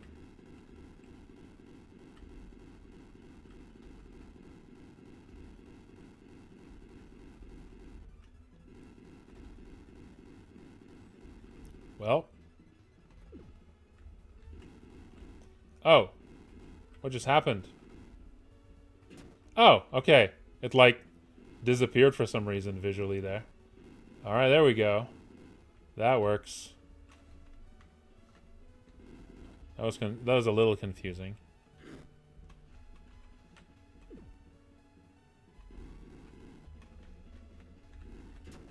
There we go. Ooh! Some gold! Yes! Oh, right. That's how you can get in. That's the weak point. I forgot. Now, this isn't actually that weak. Like, you still need something strong to get through this, but I think a rocket can do it. Yeah, that's the weak point right there. Okay, now I'm full, so if I find any good stuff in there, I won't be able to get it. So...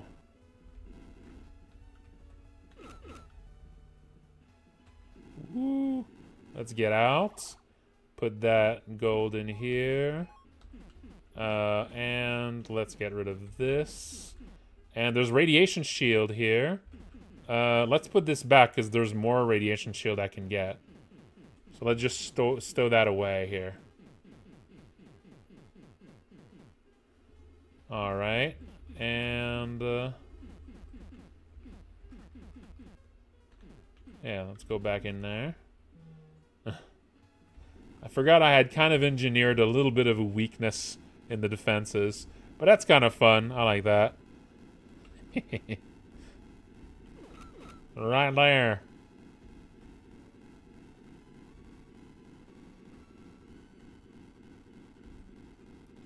And now I have a spare. I think there might actually be intense radiation in here. Yeah, I think there's some high radiation stuff there.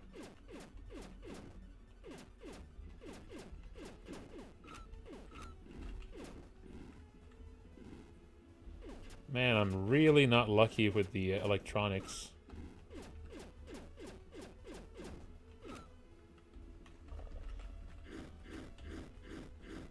No, that doesn't burn.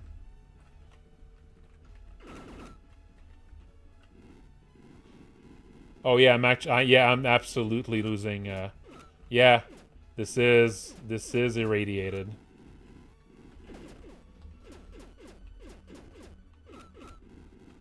This absolutely is irradiated. Yeah, look, my radiation shield is going down. I think it's the center core here that's radiated. As I get closer to it, it's gonna...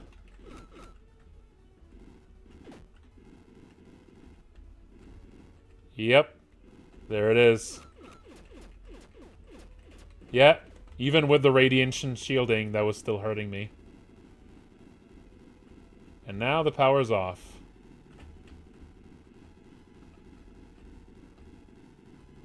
And this is big power. I think this is the biggest power, I think this is the biggest power piece you can get. Yeah.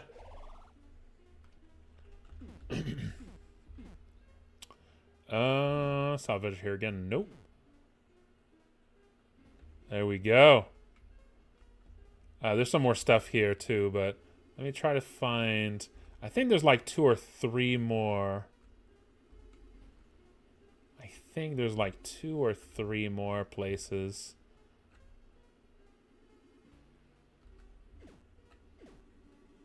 Also, let's check the one that's like off to this side. I forget what's special about it.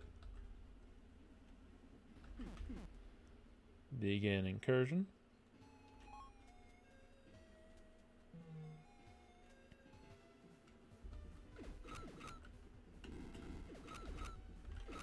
Right.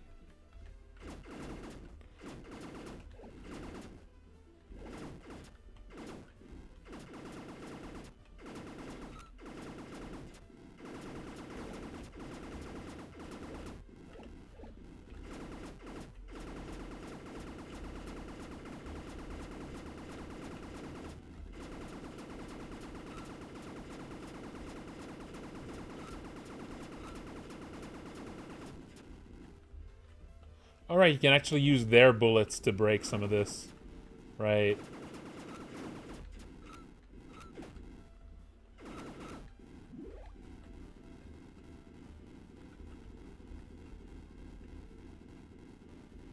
And... I forget what this part is. Your ship's shields now provide stronger protection from light radiation. Spacesuit is now more effective against radiation. There you go.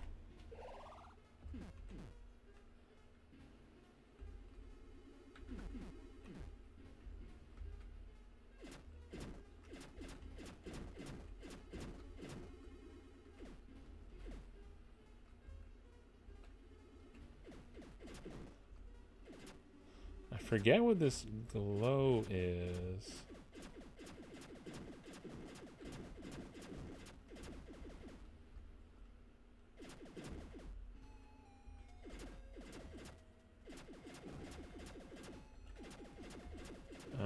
Maybe. I actually forget what this is. Strong radiation source detected. Right. So this is like, yeah. This is like the opposite of the gravity thing. Right. Yeah, that's what it is. What's this? Ooh, there's the one.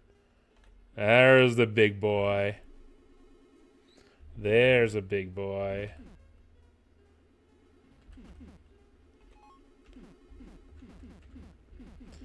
I'm probably gonna need the radiation shield in here. I think that's a big dark one. Yeah. Yeah, I remember this one. It's a huge dark, like, yeah, huge dark spaceship. It's very easy to get lost in this one. And it's like infected by something.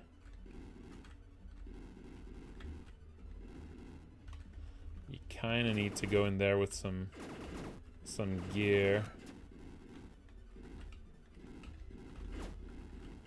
I like when a game kind of makes you feel like you're sort of like you're going deep in there. You got to use your experience so far to figure out how to proceed, you know? Dungeon crawlers kind of give me that vibe.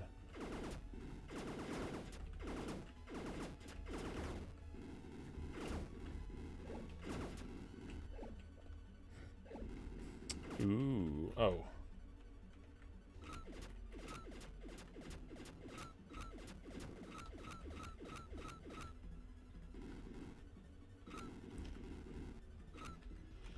Okay, let's use a rocket here.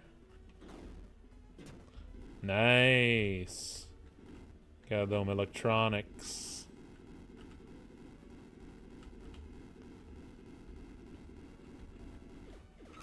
Oh, got a small piece there. I think that's radiation protection. Minor, though.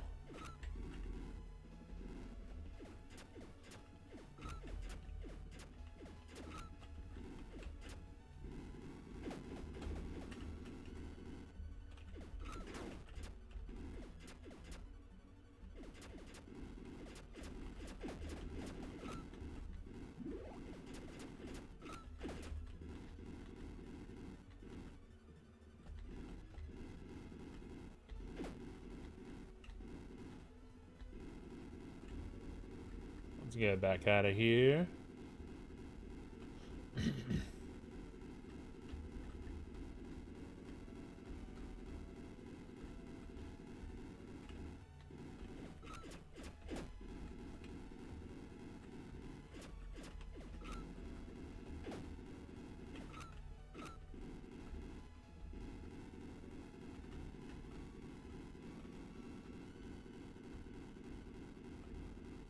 And back out.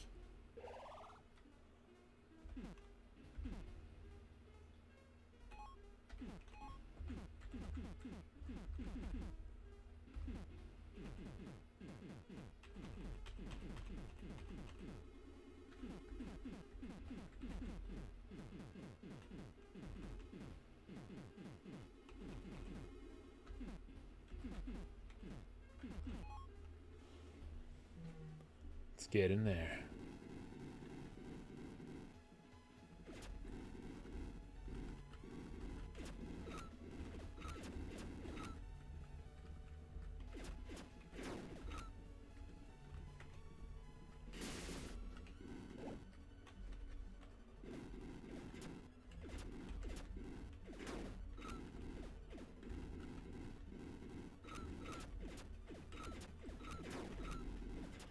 I feel like this is also a game that could have some fun bosses as long as they're not too fast. Like, bosses in this would need to be slow moving, beefy threats, I think. And they would need to be unique, I think. Like, you only fight each of them once.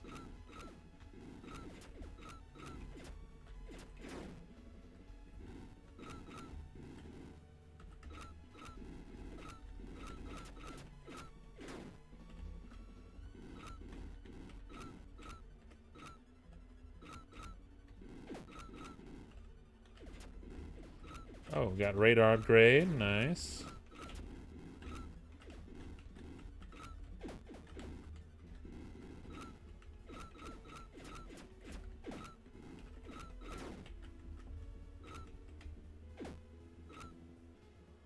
Of course. Is this not why we are all on this earth?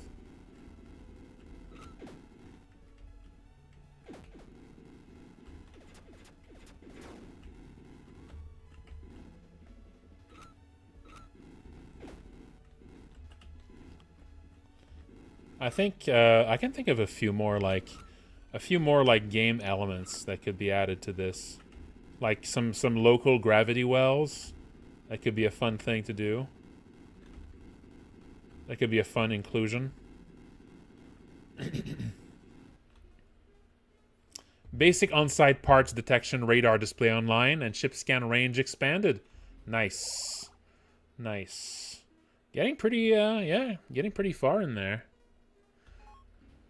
All right, but I feel like I need to stop it here though. I know there's like I think there's just like one or two more maps in there. Like I said, I'm pretty sure the one that's like surrounded by radiation. Oh,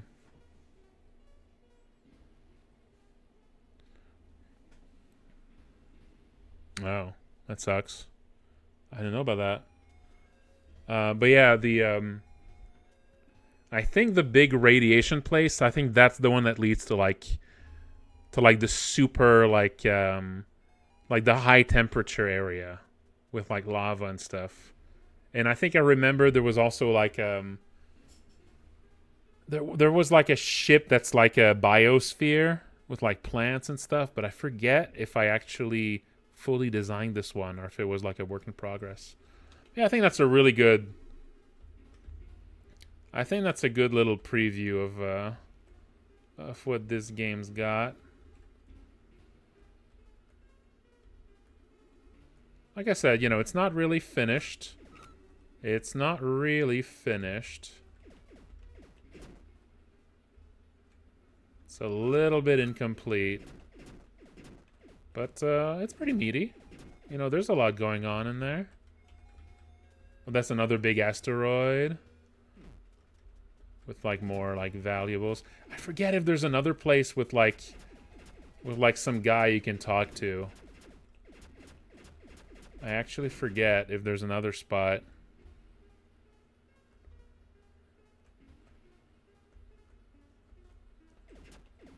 I feel like there might have been one more. There might have been like one other like place with like a character you can talk to and sell items to. A war freighter. Oh yeah, this one's full of explosives. I remember that.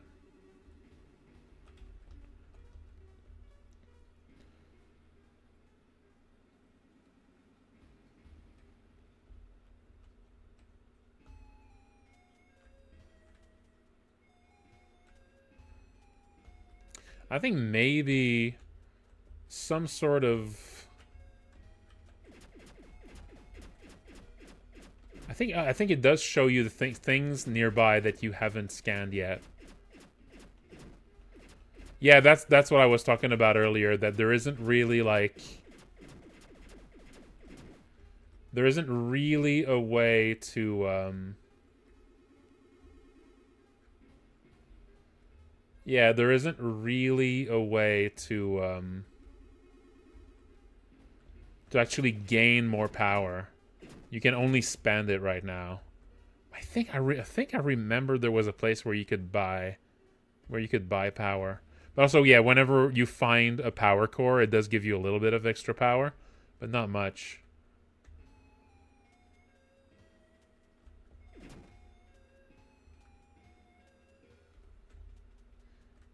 I forget how much... I forget how much power you need. I think you need... I forget how much... Like, you don't need to fully repair your ship to escape. If I remember... You don't need to fully repair your ship to escape. I don't think I'm close to being able to escape yet, though.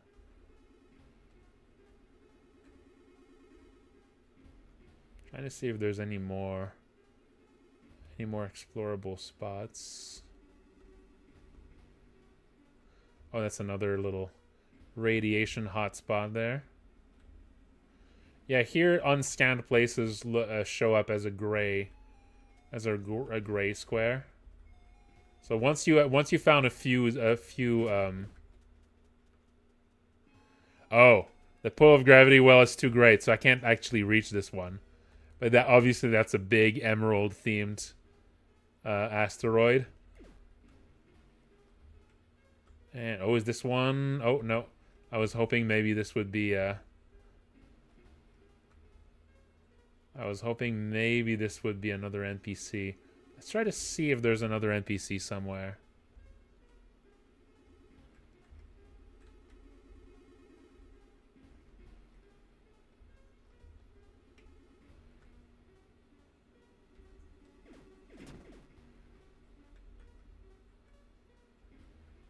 The teal ones are the ones that I haven't actually explored yet. Actually, the oh, down there's one I haven't scanned yet. Running out of power though. A hand-drawn RPG, nice. Oh, I probably can't go to this one. Yeah, that's irradiated. Oh, it's this one. Okay. Well, I've already been in this one, actually.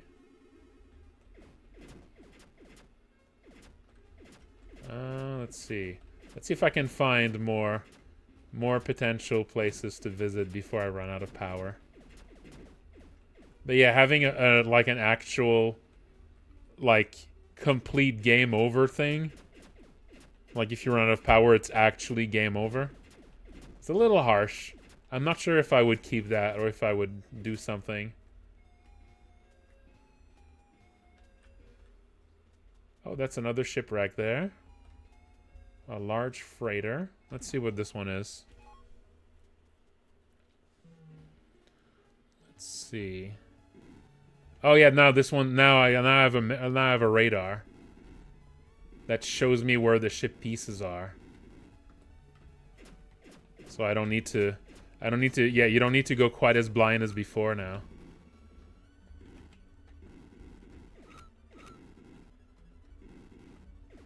Yeah, that could be a thing. Oh, yeah.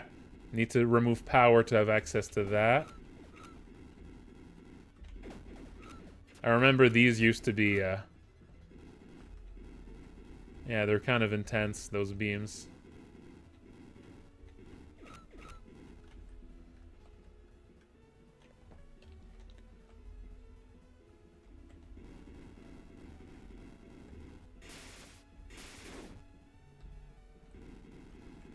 Oh, radiation resistance. That's good. That's what you want. There's a bunch more parts there. Oh, that's a power core.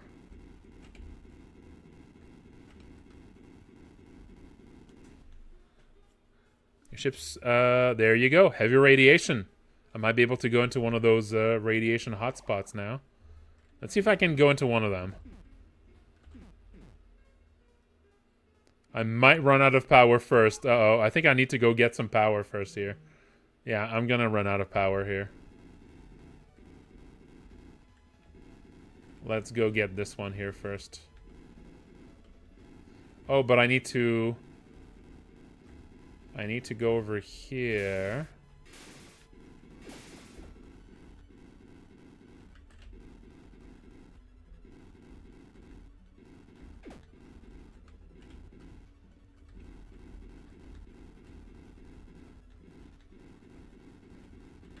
I think this one is constructed like a big maze until you remove the power. That's a thing I did a few times.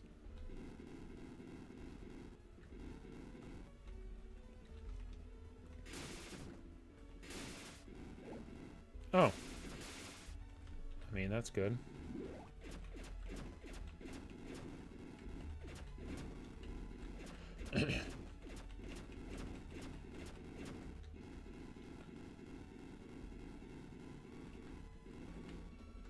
I'm not sure if I'm not sure if I would do something for that, that mechanic of,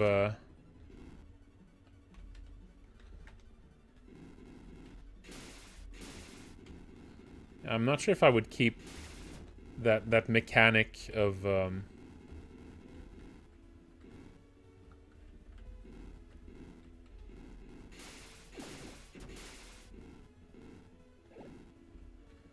I'm not sure if I would keep that mechanic of losing power and then you're just game over. It is a little harsh.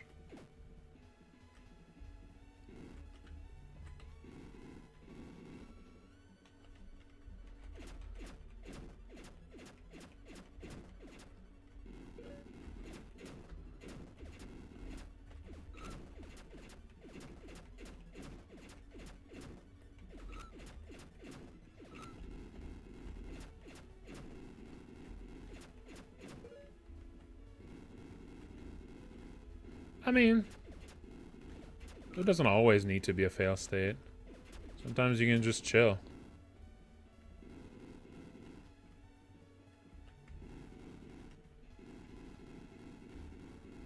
I mean, you can die in a local place. You know, you can lose in a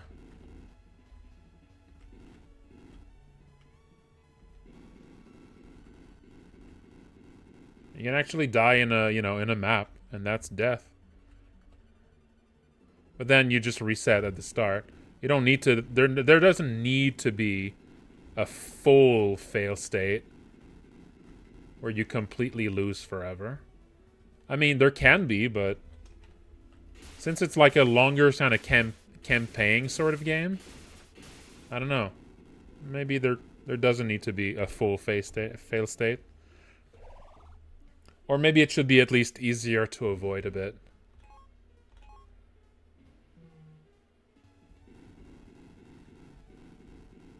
Right now it is fairly easy to fall into. If you're just a little too... If you take a little too long exploring outer space.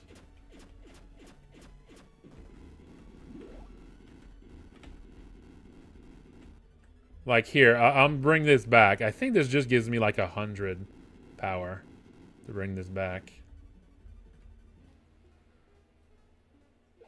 No, it's like 150. I mean, that's not bad, but still. Yeah. Yeah, I think the fact that when you collect power, I think one thing that bothers me right now is that when you leave behind these little things that heal your power here, like the fact that it's so precious means you want to go back and collect every red box on your way out. And that's kind of tedious, having to like go back and collect the red boxes on your way out. And the fact you can't just collect extras to like power up your ship. I don't know.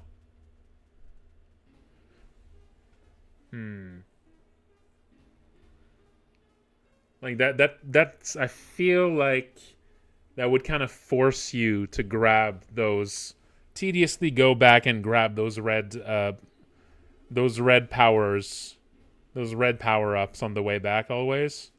And the fact you can't grab them when you're already full. I don't know. Maybe when you're full of power and you should be able to collect them, and they collect as an item. And then when you leave the ship, you actually unload these as extra power here. That could be one way. That way you wouldn't feel like you need to like go back. You can just grab them on your way in. And maybe you could use them as an item to like restore as like a healing item, essentially. And then when you get back, I mean, it would feel weird that you can't just keep them as a healing item, though. So I don't know. Maybe it would just be like a temporary thing that's here. I don't know. I'll need to think about it. I'll need to think about it.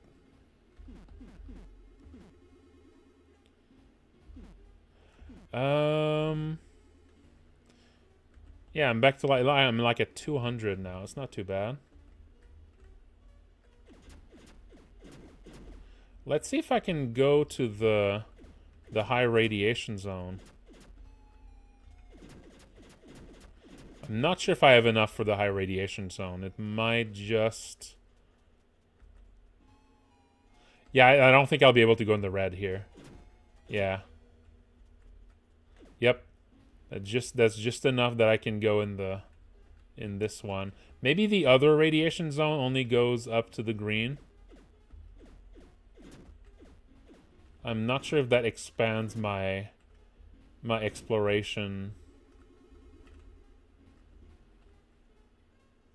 I'm not sure if this gives me more I can explore. It might.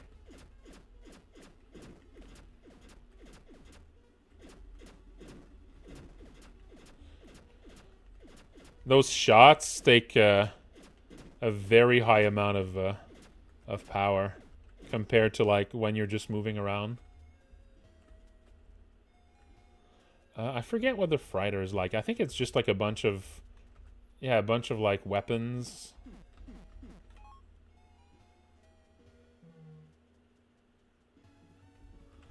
Yeah, a bunch of explosives, and I mean that's fun. Oh, right. The way back is hell. Yeah. Look at that. You need to cross this, and that activates all the weapons. That's nasty. Unless, of course, you got some explosives. I forget if I can actually pierce through this with... Oh, well, look at that. Little easy way in. I can break this up there and just avoid the entrance. That's fun. Let's see. So it's kind of worth it to have a little fly around to see if there's a better entrance, which I think is pretty fun. It's like you're planning. You're taking a little bit of time before, to crack. If you want to crack this this baby open. Oh, there's a mini boss. I forgot about that. There's a thruster. That might actually be the easiest way in. Yeah, there's some benefits. Yeah. There's a way in over here. Well, this is probably kind of the best way in. Or close enough.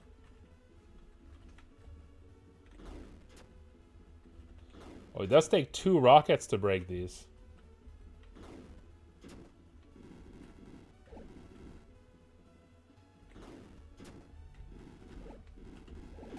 So it ain't free.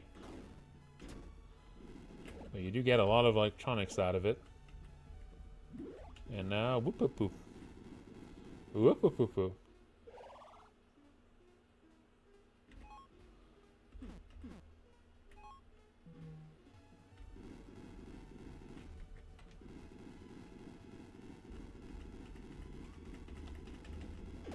Yeah.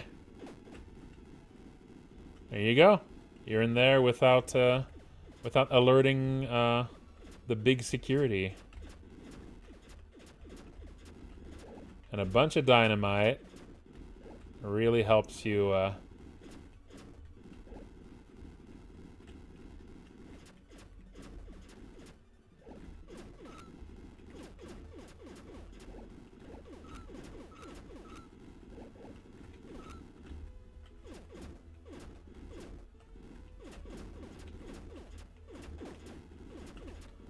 gold. Oh, I don't think I'll be able to collect these. Oh, no, I can. The gold. Now that's valuable. Okay, and just a few rockets in here.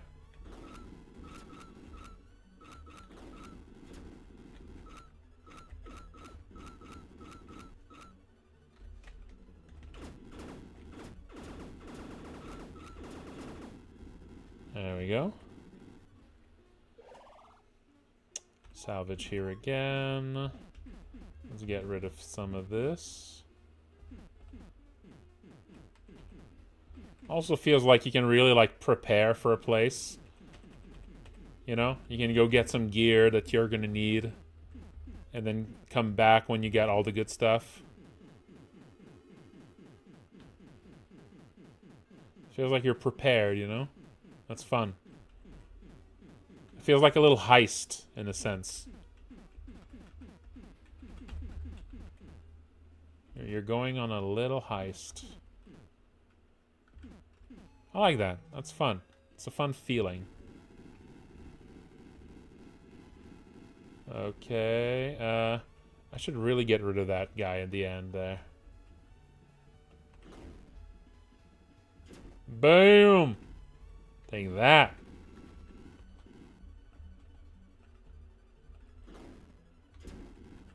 God damn, how many do you need? Bam! There we go. Got him. Right. So I need to go through all of that to get this. And a fun little explosive situation over there. Whoa! And get some dynamite out of it. It actually makes a big hole there. So if you make it through there and explode this, then you can come back. You can come back, and now the way open is there. Yeah, it's a little shortcut. That's fun. Can upgrade my guns. No, that's a handmade explosion. Yes, and let's stow these dynamites away. And also explosives. Those explosives are really strong.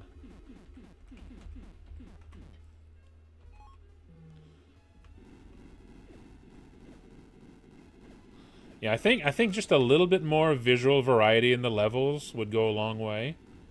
Just like changing the background, like, tone a little. Because, yeah, a lot of these are a little similar. Like, maybe these, I mean, there's some variety with the blocks. But a little bit extra variety would be good. Like, kind of a ship plating that's, like, specific to a ship sometimes. And maybe if you shoot at it, it, like, reveals this underneath, you know? I think that would go a long way. Oh, yeah. Got the little weakness there in the middle. You can shoot that even with your base gun.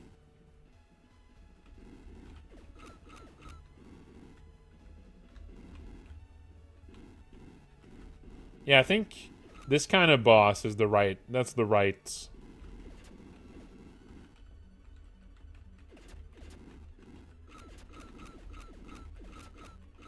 I think that's the right kind of boss for this. You know? Just a very slow-moving thing.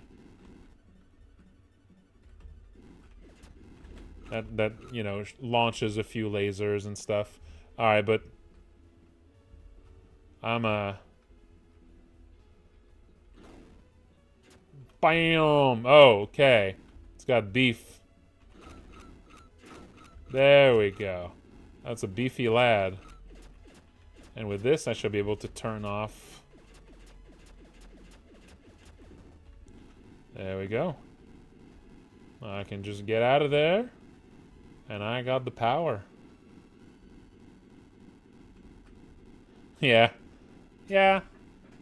Would be nice with a little extra oomph. Not salvaged there again. Let's see if the other... Yeah, let's see if I can access the other radiation zone. I forget.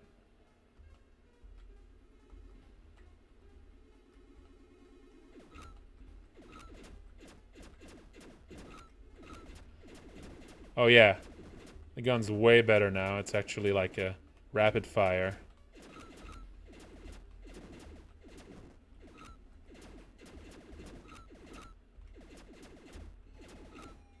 I can't shoot these yet.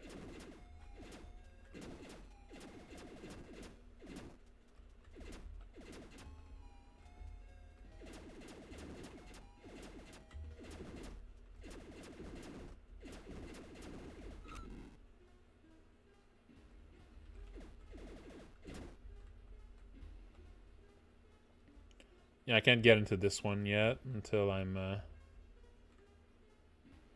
I can't escape this zone yet.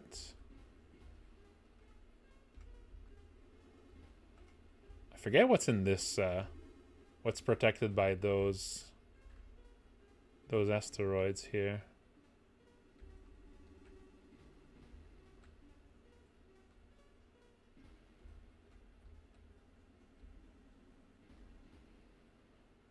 I mean, again, like you find a bunch of power as you explore, but yeah, it's still a little bit. I like the tension that you're desperately looking for power, and like the power cores are the most common. They're like the most common type of upgrade to find. The most common type of ship piece to find is the power core.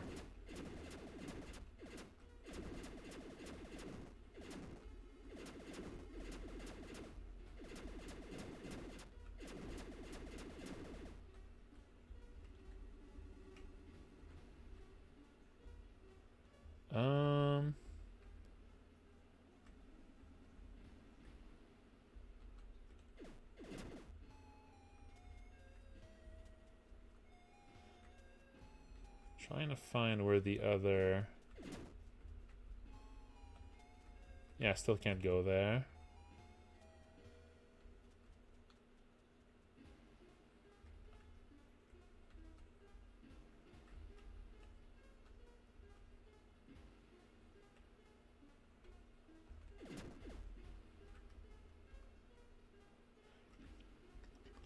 Some sort of visual representation of where your movement limits is would be good. Oh, there isn't even a thing to find in this one. It really looks like that's obviously a place where you would put some another place to explore, but it's not in there. Oh, that's a shipwreck. Oh, this is an intensely irradiated thing.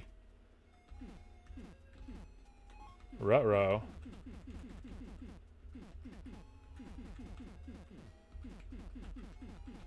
High radiation in this one.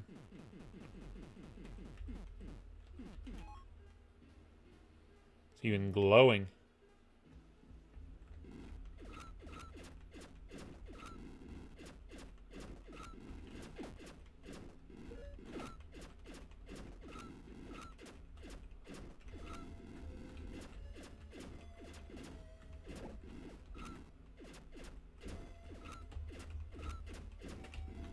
Yeah, there's this song.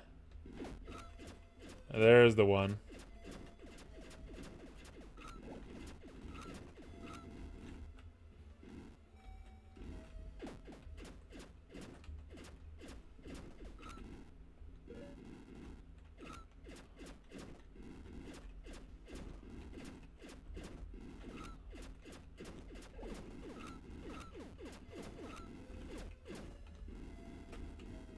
Yep. Oh, this one you need a slightly better, can I break this with regular rockets? I'm not sure. I can! It's actually a bit easier to break than,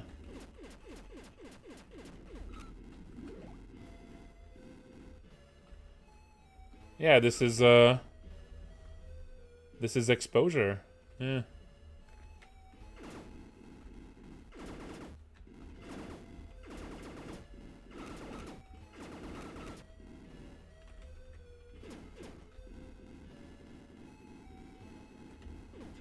Yeah, makes sense.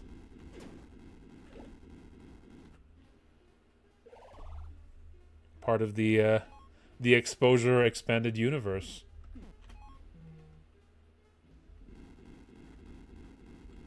The exposure verse.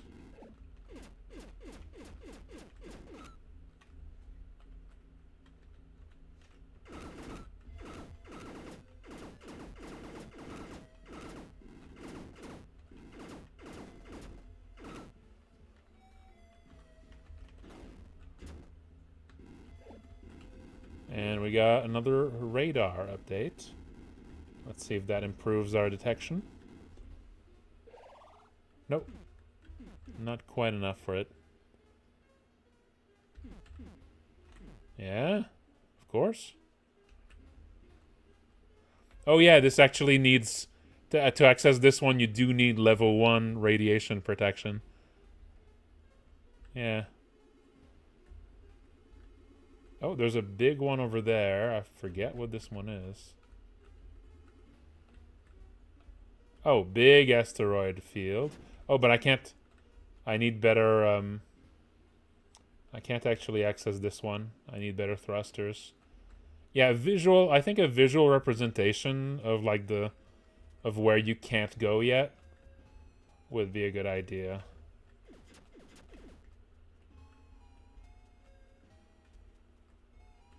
It does not give you this right now.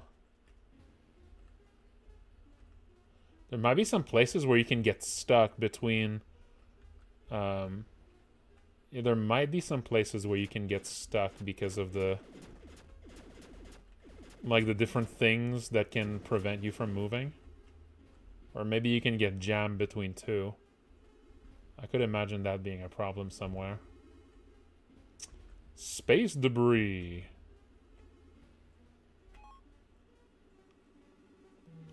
Let's see what's in this one.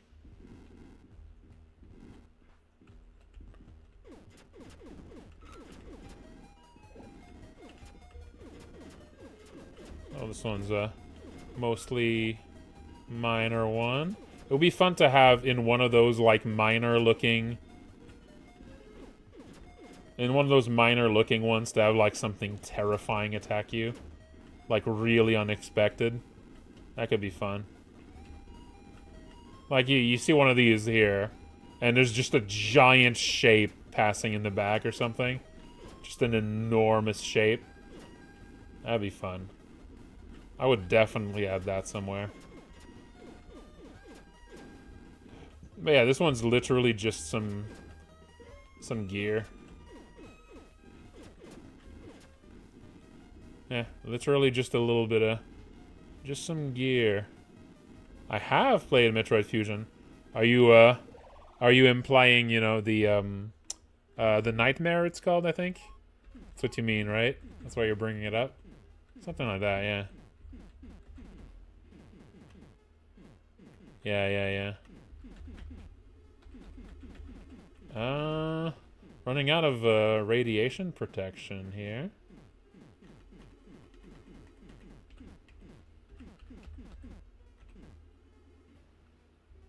Let's see, where else? Oh, there's something there. Oh, that's the asteroid I can't access. Maybe the radar. Maybe the radar should show you when a place can't be accessed because it's too far. All right, let's see if I can find radiation protection in here. Maybe I can find that in there somewhere. This is a big place I haven't fully explored yet. There's something in the middle, but that must be a core. Yeah, this one is big enough that you can't even see everything. Just by, just even with the mini-map. Getting to the core at first would make the whole thing easier. That's probably the strat here. Is to just go for the core right away. To just remove all of these, oh! All of these electric-based threats. Yeah, that just spawns. You can see the trace here of something that was inspired of of a submarine exploration game there. That's just an anemone. A bunch of these monsters are just basically anemones.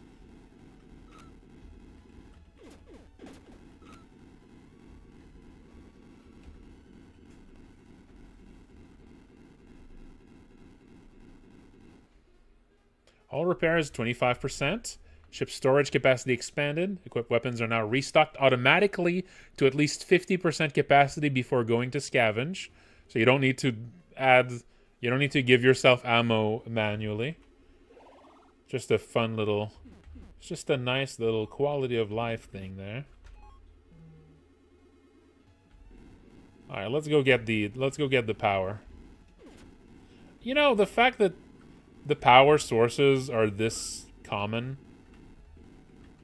I don't know. Maybe it's okay. Maybe it's okay.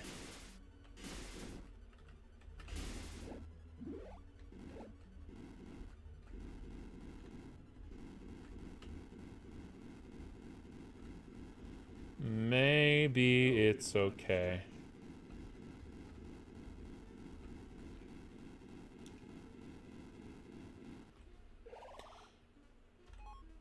You know, maybe the limited power is, I don't know.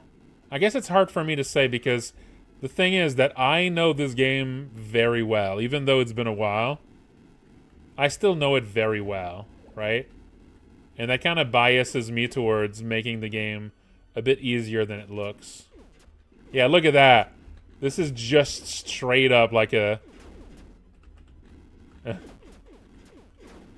This is such an anemone thing. I mean, here it's obviously like a space alien creature thing, but... Oh. God damn it. Useless.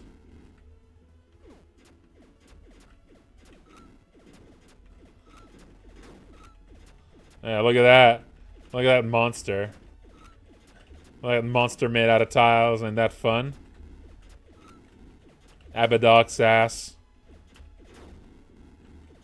Abadox ass. Get out of here.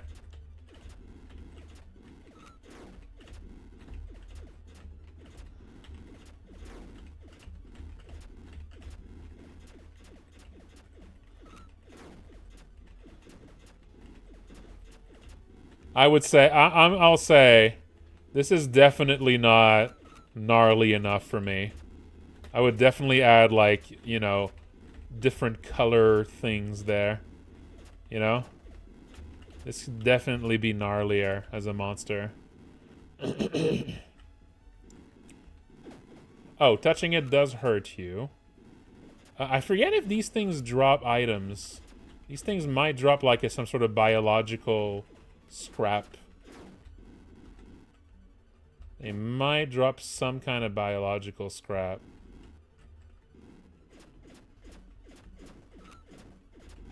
I haven't seen it yet though. Maybe it's rare? I feel like I remember something you can collect from these. Oh yeah, big monster.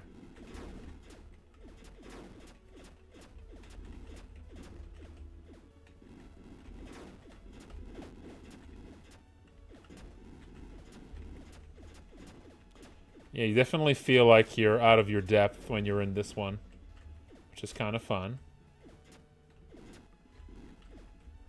Okay, here I can definitely use a grenade here, right? No, god damn it. They're way too bouncy. I need to reduce just how bouncy they are.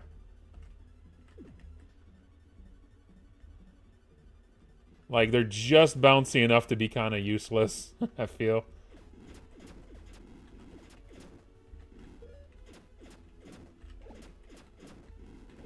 Oh, flamethrower is probably really good here against these. Yeah. Oh, yeah, that hurts him. Oh, yeah.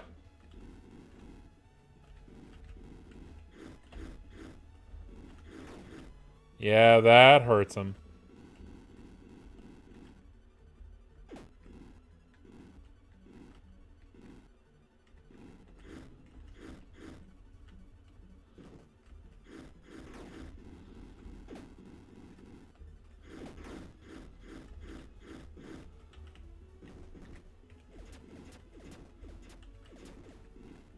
Oh yeah, it spreads.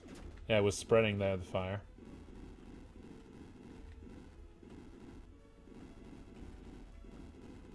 Alright, I need to get out because I'm running out of power.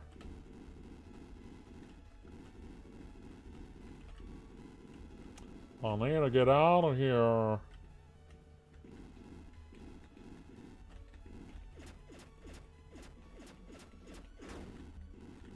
Oh, jeez.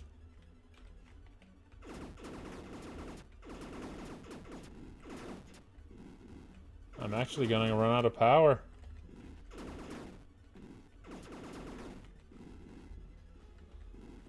Yeah, I'm gonna run out of power. Dang. I need to find an exit. Oh, jeez.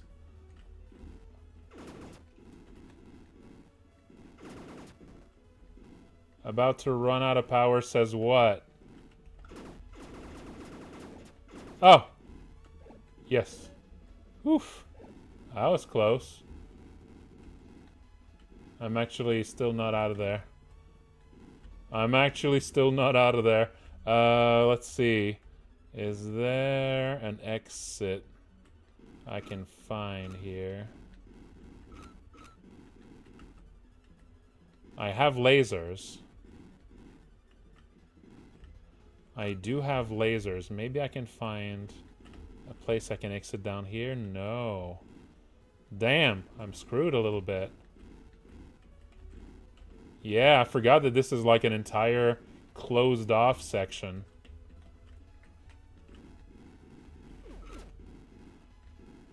Shit.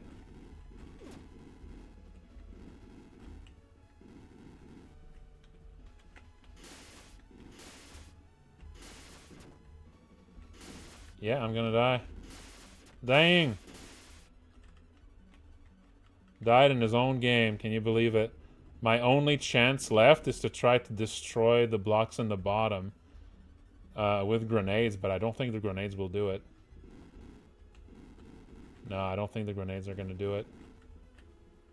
RIP. This is where I die, folks. I got too deep. I dug too deep. Oh, it just kicks you out. I forgot. It just kicks you out. It just kicks you out, but you lose all the power. Well, could be worse. I thought this actually was a game over when you died there, but nope. Guess not. I forgot. Oh, these respawn? Okay, no.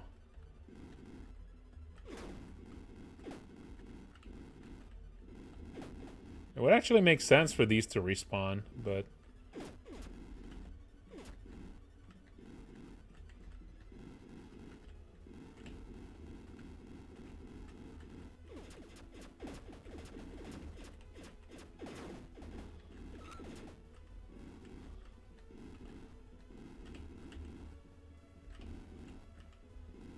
I'll try not to die here again. I mean, every time you die like this, you're essentially losing a shit ton of power.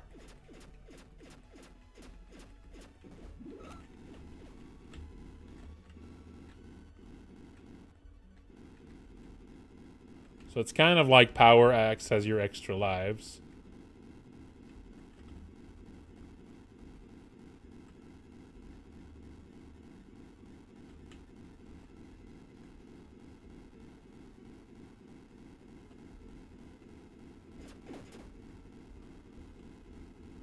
Oh, there's the ship part there.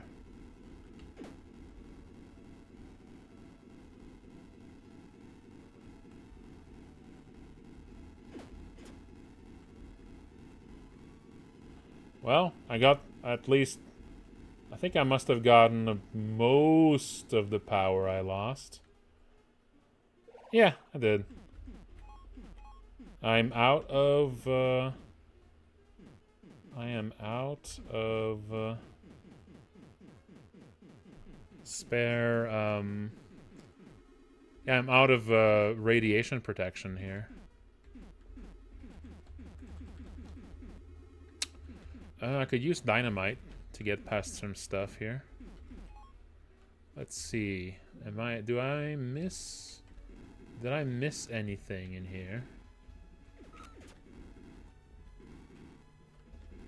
Oh, yeah, there's still something down there.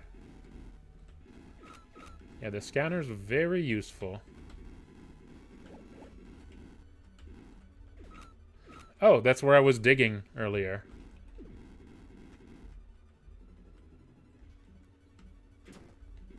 Yeah, that's where I was trying to dig earlier. So I guess in the center of all this is also... Yeah, there it is. Very good. That's a big piece. That is a big chunk. I think something else that that would be good in this, another like thing that you could repair in your ship. I don't know what it would be part of what, but something that takes that keeps track of all the sites that you've been to, and whether like you found everything in there yet, and like maybe once you see something, it's marked. Oh, you can now burn stored resources for power. Ah, there you go. So now all of these resources, you can actually burn them. That's how that works. Okay, you know what? I forgot about that.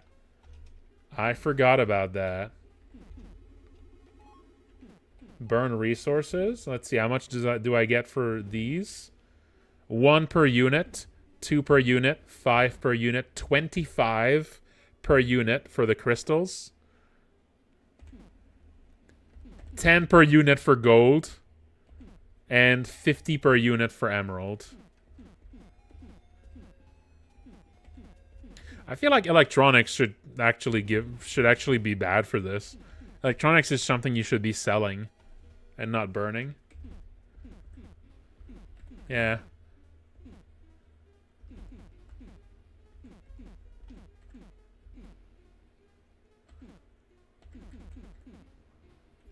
But yeah, Etherix crystal. That feels like it makes sense that this is like a power source.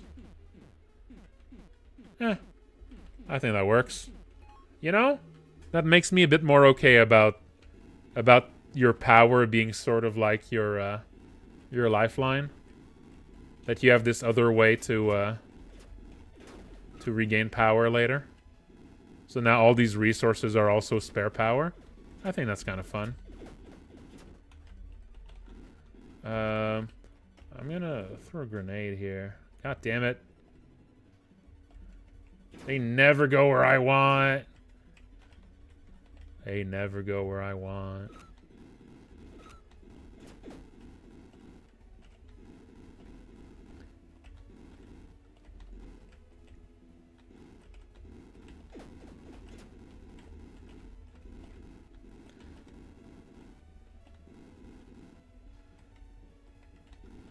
Alright, there's a weapon I can get up here.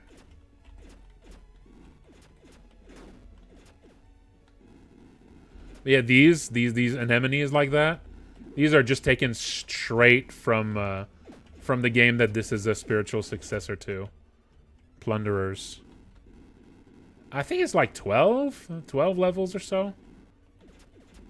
Which is pretty close to how many I would want. I think I would want the final game to have like just a few extra. Just a few more levels.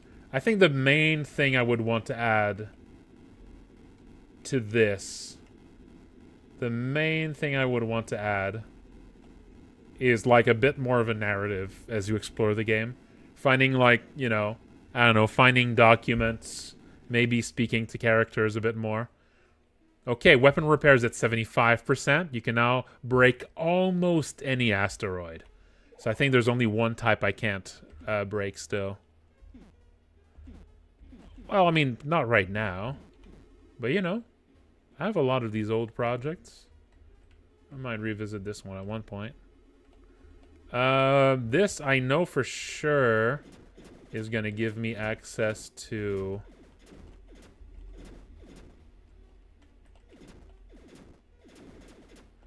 Yeah, once you can start burning... Once you can start burning resources for fuel. Your long-term fuel issues are kind of over. Let's see. Is there anything in this one? I don't think I've been into this one yet. Definitely haven't.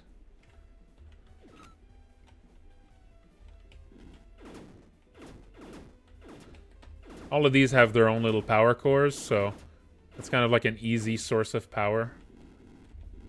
Ah! I accidentally put this one down.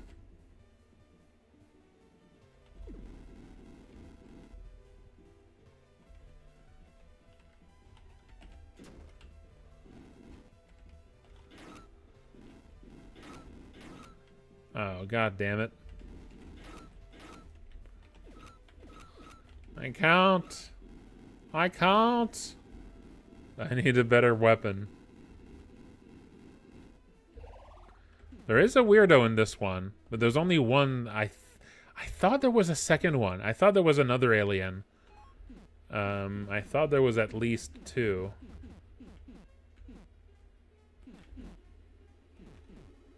Well, let's just get more. Let's just get more dynamite.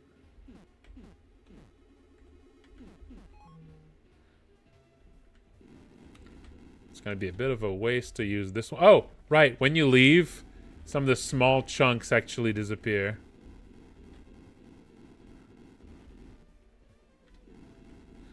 Oh, hang on. Some stuff has broken here that wasn't supposed to be broken yet.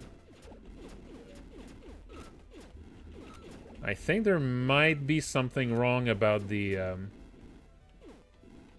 I think there might be something wrong about the system that keeps track of which parts were broken. Yeah, I think the way that I'm saving... Yeah, I think there might be something inaccurate about the way I keep track of which blocks has been destroyed. That's something I'll need to review at one point. If I do go back to this. Yeah, I think some blocks here that were not supposed to be destroyed were destroyed. Hey, Exaltine. How goes? Ouch. Oh, yeah, it is pretty late. I have been burning the midnight oil here. Ship scan information improved. Can now perform in-depth scans of scavenging zones. On-site detection radar range expanded. And now detects sources of energy and radiation. Right. So now the minimap is better. And now I think when you get close to a... I think maybe it tells you if there's still stuff to find in a zone. Is that it?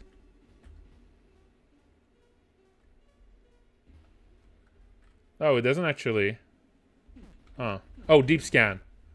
Oh, okay. It's not available yet. Okay. So I think the idea here is that, yeah, it would keep track of if you have anything you haven't gotten in there yet.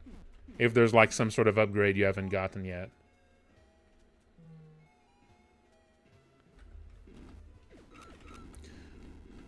Yeah, I think maybe I can keep the same system.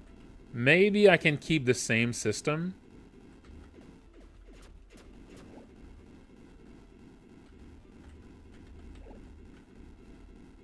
And I would just...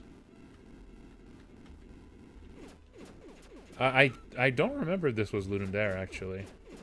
Yeah, maybe I would keep the same system, but I would make it maybe just a bit more forgiving. Maybe I would make it just a little bit more forgiving. And maybe if you run out of fuel... Maybe if you run out of fuel... Instead of a game over, maybe you could just have... You could maybe just suffer a nasty consequence. Like maybe some guy would show up.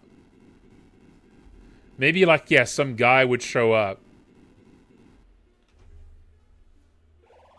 And like take all of your treasure or something. Or like maybe you would suffer some sort of like story-based consequence.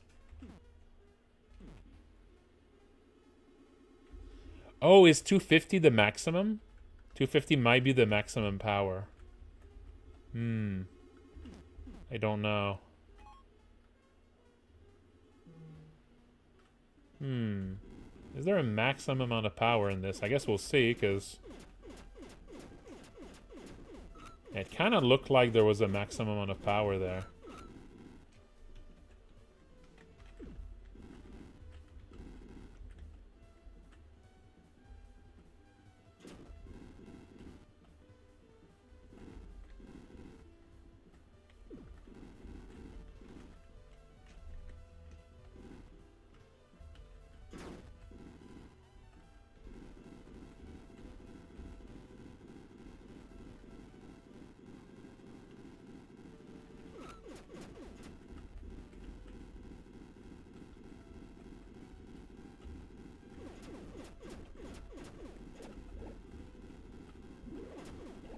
That's another radiation protection thing, I think.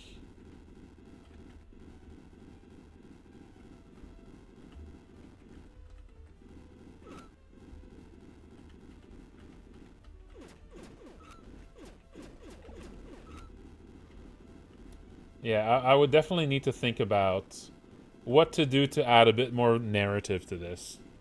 That's really the main missing thing. You need to feel like you're kind of, you know, you're kind of discovering a little bit. So ship core repair 50%. Ship energy consumption improved. Ship suit thrusters now more energy efficient. Neat.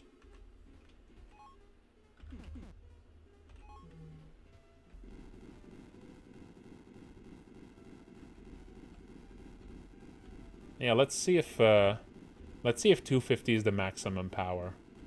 Maybe the as you improve the ship core, the maximum power should expand, if there is a maximum power.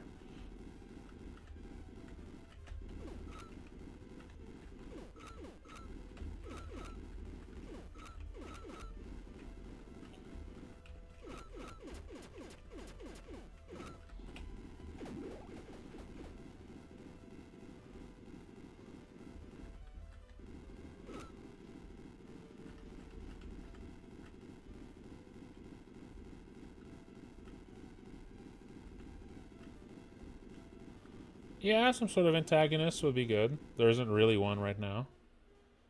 Okay, no, it can go above 250.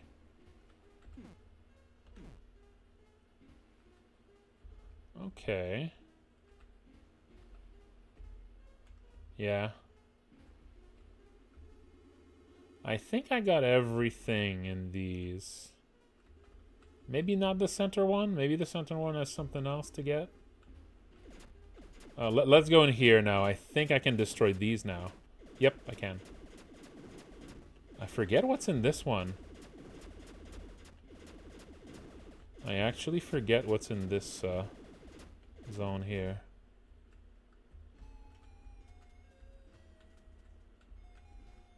Oh. Yeah. Big ship. Big fucking ship. That's a big fucking ship. Let's stow away these. I think there needs to be more uses for flaming rounds. I feel like the fire stuff doesn't actually have enough uses. I'm probably gonna find plenty of explosives in here. Also, maybe ways to expand your max ammunition of certain types. Maybe you can find upgrades of like... Yeah, maybe you can find upgrades to certain, like, guns. That could be a fun secondary thing to do.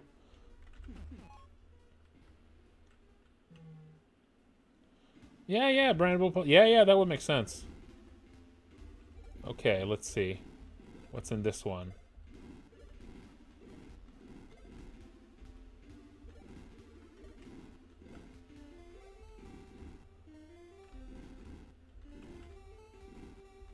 Oh, this one's got, it's got these. Yeah. These ones are spooky. These ones chase you. Yeah, these start on the walls and they start chasing you. They're spooky.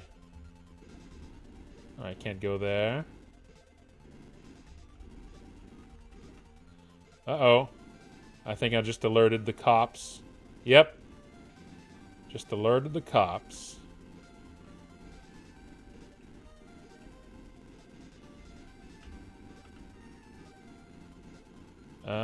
What's over here? Yeah.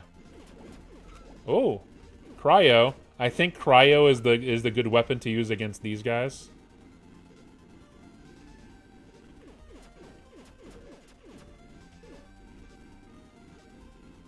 Yeah, I think it's the right weapon to use against these mutants. These green things. Yeah, these grow over time, and then eventually they pop and they go after you.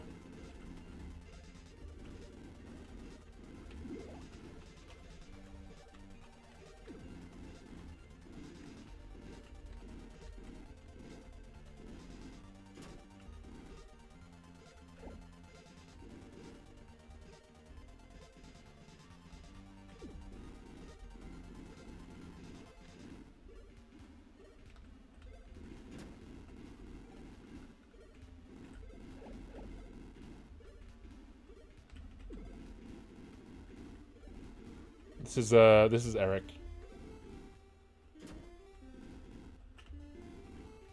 That's all Eric. Alright, bringing back this.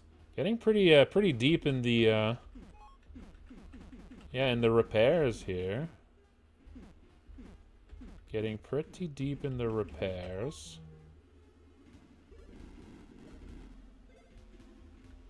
Yeah, there's some songs in there that are reused in Look Outside. Although I don't think any of them originated there. I think most of them that are heard in both here and in Look Outside were originally for another game. Like Malison or the Firefighter game or... Okay, we got engine.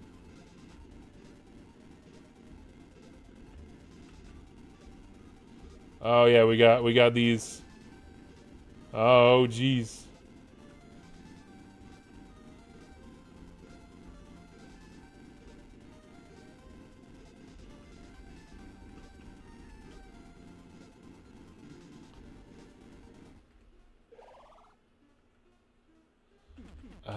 Is there anything else in there though? Is there any other... Is there any other...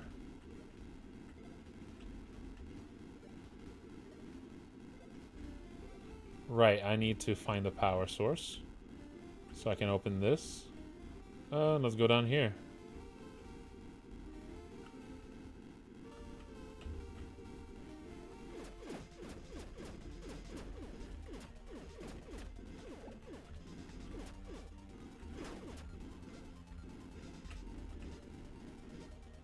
Those chasing aliens are pretty spooky.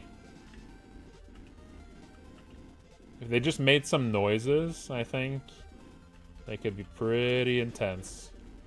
I definitely give them a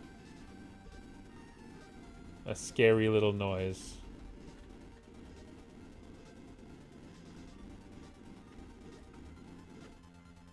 Oh! Uh-oh. Here's a glitch. Here's a crash. Well, I guess that's it for this game then.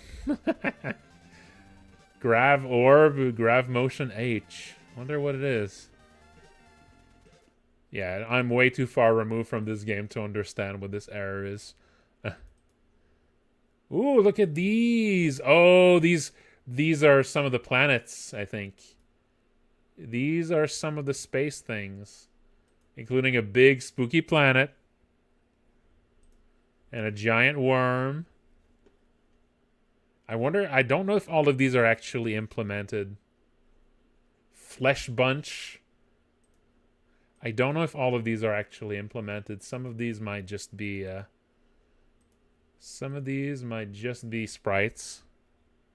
Yep, straight Abadoxin. Oh yeah, there's these. Look at these guys. Towing alien. Yes, and there's also this guy. So yeah, I think maybe if you run out, yeah, there's this guy. I don't know how you meet this guy, but yeah, that's another shop. Look at that. And towing alien, I think this is what happens if you run out of power. Yeah. This guy, I think he takes all of your credits and gives you some fuel. But now you're out of credits. And if you're also out of if you're out of, I don't know what he would do. I don't know what he does if you're out of credits. I guess maybe that's when you're game over. Yeah, there's some monsters here. Oh yeah, there's a monster. The idea is that you'd go into the monster and like shoot its heart out. Yeah, there's a few things we didn't even see there. Oh, there's a mantis, very space pirate. We all love a giant horror. Yeah, there's a bunch of stuff in there. There's a bunch of stuff. Again, I'm not sure if and what parts of this are actually in the game, and what parts of it are just you know. Oh yeah, I made it that there can be blocks. There can be blocks that are like infected, and so you can like set fire to them before you shoot them. There's also goo blocks. Was there like a goo planet? That boy. I forget what that boy is. I don't remember what that boy is.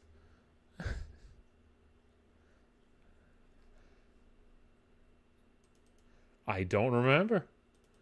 There's the fleshy blocks. Oh yeah, there's a bunch of kinds. There's yellow orbs. There's some side monsters.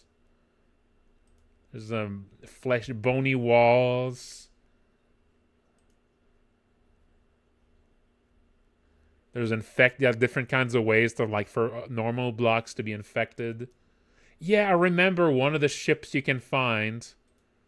One of the ships you can get to is like infected, like the ship itself. I'm not seeing it here though. Some of these are like animated, but these are not all of them. There's Alien Friend.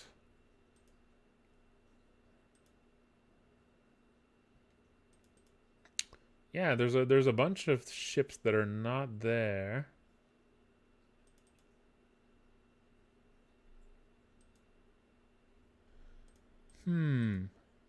I guess some assets are just missing from this.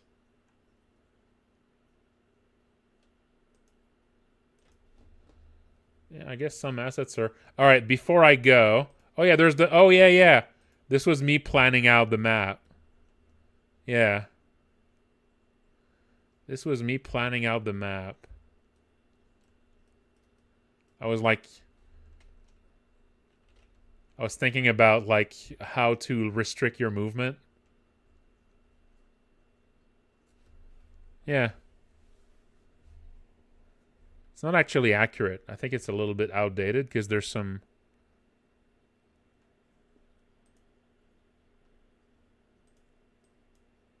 Oh, there you go. Maybe this one's a bit more... Oh, yeah, there's the plan. Yeah, that was where I planned things.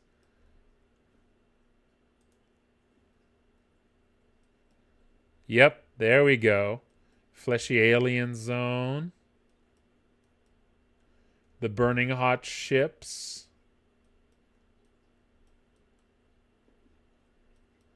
Yeah, that was the plan here. And here we have the high gravity zone.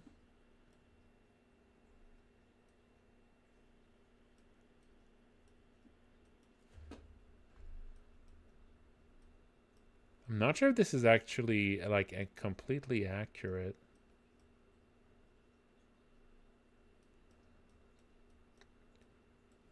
You can see like I kind of color coded. Yeah, I sort of color coded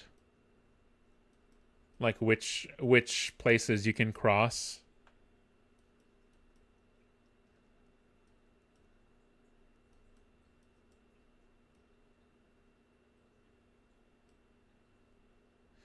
Yeah, I'm not sure how accurate this is. Because there's some things I'm not seeing in here. So this might have been like an early plan.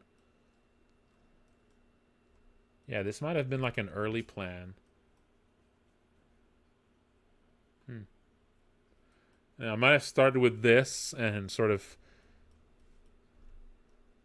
And I'm wondering if the colors here, if like the color coding I did, that might have been how I planned like the stuff you can access early and the stuff you can access late, or like sort of the high difficulty areas versus the lower difficulty areas.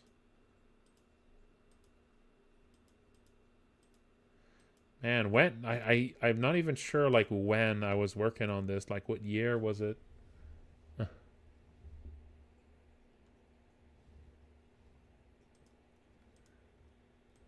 There's the sprite sheet.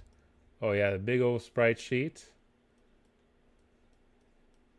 That's where I was making electronics. I always struggle to make electronics.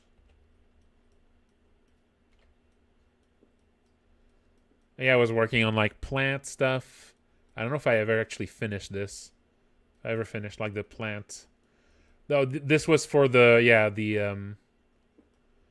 this was for like the super hot area. We got some like we got some much like nicer like mechanics here.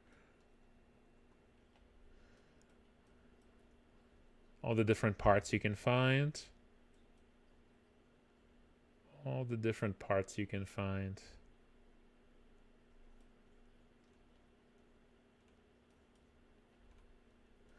All the fleshy bits, of course.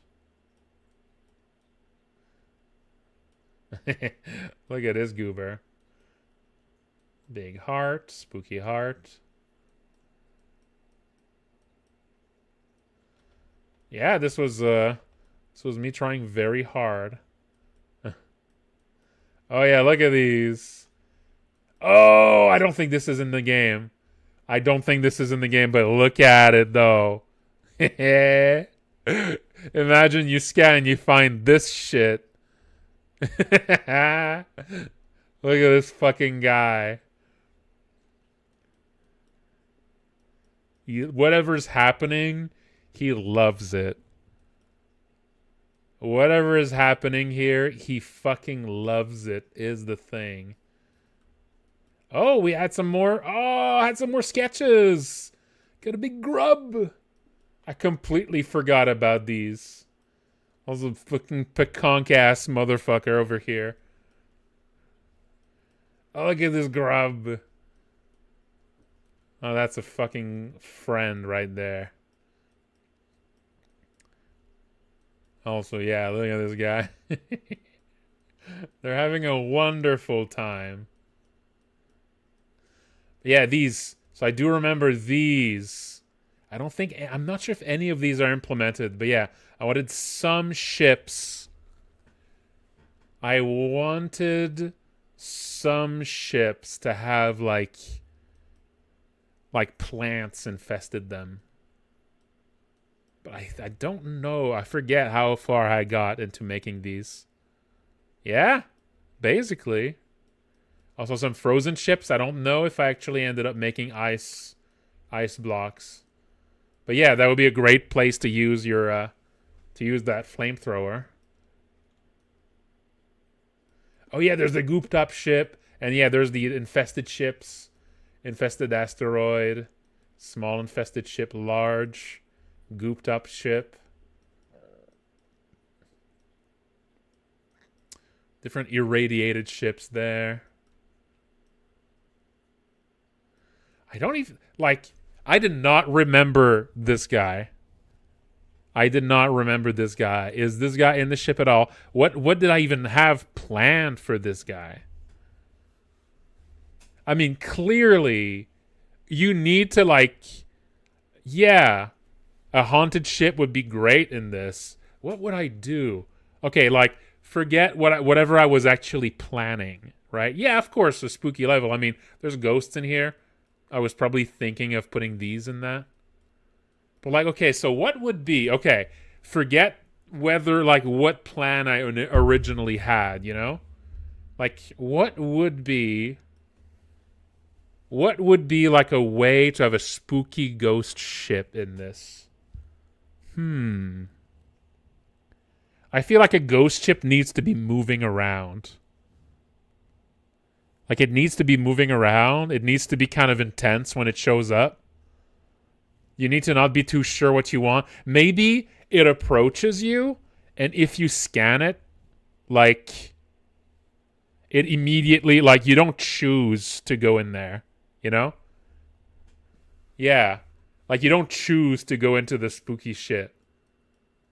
It, like, something moves around the map. Yeah. Maybe as it moves close to you, like the map darkens in the space map, like in the world map. It like darkens and like whatever like music like goes quiet and you start hearing breathing or something. And then you start scanning something and you don't know what it is. You start fucking scanning something. And once it appears, maybe it makes a horrible noise. And then you're immediately brought in. You don't even have like a menu. And that's like your one chance to explore it. If you leave, like it might move somewhere else and might take a while for you to see it again. So it's like you don't even plan to explore it. It just kind of, you know? Like you get like a rare chance to explore it. And it's spooky as all get out, you know?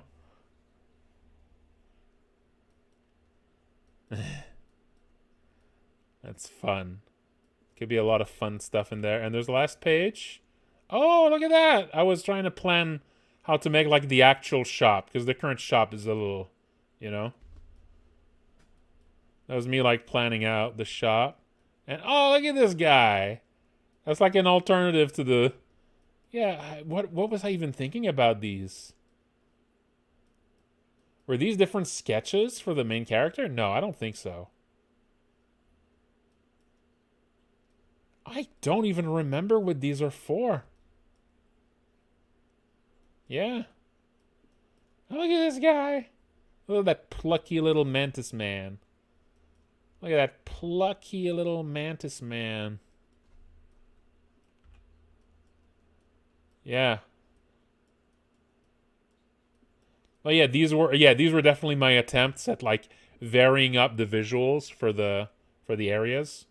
Cuz yeah, I still feel like visually it's a little too drab, too repetitive. So these I imagine I made specifically to remedy that. Man.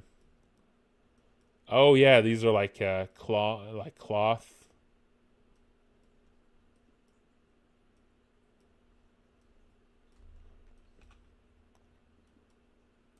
All right, now I'm curious.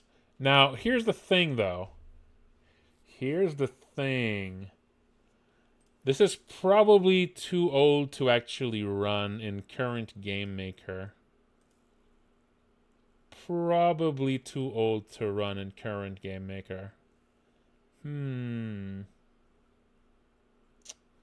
What do... Well, first, I'm going to go on GitHub here. Just want to see how what it looks like if I try to load it up. Well, I mean, I can probably just import it. It'll just take a while. It'll just take a while to like convert it. It does seem like it's not so old that it doesn't even recognize it as a Game Maker project. You might need to just download a few older versions and slowly bring it up to the current version for some older projects. But Yeah, let's look at my repositories here. I'm pretty. I must have put this on Git. Space planets. I don't think it's that. Heartless Forever. Tartarus Below. Kind of 0. 6 months to die in space. Salvage. That must be the one. Salvage. That must be the one. Okay. I'm going to copy this, the address. I'm going to try to bring it up in my projects file. I'm going to open up Git extensions.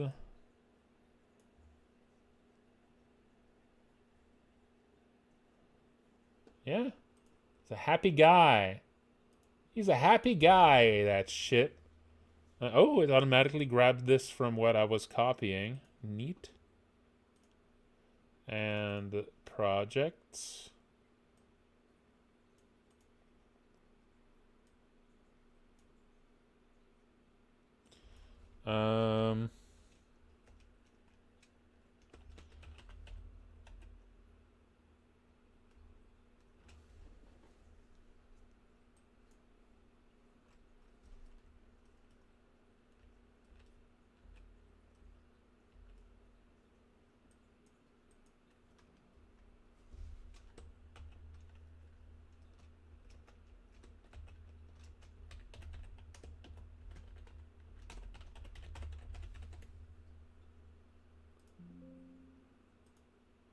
I forget if I'm supposed to just pick the actual, like, the parent folder, or if I have to.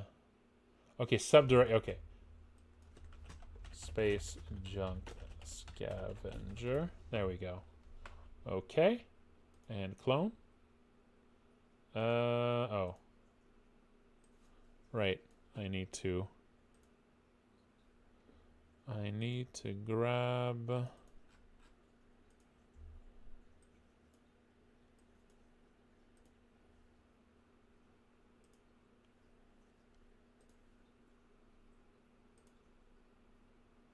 There we go. It's pulling from Git.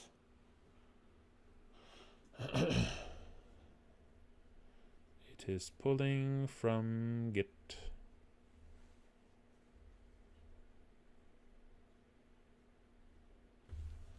Okay. Yes. 8 years ago. Last I worked on this, 8 years ago. Oof.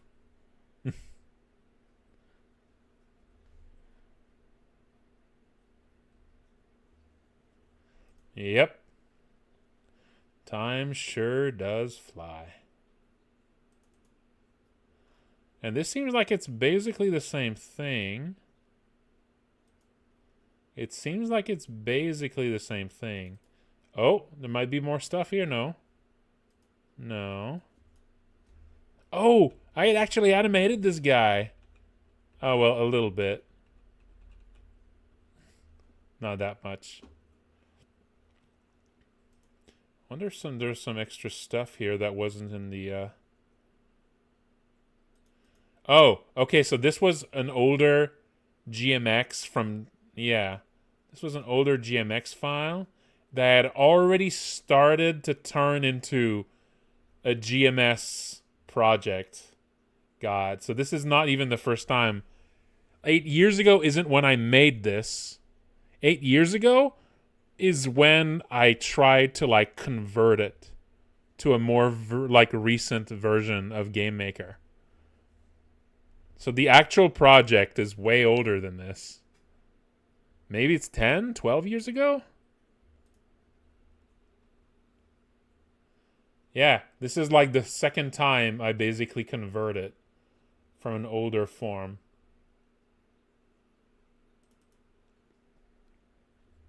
It might be older than Malison.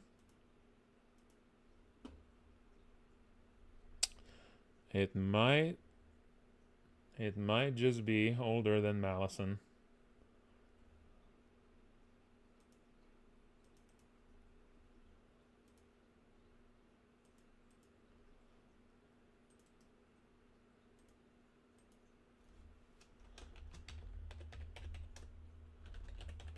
Salvage modern.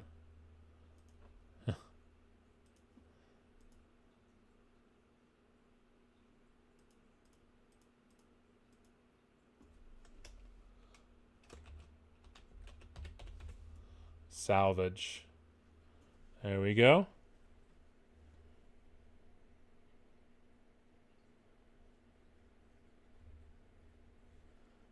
Let's see. Let's see how it manages this conversion. That's going to be rough. That's going to be rough. Oh no, it's time to stretch.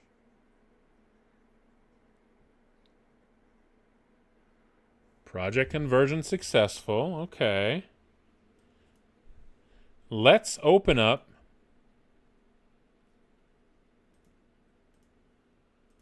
level select. I was probably working on trying to, yeah, there's the world. Ooh boy.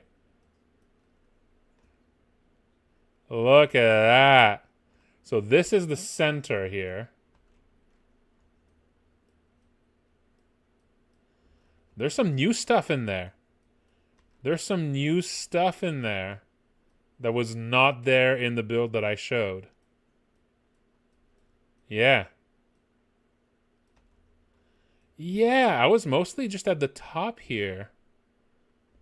Yeah, there's like new like background visuals.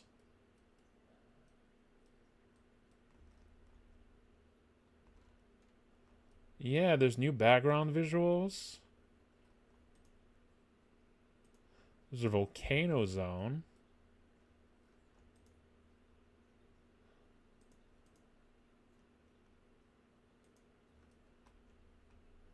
Why is the volcano? Oh, maybe I was testing out the volcano zone here. Maybe that's why it's there. Because this is like the start of the game right here. This is where the game begins. And these are like... Yeah.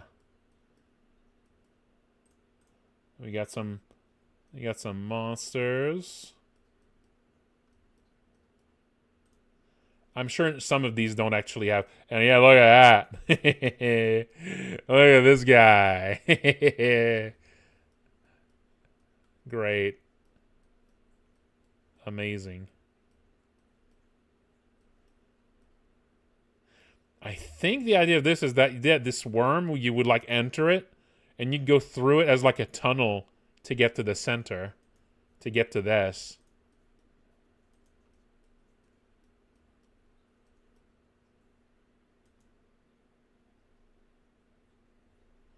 I guess so, huh? And yeah, here there were 2 ships in there. A refinery and this. Ooh! And here, I'd made a thing where, like, each of these had like a little visual theme to them. Maybe once you scan them, it showed this?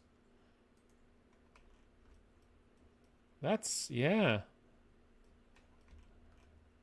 Yeah, you can kind of see like the progression of where you can go here. Like this is the early game. Then this lets you sort of get past those asteroids here. And then you can't get in the middle here because the radiation's too intense. I don't know if you can actually go inside the black hole. The black hole just kind of serves as just a barrier to prevent you from easily going to the other side there. So once you get here, you really get access to these until you upgrade your radiation so you can get closer to the black hole and cross over and access this stuff here. And also you can go down here. Maybe I would change that here. And this would be like all the really late ships. All the really late stuff. Okay. Let's see now. The actual levels. The salvage levels. How much of these did I actually work on? The goo world? Let's open up the goo world. Oh yeah, look at that. That's a goo world. And you get goo out of it, too. Yeah, look at that. I completely forgot about this. I completely forgot about this. You can get some sapphires in there. That's fun. Yeah, it's a goo. You got some asteroids. Infested zones. Infested asteroid here. Oh, yeah, yeah. That's like a huge asteroid. You find like a hole and you go in there. And there's the guts. But see, this is very much work in progress here, though. Right? Because like there's all these things, but there's nothing you can actually get here. It's just a level, but sort of empty. There's a large infested ship. Yeah, look at that. There's even a goober at the end, a bonus goober. This one does have some stuff in it. But yeah, obviously this would be grueling to go through. That would be nasty to go through. Still? Oh, this is the stuff. See, I remember when I said that there's like a type of junk you can collect from these things? Yeah, earlier I actually fought some of these. So these toothy blocks actually spit like waves of eyeballs at you. I forgot I had put so much work in these. I actually forgot that I had put this much work in these. The junkyard zone, the shipwreck zones, the mothership. A lot of shipwrecks in this, obviously. I forget if like, yeah, that's a big mothership. Yeah, I had not actually gone in the middle when I played earlier, so there would have been a big monster there. And oh, this is what broke here, I think. Yeah, this is what crashed. These must actually be like repulsors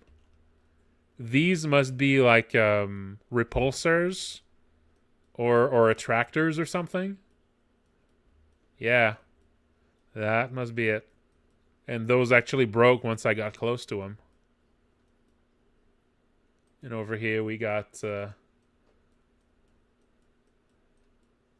more upgrades. There was some goo up there.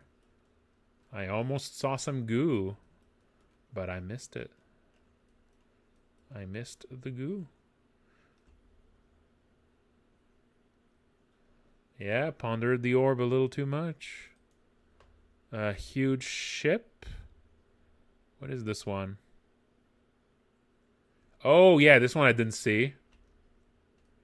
Oh, no, I did, but I changed. Yeah. So this is the ship I died in.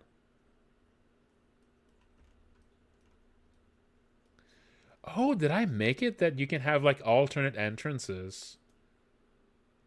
Huh, yeah. At one point, I guess I made it that you can find alternate entrances. And when you do, you can just choose to start there instead. I completely forgot about that. And yeah, so this one, I was working on alternate.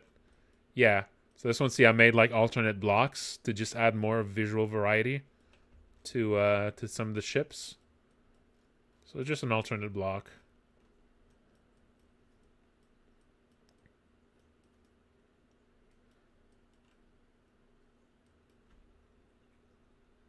And here there's a... Yeah, this is supposed to be botanic, but obviously it's not very botanical. So I imagine, like, this is before I had done the sprites. So I had not yet, like, gone over here and added, like, the new botanical themed blocks.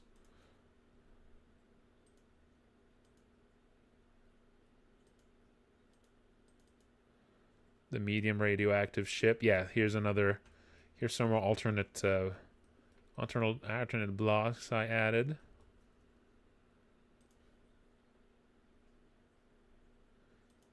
Yeah, so I'm seeing here that... Oh, yeah. So, yeah, a bunch of these I didn't actually... There's a bunch of these that I was like in the progress of making, I guess. The volcano. Ah, yes. Okay. Oh, I guess this is what these were for. I wonder if I can run this, maybe I can actually check to see what it looks like. But I'm sure it's gonna crash as soon as I run it. Like, this has been converted twice. This has been converted twice, and I'm sure the conversion job was not done in between. That's... Pause? Pause? Oh, what is this? Was I experimenting with shaders? I think I was experimenting with shaders here. I can load the game. Oh! Not only is the game in working order, but I can actually load a game?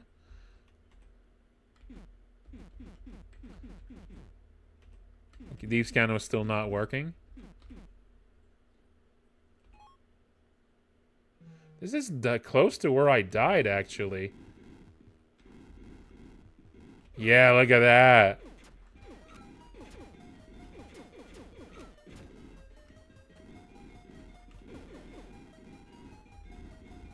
Look at that crusher. I completely forgot I had made that crusher.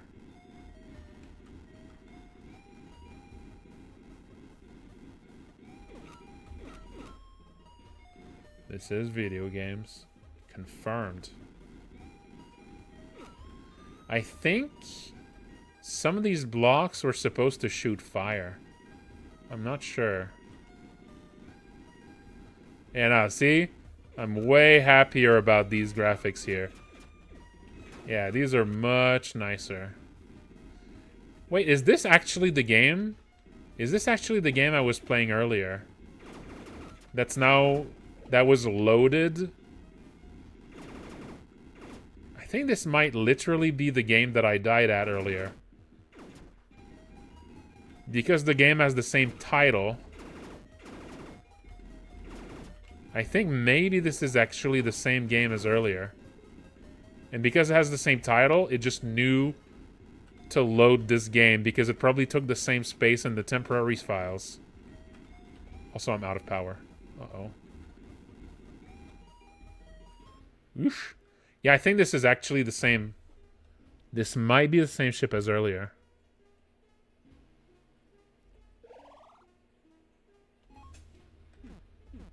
This might be... Yeah, this is very familiar. This is very familiar looking. The 10 cryo shots.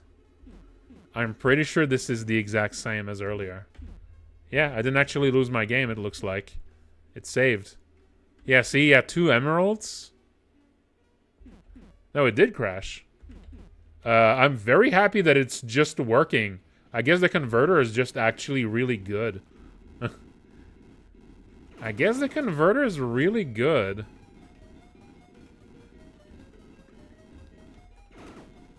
Yeah, I guess the conversion just works. Yeah. I wonder if these crushers just instantly kill you.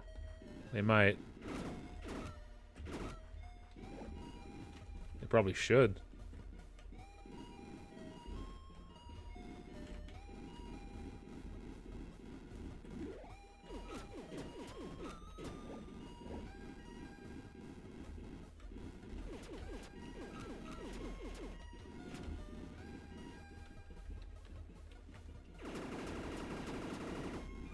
Can't believe my space junk scavenger adventure is continuing like that.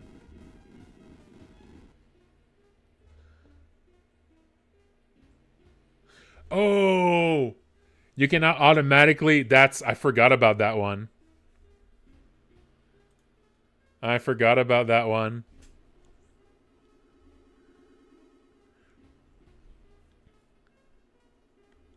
Yeah. Now your storage problems are gone. I forgot about this one. Now you can use the F key to automatically send stuff back to ship storage. That is pretty fun. I forgot about this. There's so many things I forgot. There's so many things I forgot about. It's been so long. It's been 8 years since I last touched this. And the project itself is even older than that. Oh, look at that fire! That's really good fire. I'm really happy about that fire. I'm like impressed. I'm impressed at eight years ago me's fire. That's good fire. That's like decent ass fire.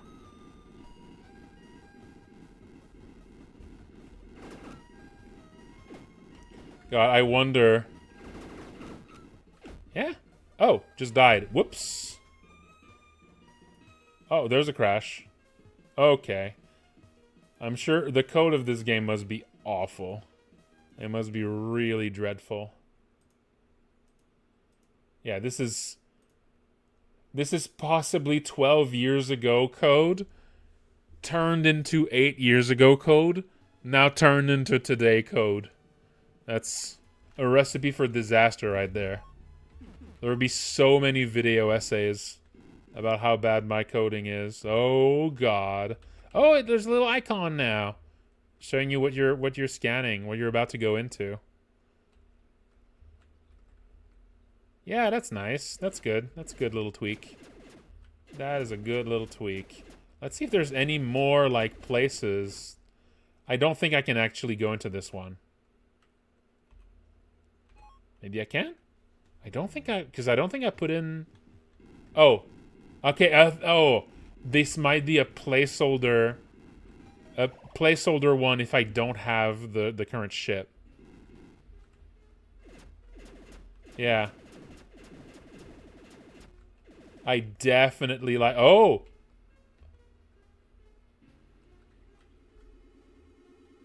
Oh, this one's not working. Oh, there it is. Okay, I made it that... I see. Right, it shows you where you're entering. Did I make it that you'll have to, like... Oh! Oh, that's really good. I completely forgot about this. But how... this one's not working. Yeah.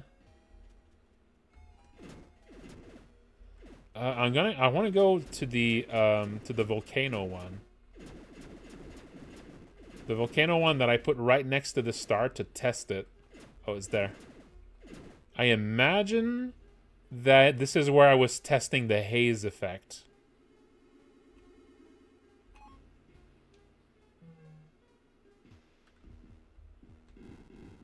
I think this must be where I was testing the haze effect.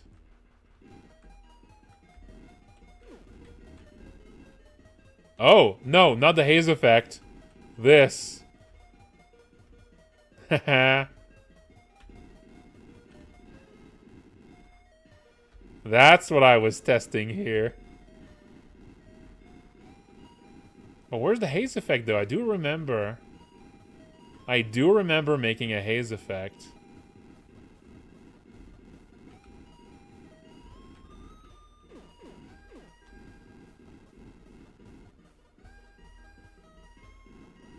They shoot at me? They shoot at me! Adorable.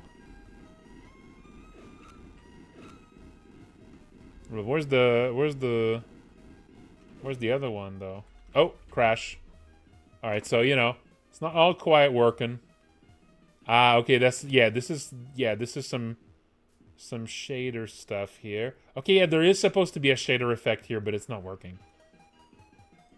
Well, yeah, so if I wanted to dust this off, there would be some work here. Also, yeah, these guys are supposed to be there, but they don't appear, so who knows. Man, that is a blast from the past, all of that. A big old blast from the past. Yeah, probably something like that. Oh, I had imported a bunch of stuff. Yeah, different plants, but I don't think I had put those anywhere. Yeah, I don't think I had actually put those anywhere. Listen, I have so many projects like that. I have so many projects like that. But you know, maybe at one point I'll go back to this one.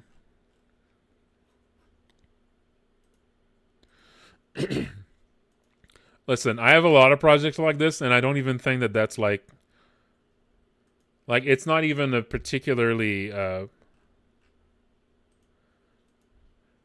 like me having so many projects like this that have like a lot of polish and stuff.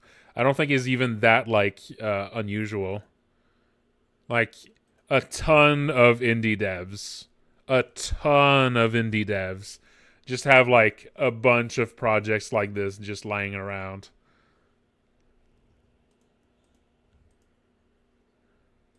But you know, yeah, I'm really glad that this basically runs.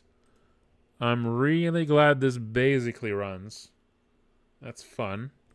I'm noticing that the other aliens are not imported, so maybe it does seem like this alien is the only one that's only actually implemented.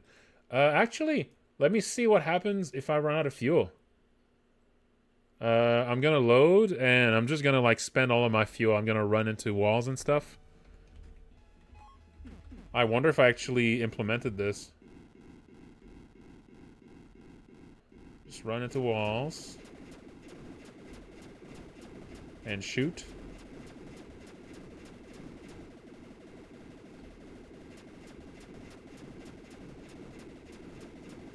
It's kind of fun to destroy everything.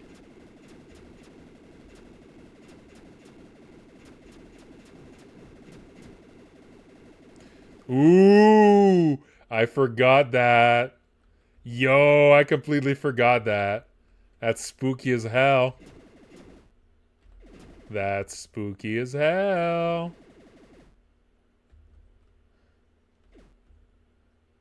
Was I even planning on having anything happen if you go in there? Maybe you just die. You go in there, you just die.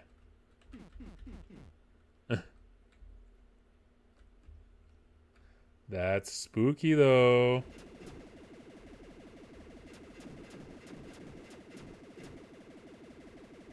Oh, look at that worm. Animated worm. Animated worm.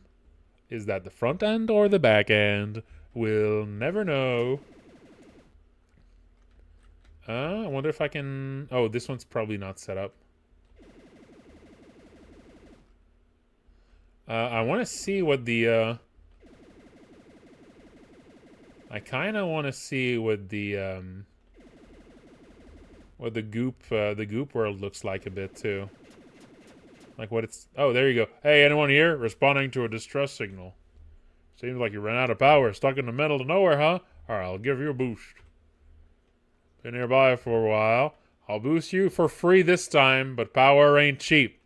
I'll take all of your credits as payment if you run out of power again. Okay, there you go. That's pretty forgiving. The first time's free. You just get 200 back.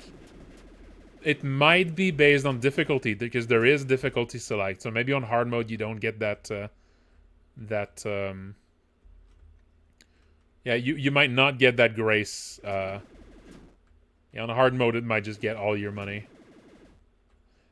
Oh, goober! Look at that! It's not even set up properly. It's called an infested shipwreck.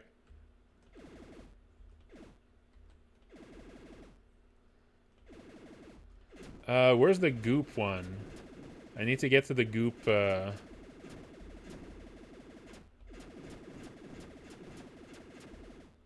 It was a goop asteroid, right? Hang on. Where's the goop asteroid? Because I forget what it's like to be... I forget. I want to know. I want to know what it's like. I want to know what it's like. In the goop asteroid.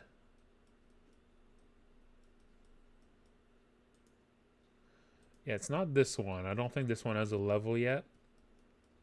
And that's the emerald zone, which I'm not even sure exists yet. Oh, there it is. There's the goop steroid. Oh, I'm actually not that far from there. This is where you get all the goop. Yeah, I'll need to think. Like, so, yeah, you know, I'm considering, you know, at one point I might come back to this one. Maybe when I'm, like, on a break for something else. On a break from something else, I might come back to this. But before I actually get back to it, I'll need to first figure out...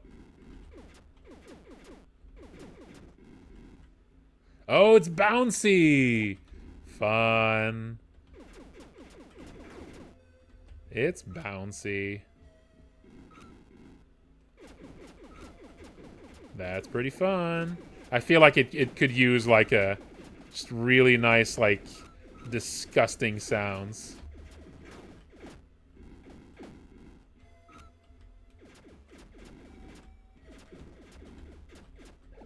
And you pick up goo.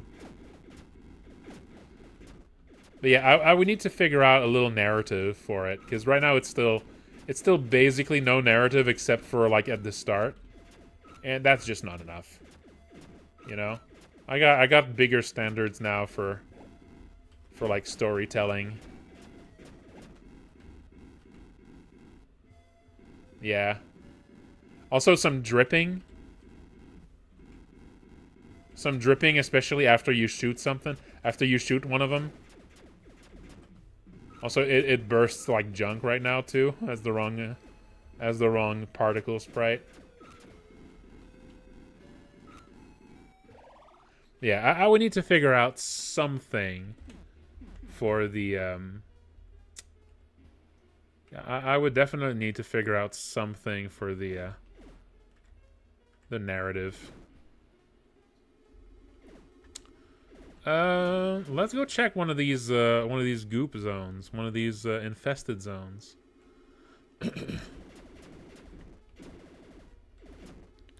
I will also need to figure out what to do about that spooky ass ghost ship too.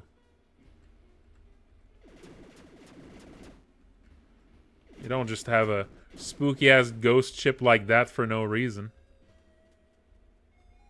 It's gotta, you know, you gotta get in there. So I think this one isn't working. Maybe this one is? Infested shipwreck. You need to find the entrance. There you go. It's fun that you need to find the entrance like that. Oh yeah, look at that. Now that's some goo. Oh, the animated tiles. Nice. Hit him with the animated tiles. Oh, that's a nightmare. Oh, yeah. Oh, yeah. Oh, that's a nightmare. Oh, that's a nightmare. Well, you know what you do with a nightmare? You know what you do with a nightmare?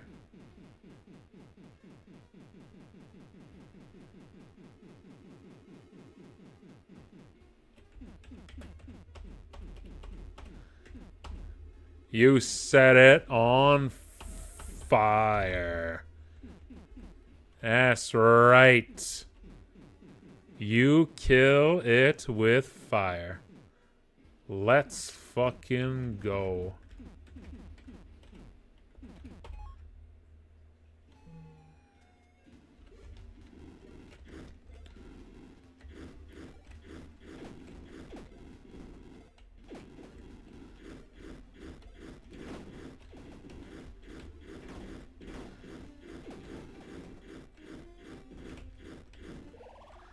I died immediately still.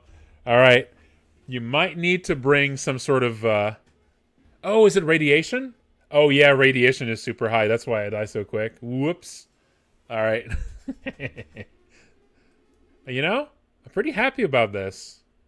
I'm pretty happy about this. This is in a much better shape than I was expecting, than I was fearing. You know? Yeah. Yeah, I'll just need to figure out a few things about it. I'll need to figure out Yeah, a little narrative, and also probably I'll want to figure out what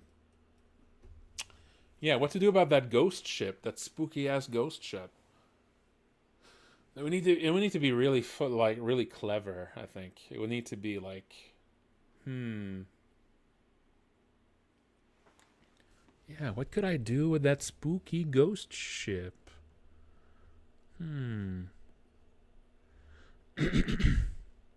I don't know. I feel like there's something. I need something. But yeah.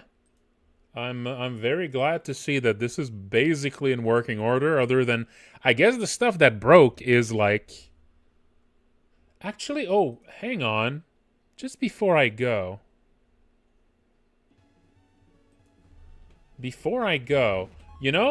It crashed. The game crashed when I approached the gravity stuff, right? But this was in the old version of the game. I'm kind of curious to see. I'm going to run out of fuel again. But I'm kind of curious to see.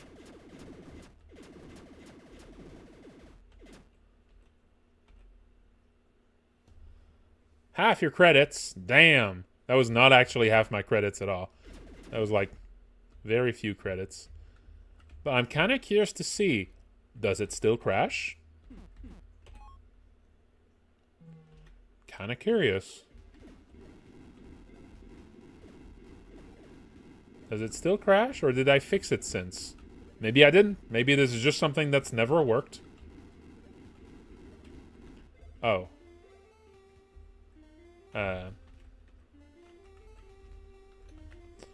guess I'll have to put that in here.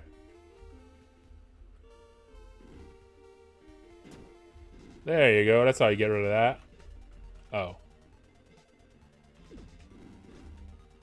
The explosives can destroy just about anything.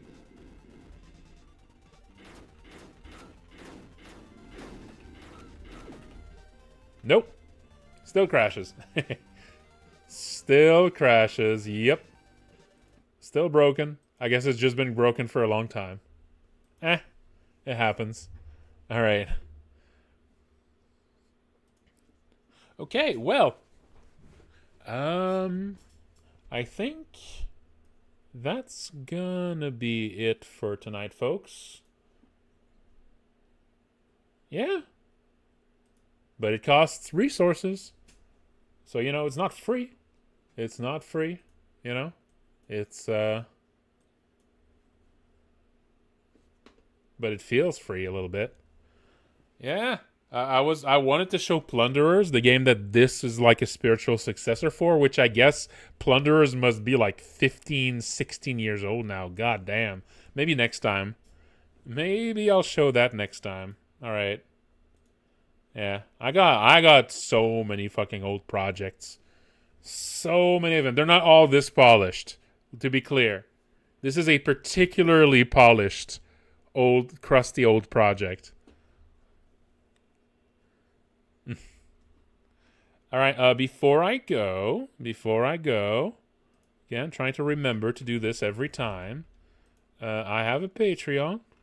I'd appreciate it if you considered supporting me on Patreon. Thank you.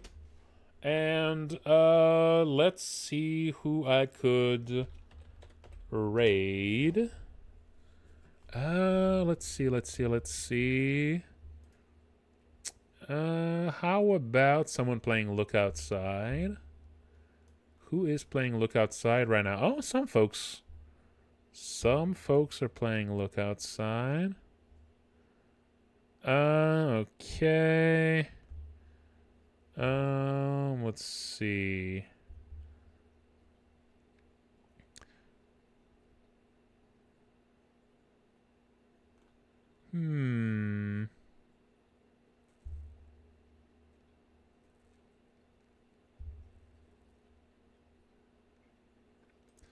Oh, you got someone here on their first playthrough. We got somebody here on their first playthrough of the game. All right, so No spoilers. No spoilers. This is someone on their very first playthrough of Look Outside. They seem to be like about halfway through the game. So yeah, be nice, folks. This is someone just yeah, playing this for the first time. All right.